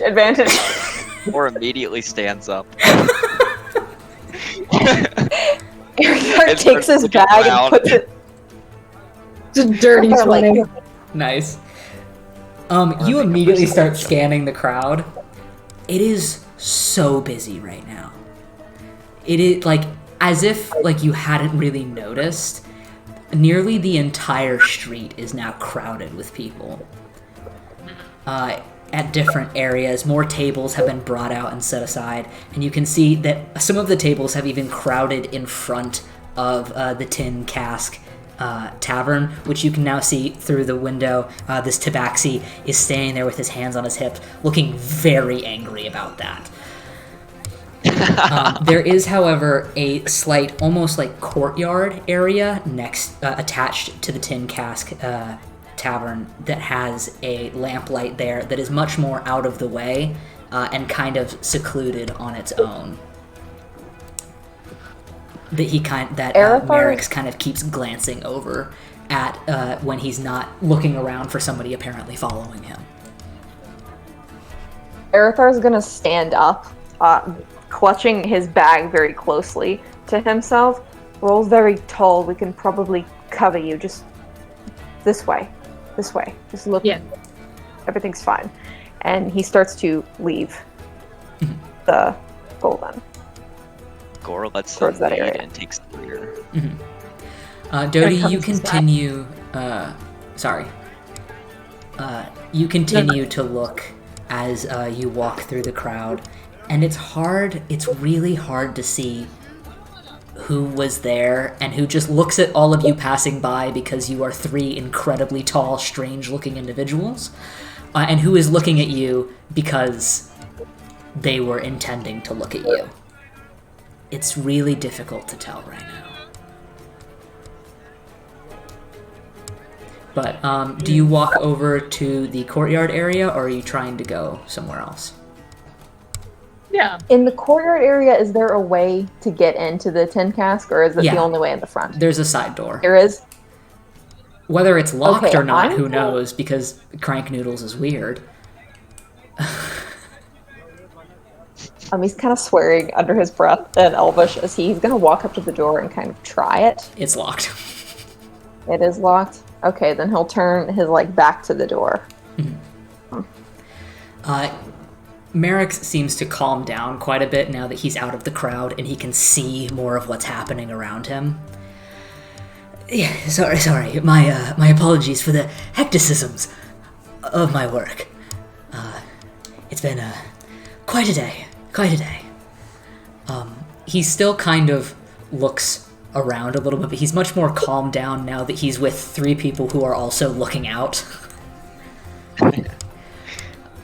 Yes, sorry. Of course. What was I saying? You sent me a letter. Yes! I wanted to perhaps request your opinion on the matters of my work. My team is often very divided. It seems these days we can never agree on anything, not even the brand of coffee that we buy from the offices. I always say that we should obviously get from Raspilla's. I mean, she has the best beanery in town, and she grinds her own beans, But, not that she grows them or anything, who does this far north? It's, Anyway, I work at the, Archtenum, which I often remind others is founded, by the followers of Oliel. Right. I myself have been found in her guidance, and I guess her guidance to be guiding during my studies. But many of my colleagues say we need to modernize. Poppycock. Anyway, as I was saying, there was a storm that left an object of sorts in its wake. I firmly believe it to have been a Perioc storm, and thus it be a divine item. But some of my colleagues do not seem to agree. We have yet to test its innate abilities, which is what has brought us to the crown. We need assistance, financial and otherwise, to properly research the artifact. But of course we must have approval from the crown, and to prove that it is worth such. And while we were in Zurhem, I just knew that I needed to reach out to you. Gosh, well, I'm flattered. I really am. Nice to see somebody taking an interest in the gods in general, Yes, let alone mine. And wow. Did you have a chance to look at the artifact? No. We. Sorry, I'm laughing. Maybe a little. We went to the archival what's-a-madooget, and the guard there said that an archivist had been injured earlier in the day. Yes. So nobody was there. So we went downstairs anyway, and well, nobody was there, and there was not any sign of this sort of artifact. There was this sentient goo in chest, attacked us. We killed it, don't worry. Probably smart. But no sign of any kind of divine artifact. Could you tell me more about what it looked like, maybe? Please. In case. Oh yes. Well, it was quite strange. We say it's a stone, but it's quite weird. The light behaves around it strangely, and the material itself is quite strange. One of the others must have moved it. They must be showing it to someone. I was saying if we just left it there, it would be fine. I don't know what happened with the other archivist. I don't know. I assume maybe the goo is how he was hurt. That would make sense. A goo? How strange. Can I ask you a question? Sorry, yes. The stone in question, was it flatter? Did it fit on the palm of your hand? Or was it different? Yes, it was quite small, yeah. Yes. Weird, like how the light acts around it, like you hold it up and it looks almost like it's crystal inside, the way the light shines through it. He seems to be thinking for a moment. Sorry, I'm looking up something.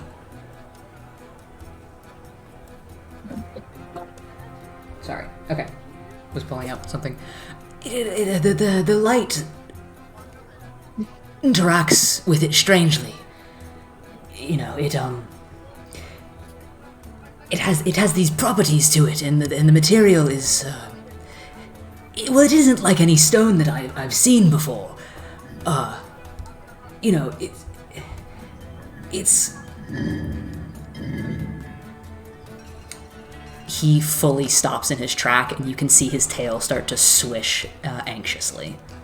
And he looks past all of you into the nearly pitch black corner of this courtyard. It's not a big courtyard to say anything, and it's not connected to anything else except for these buildings, but there is a corner of it that is nearly pitch black in the night where the light doesn't reach, and he looks at it very anxiously.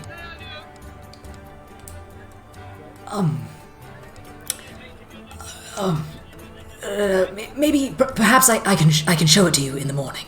Then, perhaps that would be more beneficial. He is starting to back up a little bit. Perception check. Yeah, go for it. Yeah, Absolutely. Absolutely. towards the darkness and take a step forward, clenching his fists. It's a 17. Okay. As you start to look over there, he continues to back up. We have several meetings, but perhaps I can catch you between them. Will you or your associates be near the Crown Square tomorrow? Can be. Wonderful. You hear another sound from this back corner a little bit, though it doesn't sound like it's coming directly from the corner. Yes, I will speak with you soon. Thank you for hearing me out on this. Again, my apologies for all the everything. Have a good night. And he rushes off. You said you got a 17? Yep. Gore, you said you were stepping closer. Yeah. And Arathar, you said 18? I'm 18 and I'm holding the bag close to me and starting to walk towards like the entrance of the task and tavern. Dodie, you look over into this shadow, and though it is partially obscured, there doesn't appear to be like a figure standing there or anything, but there is a puddle there next to this corner, and what appear to be almost like some sort of mark on the cobblestone there. Gore, as you begin to approach, you can see a bit easier into this shadow now, and it is just a corner, but it almost connects up to the roof of the neighboring building, which almost slopes down as like water runoff into this puddle, where you can see footsteps, damp footsteps, as if they had emerged from the puddle and then just stopped.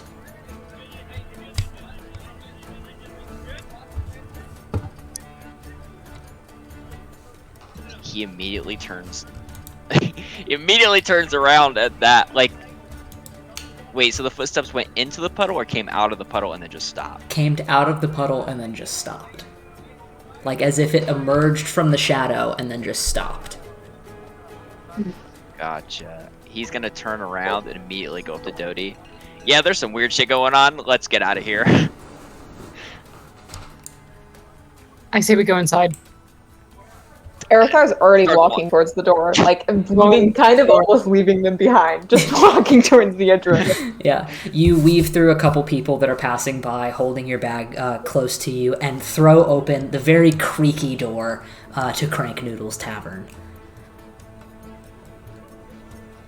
I'm assuming the other two follow inside. Yep. So I will describe Yes, this also- strange scene to you as well. Yes, Gore? Sorry. Gore does leave copper on the table. I forgot to mention that. Yeah, of course.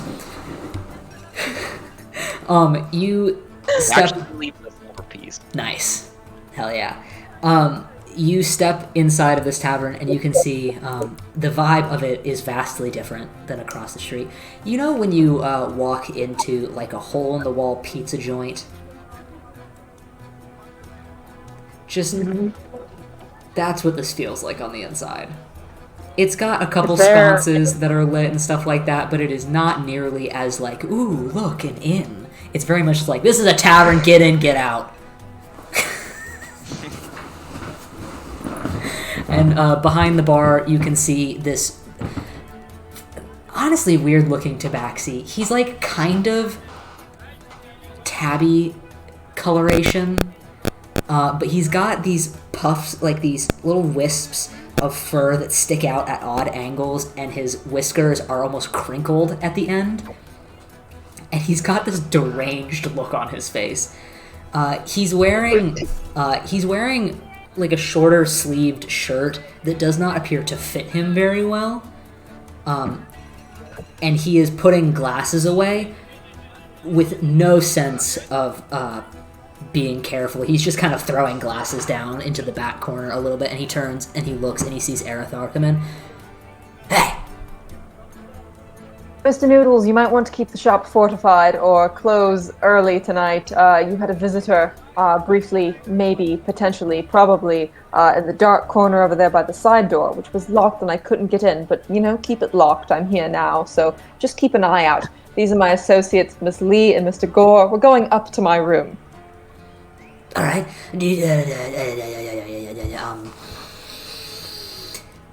Was it a freak outside? I think perhaps looks over at Gore. I believe so. I thought somebody was gonna try to steal my noodles. Do you guys want any?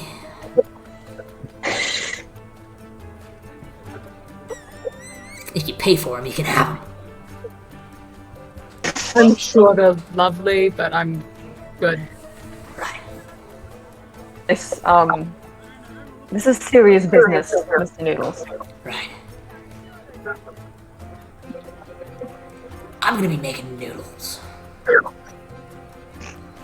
course you are. Of course you are. Just maybe lock up early. Maybe do that. Yeah. Fuck off. And he walks off. He walks back He into the needs to kitchen, walk and up. you can immediately hear clanging.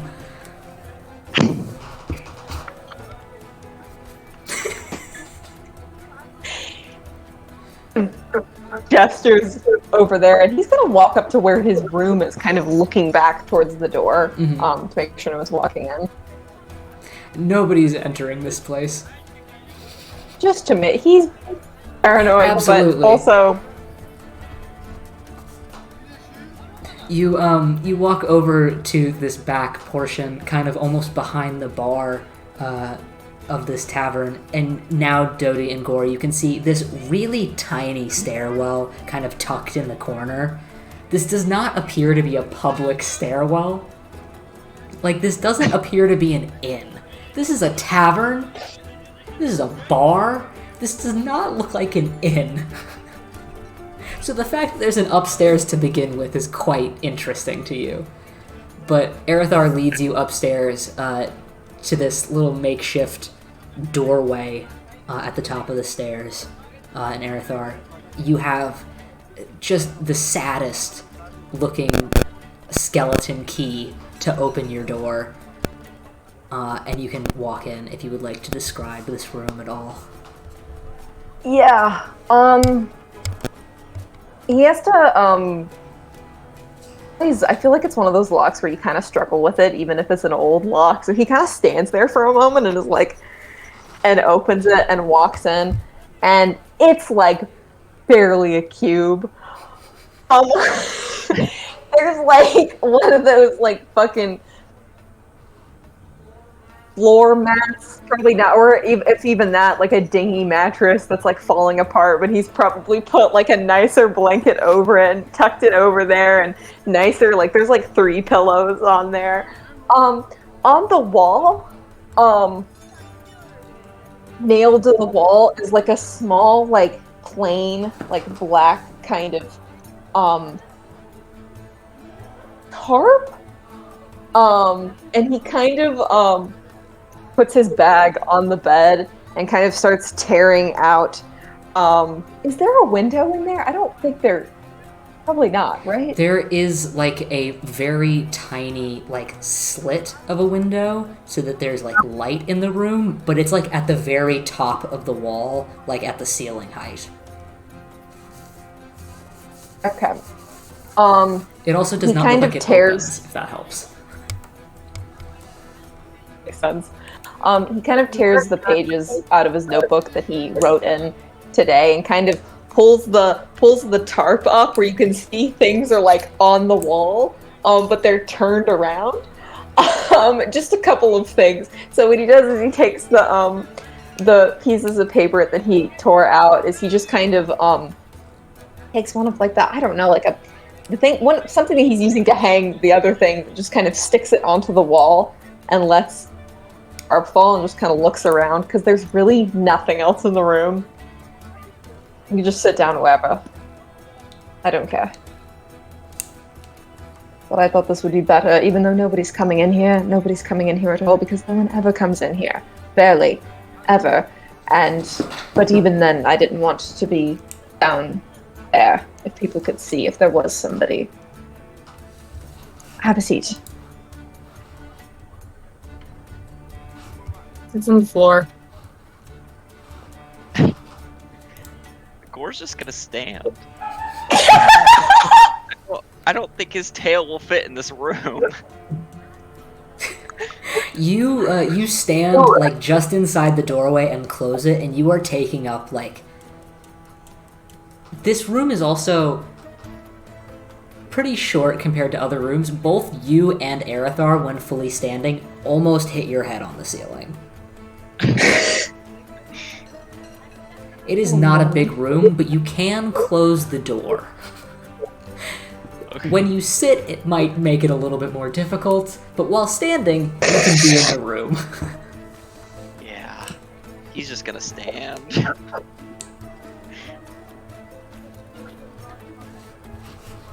Also probably has something over the window, so that people can't see into the fucking room. You light the one little sconce that is in this room. It is very tiny, and so it's almost like the room is lit by candlelight at this point, but you are in this room.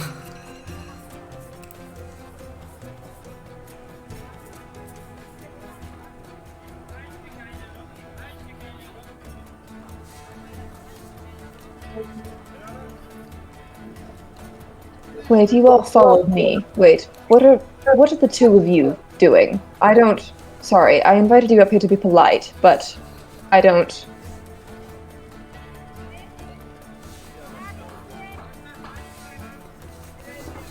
Well, I feel like we just had a very strange interaction with Scholar Merrick's, and whatever shadow beast was interested in him, or he was afraid of. I don't know.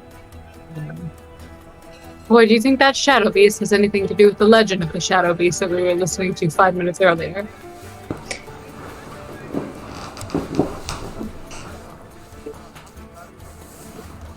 It might. The Mirror Man, right? The Lord of the Universe, or something like that.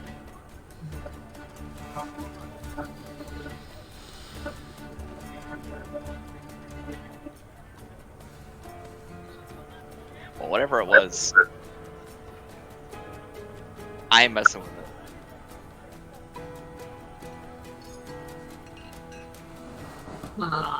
Nope.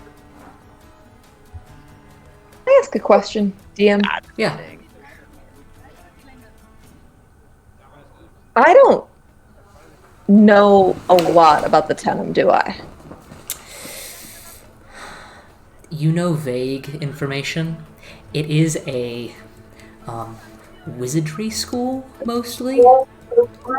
So, you didn't hear a lot of nice things about it.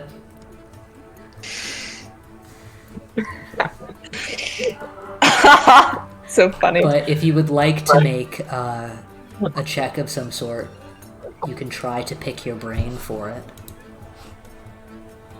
I'm not quite sure what type of information you're going for, whether it's like more historical or more like personal.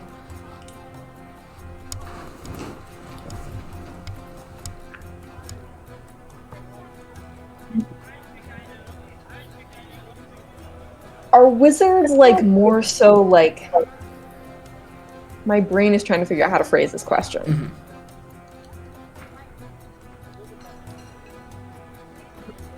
They're more looked down upon, right? That's more of like the deal. In the current times, yes. Yes, because in the not yet happened times it's different, but Yes. Right now, wizardry is kind of seen, and this is common knowledge throughout the world, so I'm just going to say this without a check. Wizardry is kind of seen as like the lesser magic, because you have to work for it, and it's like, there are people who can just do it. Why would you put all that effort in? Just do something else. Like, you don't get your power from like your music or your word or the gods or just like your bloodline, so like why would you try? But yeah.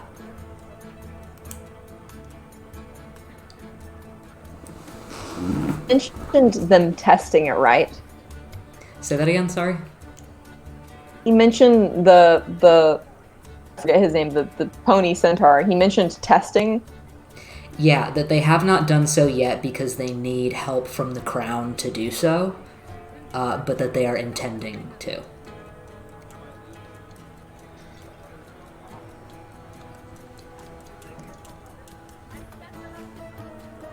How likely do you think it is that Mr. Merrick. Horse's ass, yes, Not a very will good make thing it to say. home. Will make it home alive tonight?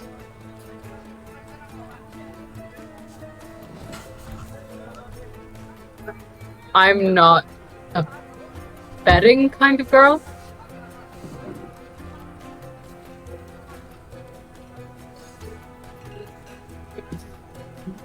Do I have any insight on this? Make an insight check. Oh boy. Yeah, she's okay at that. 16? 16. Well, he made it to the tavern alive. And he seemed to be very aware of his surroundings. So maybe if his little legs carry him fast enough. My god.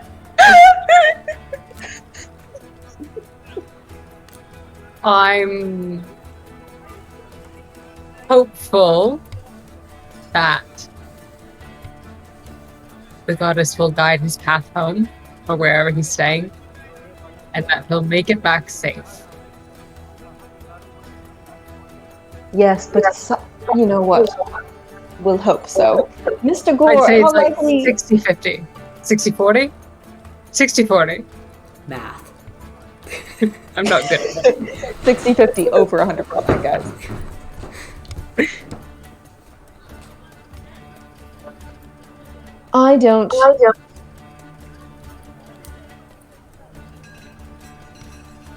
I don't entirely know what to do.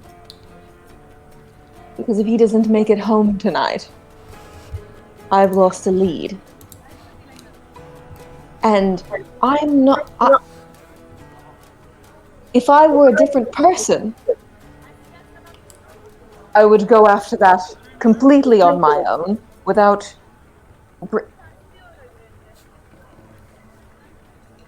They cannot test this item. They can't run any tests on it. They don't need to be allowed to do that. And I have to tell someone that they can't do that. But the only person that I could feasibly tell without causing a commotion, really, would be him. But I don't know if he's gonna get snatched or not. You know?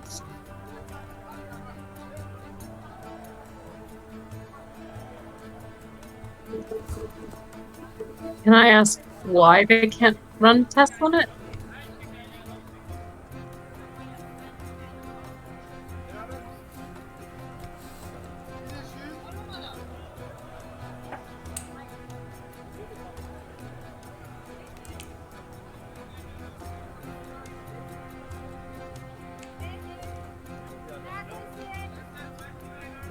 How much do you know about explosives?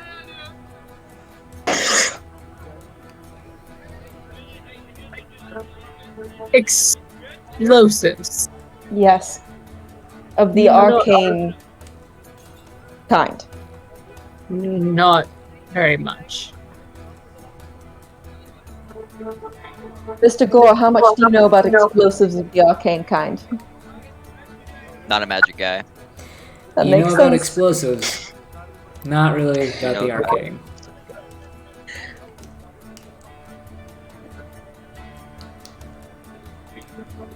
If they test this item and find out if there is an error made, it could result in an explosion. That sounds less than ideal. But not a traditional sort of explosion. Much, much worse. An explosion of magic rather than one caused by magic? Are you a snitch? No? You don't seem the type. You also don't really seem like a snitch. You're an idiot, but you're not a snitch. Damn. Hey, stitches get stitches. So true, actually.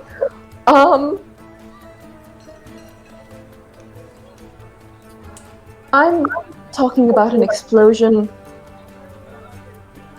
that is just a column of white light, just like pure white light. It sucks, it desaturates thing around you. Hold on, I'm so sorry. All my fucking tabs closed.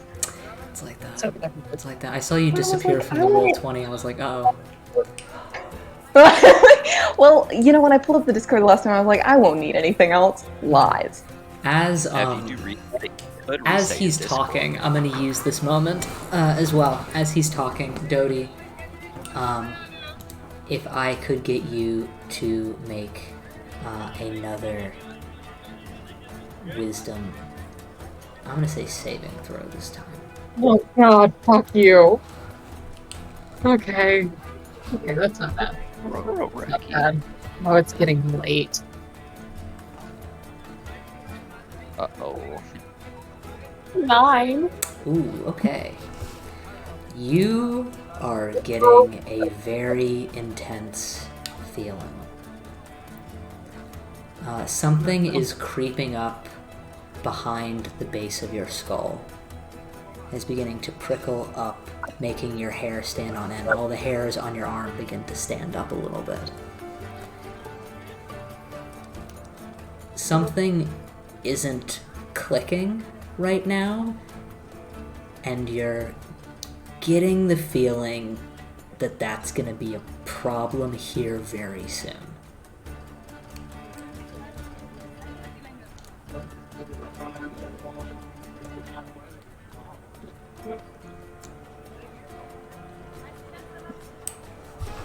There, it like desaturates things, but the light also kind of warps and bends and almost into a mirage of sorts, and from the sky, maybe, or from it itself, I suppose, like almost snow, but more reflective. It feels like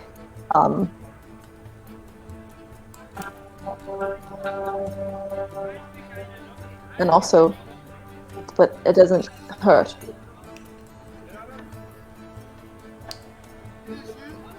My notes on it are it's very small. I don't know a lot about it, but don't know if that is familiar to you, but that might be what happens if they test it. I don't want to take it. I don't want it in my possession. I just want them to not test it.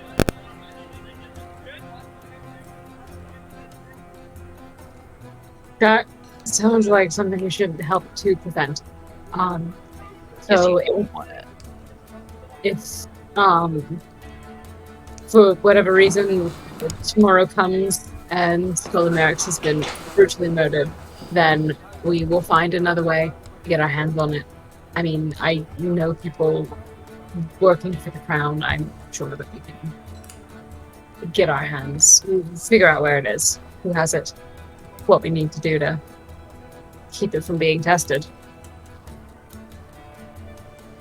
Very smart. Yes.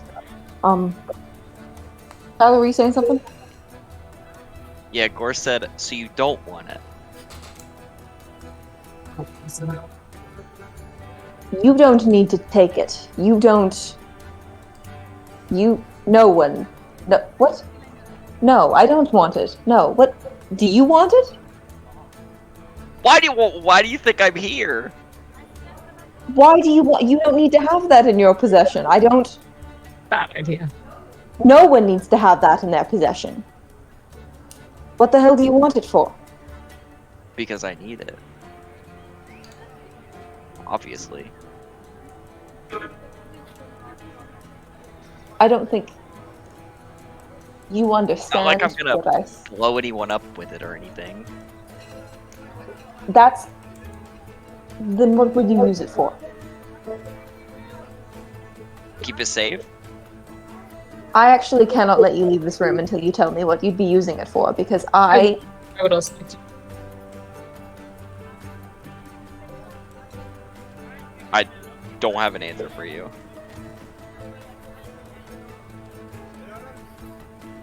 You insufferable reptile. You...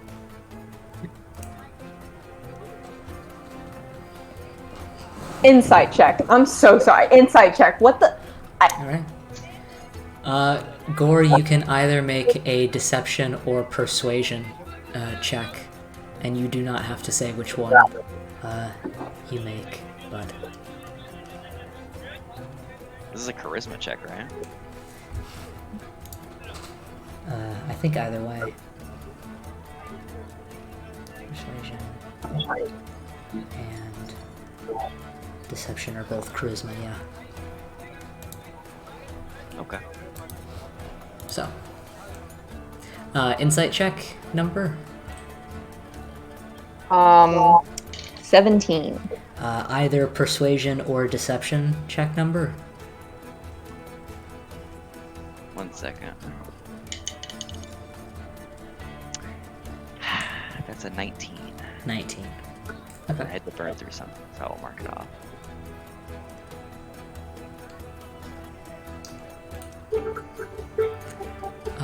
So, what is he reading off of you?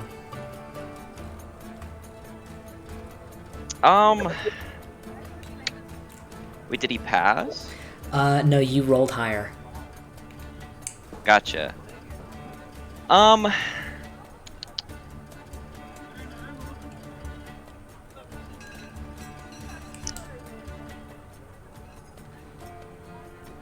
It's an interesting question.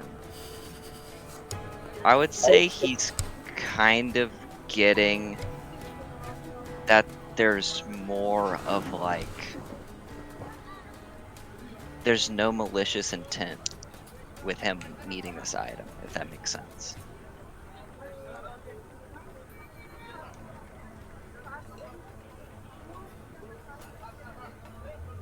He's kind of You get staring bad at vibes. no bad vibes. He's kind of staring at you for a moment. Like kind of shooting daggers at you for a bit, and then after a second just kind of doesn't like necessarily soften, but kind of retreats a bit. If you can't tell me, then at least when we get it, accompany you to where you're going to take it, so that I know that where you're taking it, it can't harm anybody. I can do that much.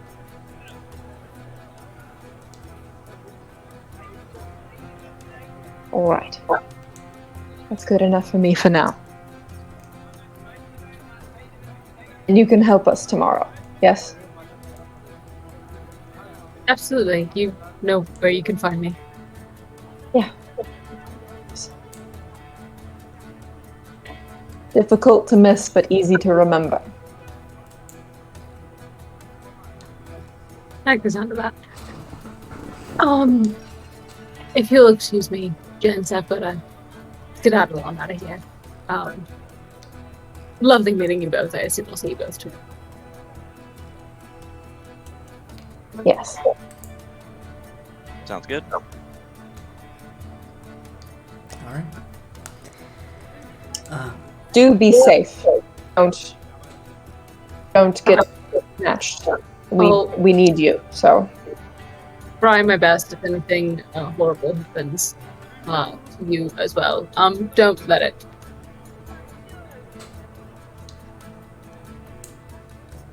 Lovely meeting you. She I'm kinda here. grabs her stuff and starts heading out the door. Okay. Gore, are you also leaving? Yeah, but he's gonna go back across the street. Yeah, that makes sense.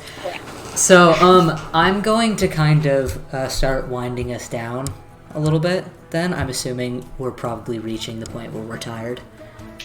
But there is this last little bit that I would like to maybe do, and then we can end. Yes? Yes. Okay. So, Arathar, you settle into your room and look back at your wall full of pinned papers and things like that, and kind of mull over everything that's happening and happened today in a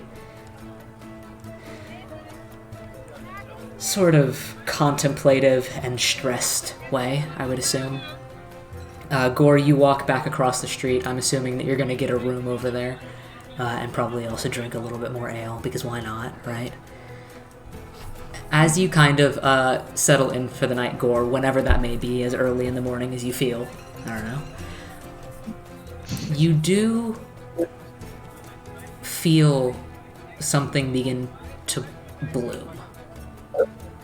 Something like doubt and interest blooms in the back of your mind. Almost like a question of why someone would be looking for this other than you.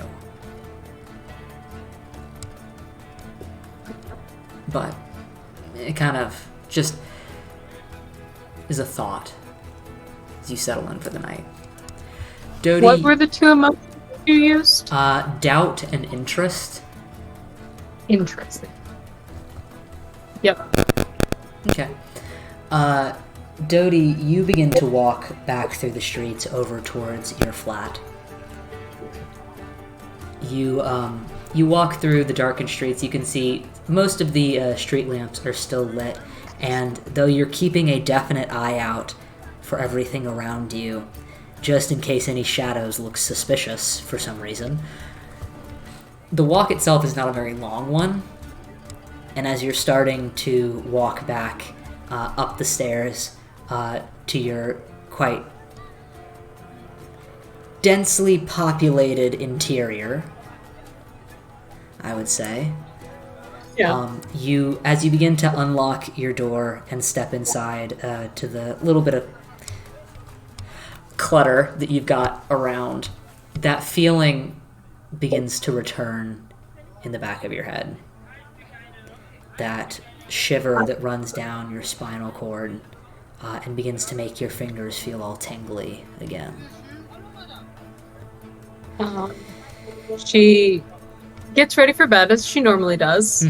Puts on her PJs, brushes her teeth, locks the front door, makes sure there's a muffling charm on the door, goes in the bed, and binds her limbs down. As you kind of lock yourself down into place again, making sure the restraints are quite steady tonight, you feel like you're probably going to need them. You finally lay down, seeing the little bit of moonlight that creeps out from under your curtains. And the day kind of starts to settle in for you. So I'm going to slowly turn that one on. I really wish I could see Gail's face right now. Yeah, I know, I'm right? losing my mind right now. And we're gonna put... Sorry, guys. You know what? We're gonna put this one on, I think. Just for right now. We're gonna turn it down pretty low, but we're gonna put this one on. Yeah, that seems about right.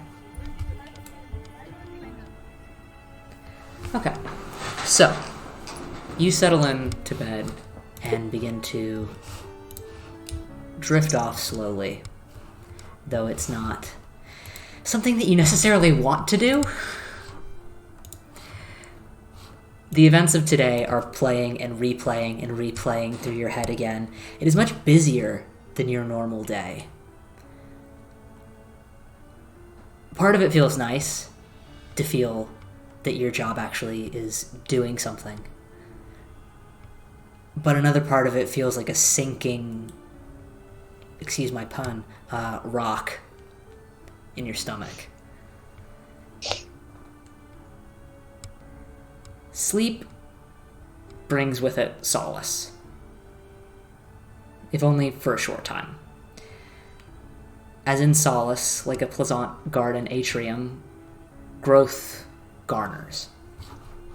Seedlings of knowledge carefully pruned in the healing dark. But even the most auspicious gardener can overlook disease deeply rooted in the soil. The wounds of pruning can leave open the air of contamination to spread.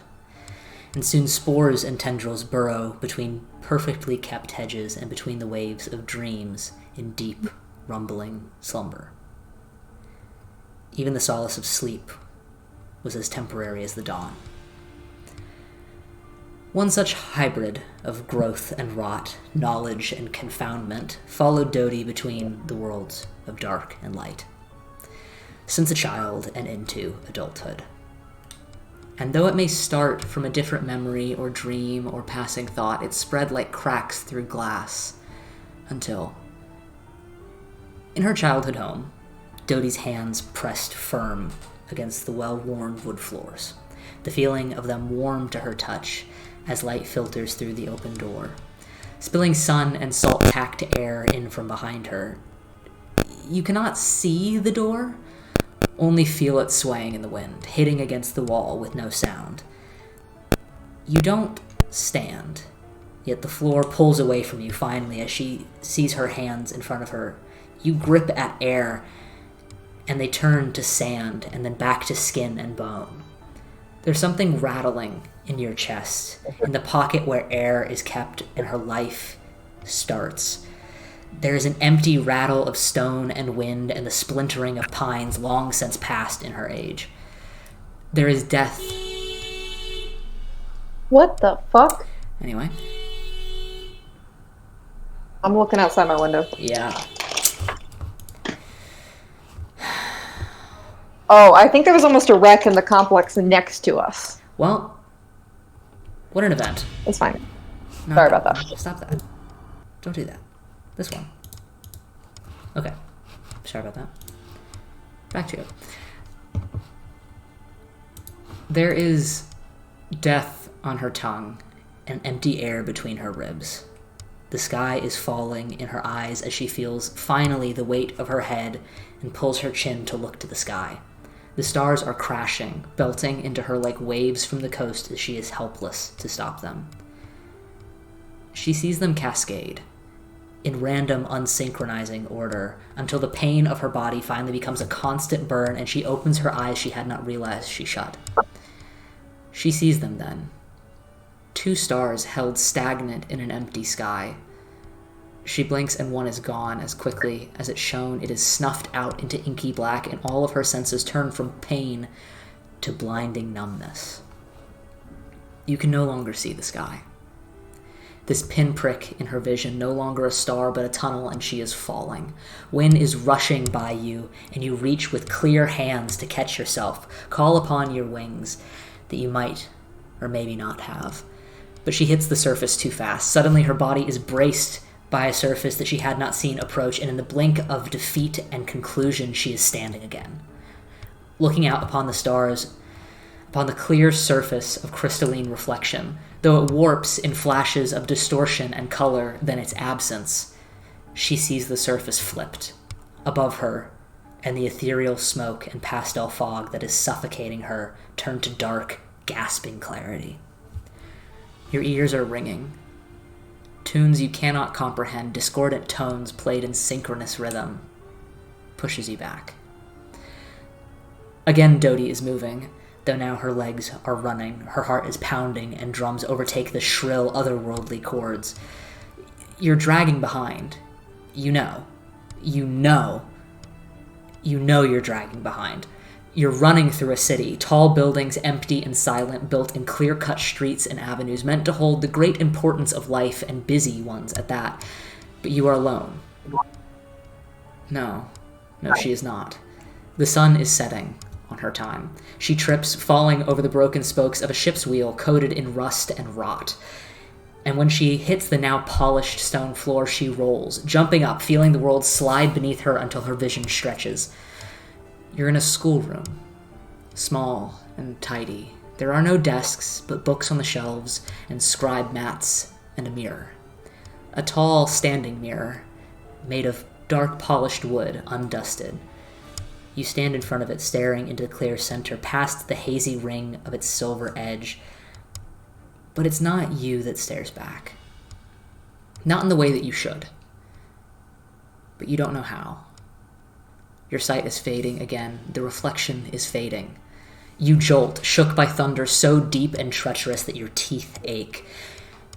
Dodie is lying on the ground again, bloodied and bruised as she stands to see the sky. Soot and clouds paint the heavens in bane, colors of it too vivid to observe as the scent of broken earth swells. The sound of screaming is silenced in an instant as you hear the thunder again, though it rings from below you, in a bellowing pitch not made for the lucidity of rain. Lightning is striking in silence as false thunder breaks the stones beneath your feet, exposing open wounds deeper than the valleys and darker than the night. Wings are beating in the wind, and her veins are spilling. You look to the sky, and betrayal looks back. Dodie's breath released, and with it, she is rended from her plane.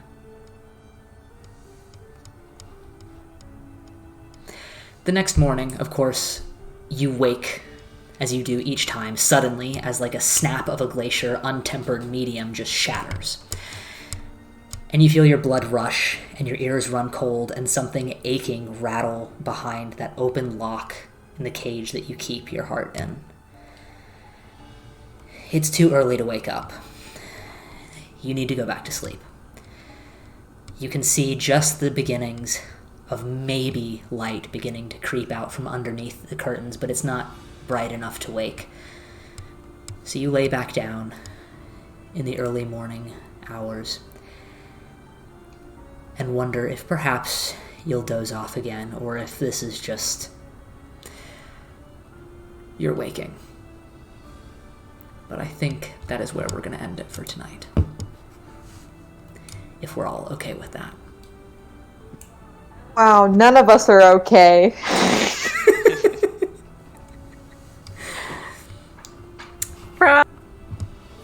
So that's I think where we're gonna stop it for tonight. I'm going to turn off the music now. I think that's quite a busy first session, and I know we went on for quite a while, so I'm glad that you guys stuck with me for that. I thought that might be important to get through all of that this first session. Oh, yes. I had a stopping point earlier, but it felt better to get this far. Yeah. So. Wow. Gail, I need you to either refresh or go into the other room because I need to see your face right now. Okay. Hold on. Is You there... guys are... Yeah. Is there anything else that we need to do right now? Because if not, I'm going to probably end the stream. Nah, I think you can Go end it. good. Alright. Well, is he coming out here? I don't know. Well, okay. I'm going to end it. Thank you for whoever has been watching. I think we've had a viewer this time. My chat is really weird, so I cannot see most of it. So, but thank you, and hopefully we will be playing again soon, because I need it! Alright. I also need it.